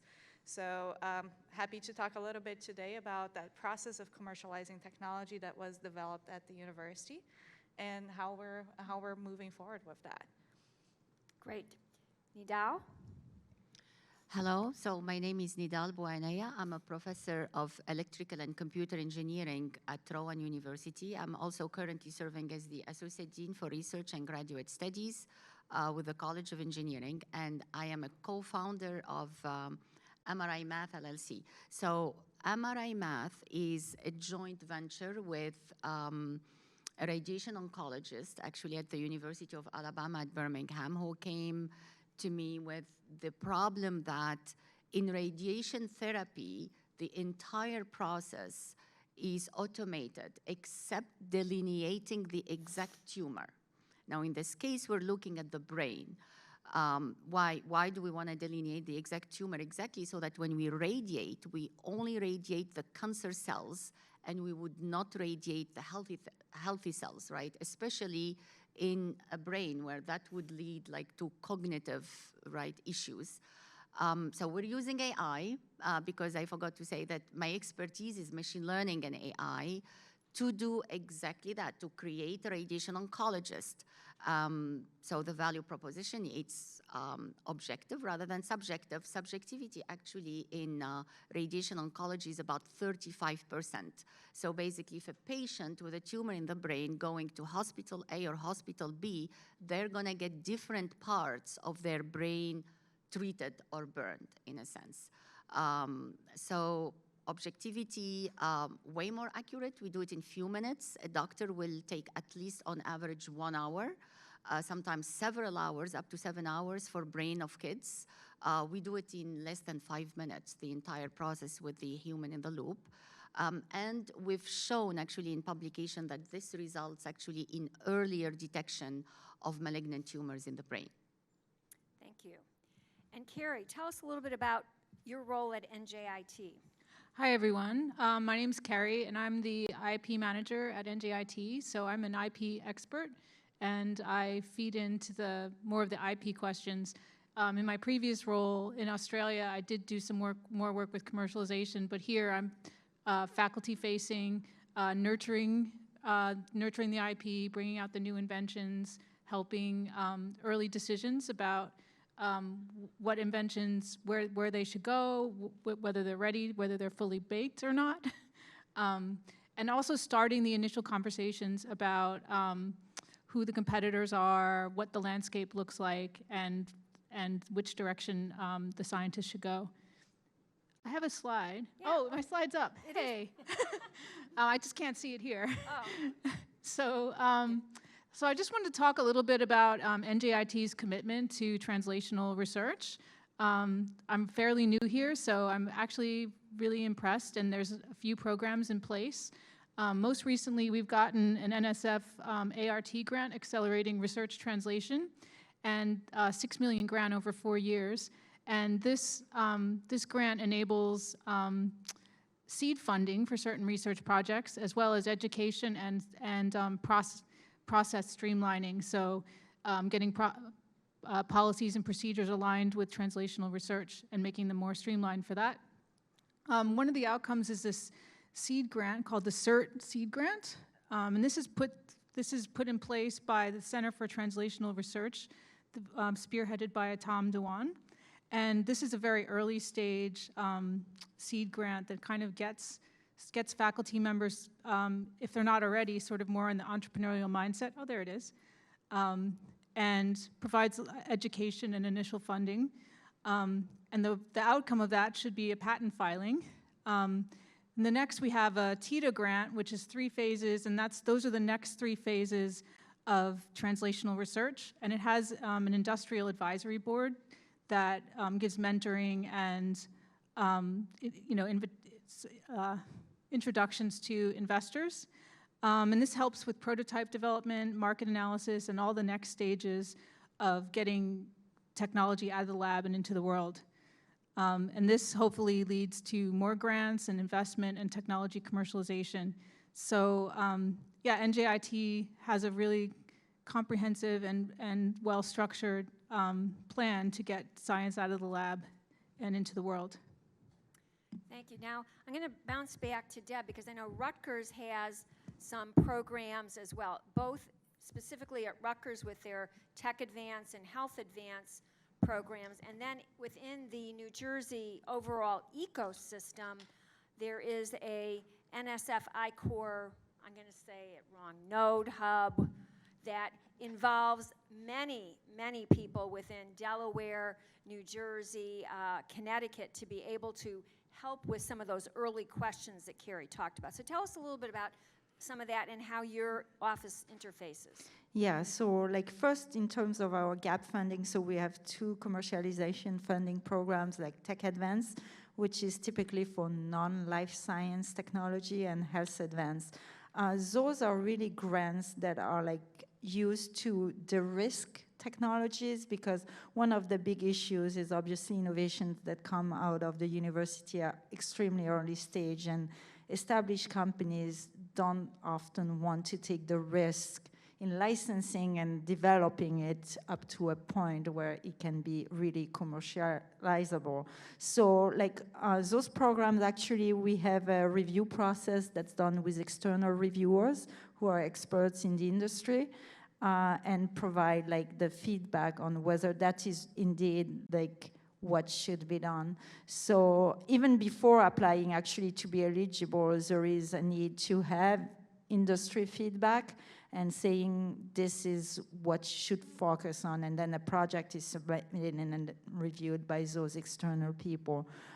So the funding can be anywhere depending on if there are patents. We have Tech Express, which are like smaller amounts, like $15,000, $25,000, and then like it can go all the way to $100,000. So, and Hopefully they are no, kind of like hopefully no overhead, right? yeah, no F&A, so it's only for the project. And as Judith mentioned, we are also part of the Northeast Hub for I-Cores. So that's a really great program that sometimes often actually predates the startup creations. And it's really an experiential learning where like the teams like go out and do customer discovery by doing a certain number, like in the hub, it's a smaller number, but then sometimes they move to the national level, which is, I think, 100 interviews with potential customer to really understand what the market needs is. And is there indeed a market? And actually, sometimes, and I think, Karen, I don't know if you did it, but sometimes, like some of the potential companies, they have to pivot and change their strategy completely, so. Great, so maybe that leads into Karen kind of talking about some of the things that you did along that journey of I've got some great technology that works in the lab, and ultimately we want to get it scaled up. What were the pieces that you had to go through? Yeah, so what Deb said is really true.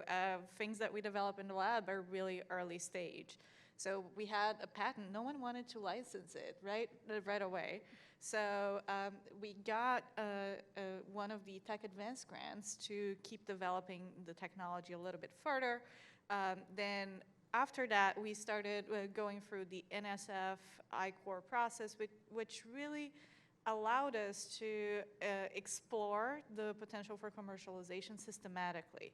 So it's not thinking about commercialization. It is really talking to potential customers and seeing if this product serves a need.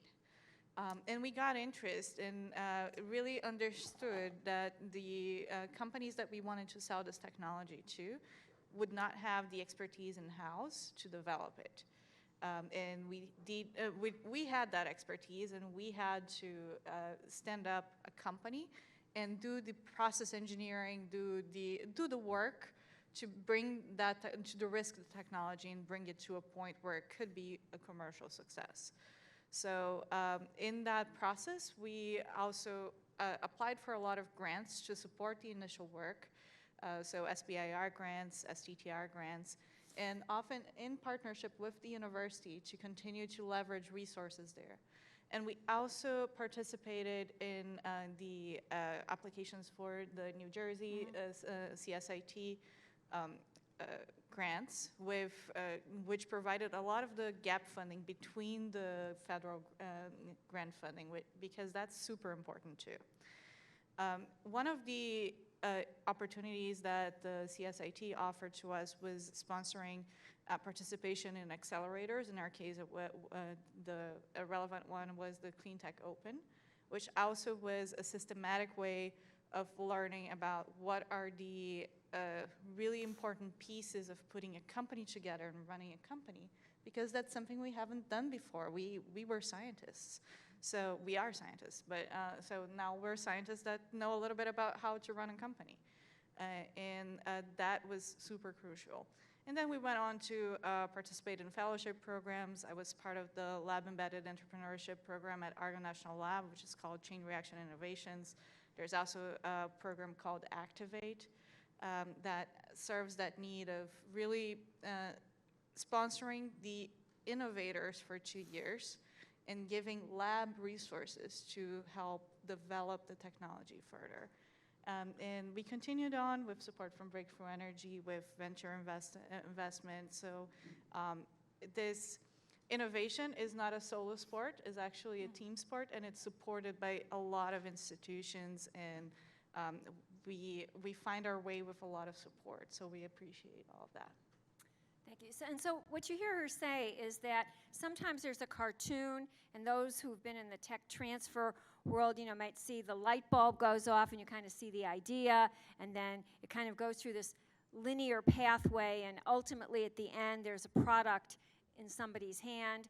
Well, that's not really quite exactly how it works. There's a lot of messy stuff that happens in between. You may have to go back. You may learn some things in the customer discovery activity that cause you to pivot your design activity or the business model that you're proposing to do. There may be some other things that you learn as part of the research activity that, again, you want to go get some additional funding to support. So all of these things kind of become a spaghetti of resources within the New Jersey innovation ecosystem. And I'm going to ask Nidal to kind of talk a little bit about some of the resources that she's been able to take advantage of, not only in New Jersey, but because she has a founder who is outside of the state, she's got some other, you know, you can leverage from both places.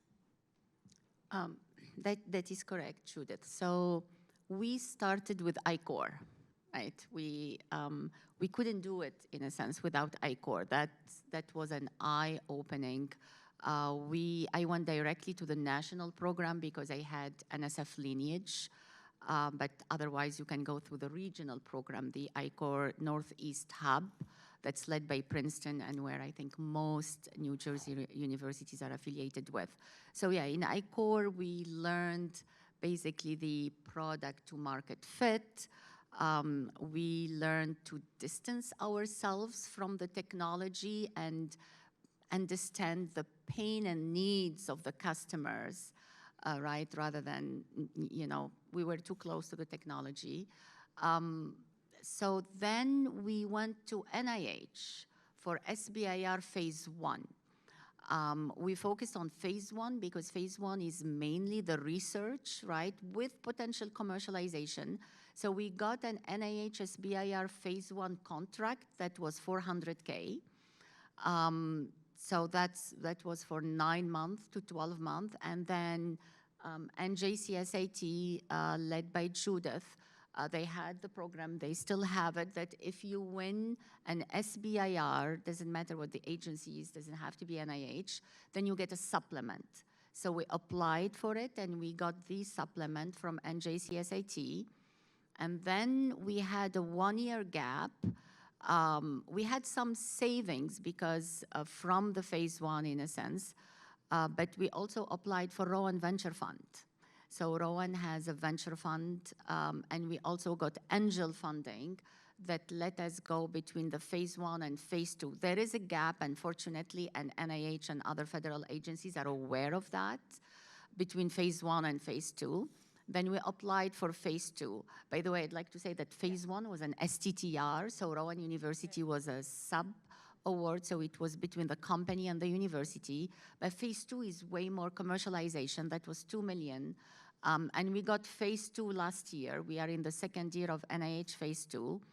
Now, in phase 2, the state of Alabama offered supplements for phase 2, and we were able to get that supplement in addition to angel funding.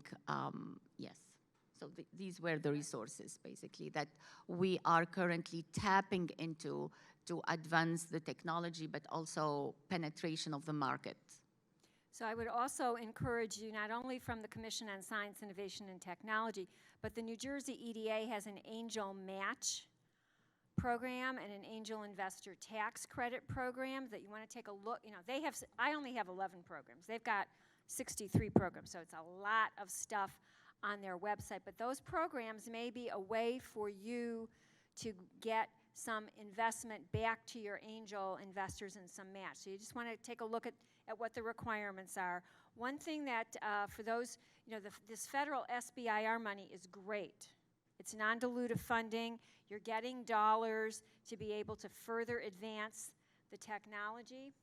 The challenge is there's 11 different federal agencies who participate in the program. It is not like applying to college where there's like a college common app. Every agency has some slightly different forms. Some are contracts, some are grants, some are SBIR, some are STTR, some you have to work with a university, some you don't. So it can be a little bit confusing, and within New Jersey, we've tried to set up a resource through the Rutgers Small Business Development Center through their tech consultants to help people who want to apply for SBIR get some coaching as they're trying to put these applications together.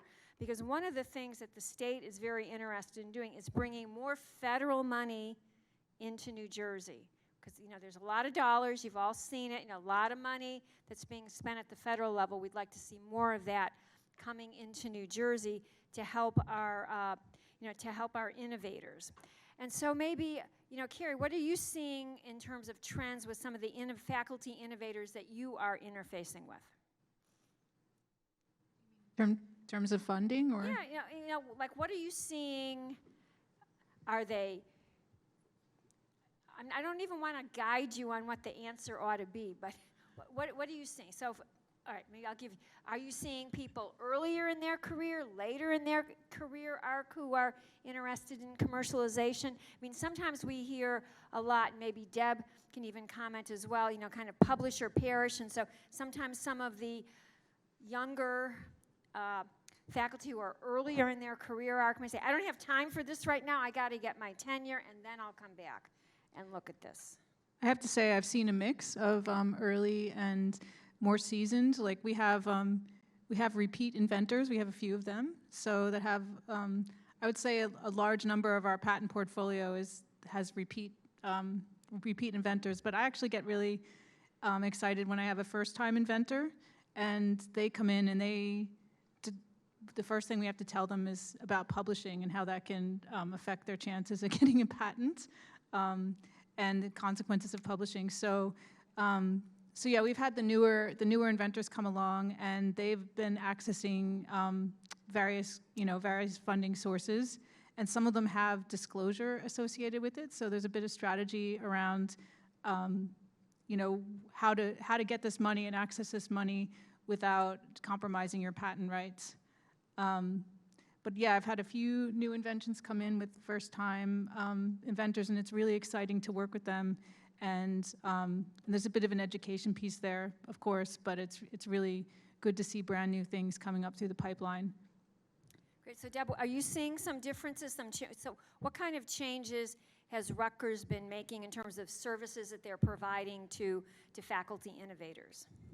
Well, I do think that, first to answer your first question about the mix, I must say that since I started, I think it used to be that younger faculty were I want to get tenure, I'll deal with this later, don't talk to me. Right now, I think more and more, actually when they start, they already have this more entrepreneurial spirit, and they reach out and want to be engaged, and obviously they don't have anything right now, but to build that connection is important. I think there is a shift, and people are less waiting on, I'll do it when I get tenure. So in terms of services, I think generally around universities, I think gap funding, the commercialization funding programs that I think we started in 2017, so it's not that long ago, are a big trend that's really important. I know that I think it was at Rowan, you have an investment fund, which is something we don't have at Rutgers, which is also on the national level, something that is recognized as being really critical in having. So we try to educate more and try to guide and provide more support, for people who are interested in becoming entrepreneurs. And sometimes, it's not right now. It would probably not be the best time. Guiding them through I-Core is definitely, and that's been also a newer program, I think, in the past less than 10 years, obviously, it's been in place. So I think it's more these resources and educations that are very important for younger entrepreneurs or newer entrepreneurs. So maybe, Karen and Nidal, what kind of advice would you give to fellow faculty who are thinking about or looking to commercialize their innovations? So first, I want to follow up on the previous question about, yes, publish or perish. You shouldn't actually do this for tenure track faculty. So yes, things did change. I hear they changed at NJIT, they changed at Rutgers, and they are changing at Rowan. They did change at Rowan, and I was thinking, well, maybe it's the leadership. If you have an entrepreneurial mindset, leadership, provost, president, dean, then you tend to see the faculty more encouraged, right, to pursue that path. But I think it's not only the leadership, it's at the national level with the creation of the TIP directorate with NSF and NSF PFI and the Engine program. And I think last year or every year, every day I see a new program coming up with NSF from the TIP directorate. So it is really at the national level, and that's important, and it is trickling down all the way to the tenure track faculty. We talked a lot about the resources available to innovators. I wanted to touch a little bit on why do you do this. So the reason why we do this is because it's extremely challenging. We see important applications for what we do. It's extremely fun. We love to solve problems. That's why we do research. So it gives us a chance of bringing that impact to the world, and it gives us a chance to change the status quo on many, many levels. So it's a very practical way of being a rebel. And I think that is a really good chance of changing the world. My advice is really to, if you want to commercialize something, don't think about it. Talk it through with the Technology Transfer Office. Go through the systematic approach of going through an NSF I-Core. Bring that idea into the world, test it, and if it's not great, then that's okay. You learn how to go through the process of evaluating the idea. And if it's great, then let's go ahead and pursue it. So there shouldn't be any fear associated with it. So again, you kind of heard about societal needs. Really, it's trying to get that research out so that you can have an impact on society. And she talked about it's really fun. And really, it is fun being part of this larger New Jersey and even regional innovation ecosystem. So really, when I talk to entrepreneurs, I'll tell them about different places that they might want to go, different meetings to go to, and just kind of say, like, just kind of jump in and start talking to people, asking questions, and see what kind of resources that you are that you're able to get. So one of the questions I always like to ask people before we kind of turn it over to the audience for Q&A is to ask them, like, what books or podcasts have they been listening to or reading? So I'll start with the book. Yeah. Basically, one of those days I was having a conversation with our investor, and he pointed me to this one. And it's called The Prize, and it's a history of the oil industry. How did the petrochemical industry change the world? The wars associated with it, the politics, and how energy is really behind how a lot of our societies is structured, how power flows in the world. So it's fascinating. The author is Daniel Jürgen, and I really, really recommend that book. There is also a PBS series if you prefer the televised version, but it's worth the read. Great. So while you're thinking, I like to listen to a podcast called Masters of Scale. It's by Reid Hoffman, who had been involved with LinkedIn, and it really kind of has stories about how businesses have gone from that early stage to that growth piece, because sometimes you can get stuck at that knee of the curve as a company is growing. So I like listening to that particular podcast. Okay, I will give it up. So listening to health and longevity from the Harvard professor David Sinclair. So yeah, it's the microbiome, gut microbiome, the direct relationship with the brain, and how basically we are actually very adaptable creatures, that basically we can adapt with the epigenome, turn on and off those genes that we are born with. In a sense, they are not there as static, and they determine our life. Actually, we can turn them on and off with the food that we eat. So we are actually very, very adaptable creatures, contrary to what we may think. So anyhow, I'm just fascinated with that. Okay, either Deb or Carrie? Yeah, so I am not reading any book right now, but in the past couple of years, I've been really interested, obviously, reading about leadership and doing a lot of those assessments out there on leadership skills and personality traits, which I think are very similar to more personality traits in general, right? And if you go to Berkman or some of those tests, and then you compare it to, for example, the Enneagram, if anyone is familiar with that, which to me is very fascinating.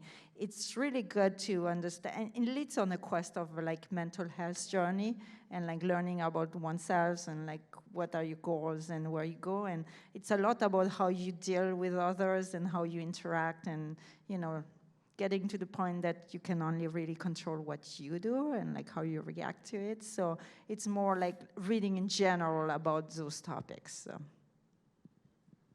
Yeah, Carrie? So a podcast I've been listening to lately is called The Happiness Lab. Oh, yeah. Laurie Santos.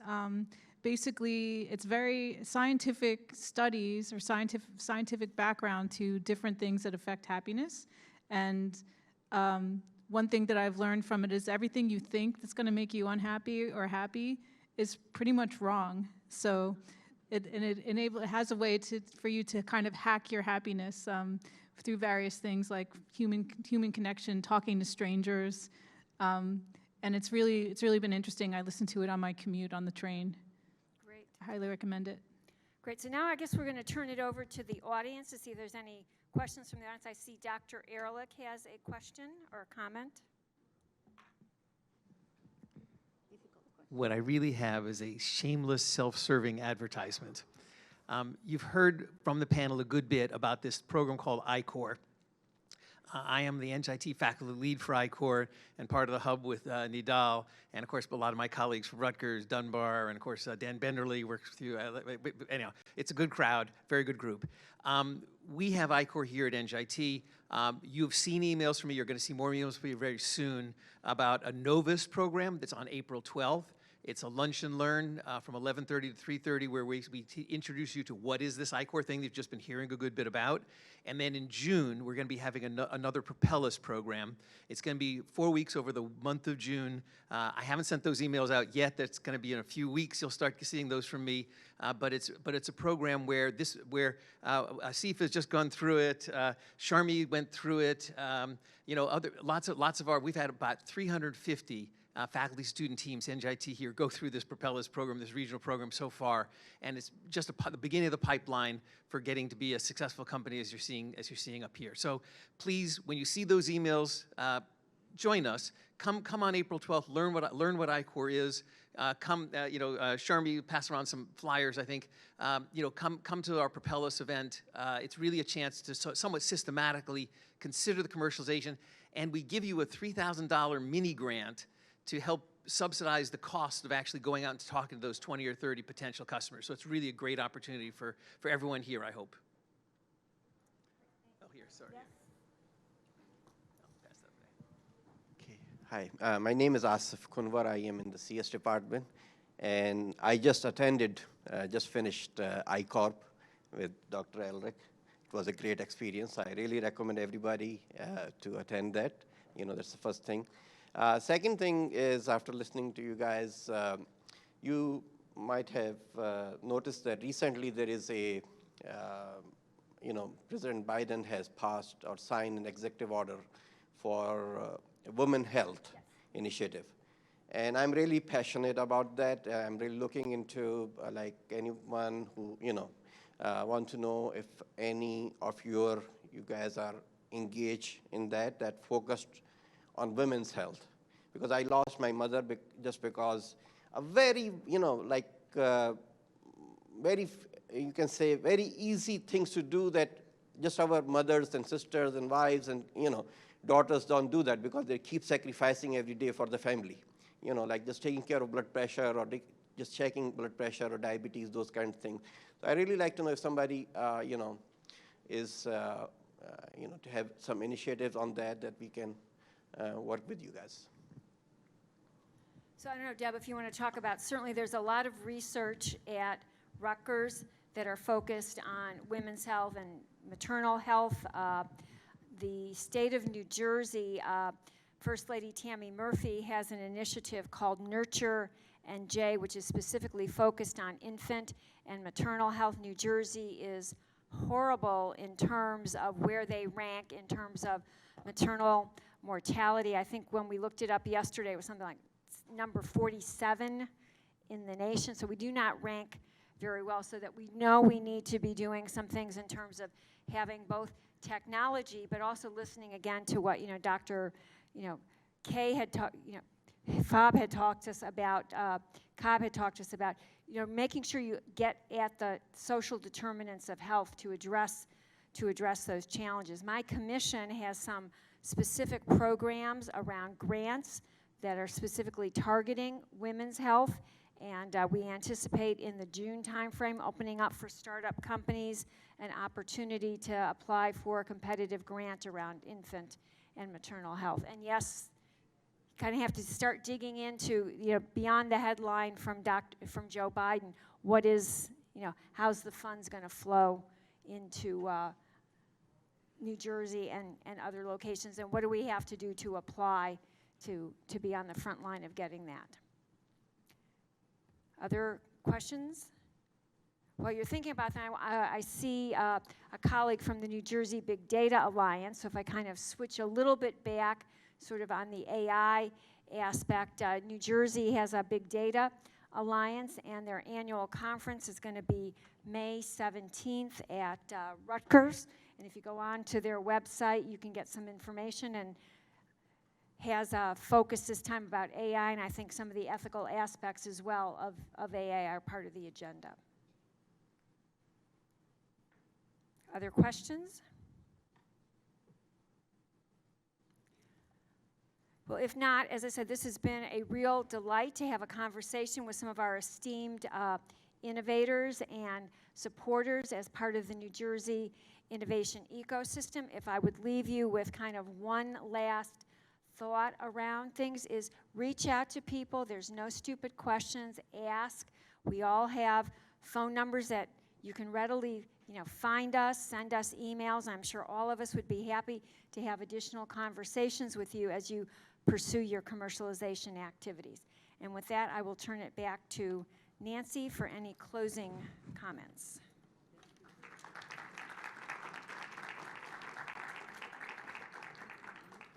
And thank you very much. Yes, don't leave off the stage, but you can. Well, this is it. So we will thank you very much for your sit splash and for staying for the whole time. We will make. Whoops, we dropped something here. We will make this whole conference has been video recorded. We will put it up on YouTube and send everybody a link to it in case there are parts that you want to look at again. We will also, I believe, with the permission of the speakers, share the slide decks with everybody who attended the conference. We'll put them up on a Google Drive folder. So if you want to go back and look at some of the details. And you're welcome to contact me if you want to reach out to any of the speakers as well.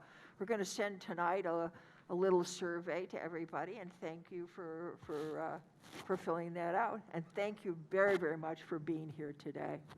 And oh, just one more thing. I don't know whether anybody noticed, but the colors green and blue in our little vases and the purple are the colors of the women's suffragist movement. Did anybody notice that?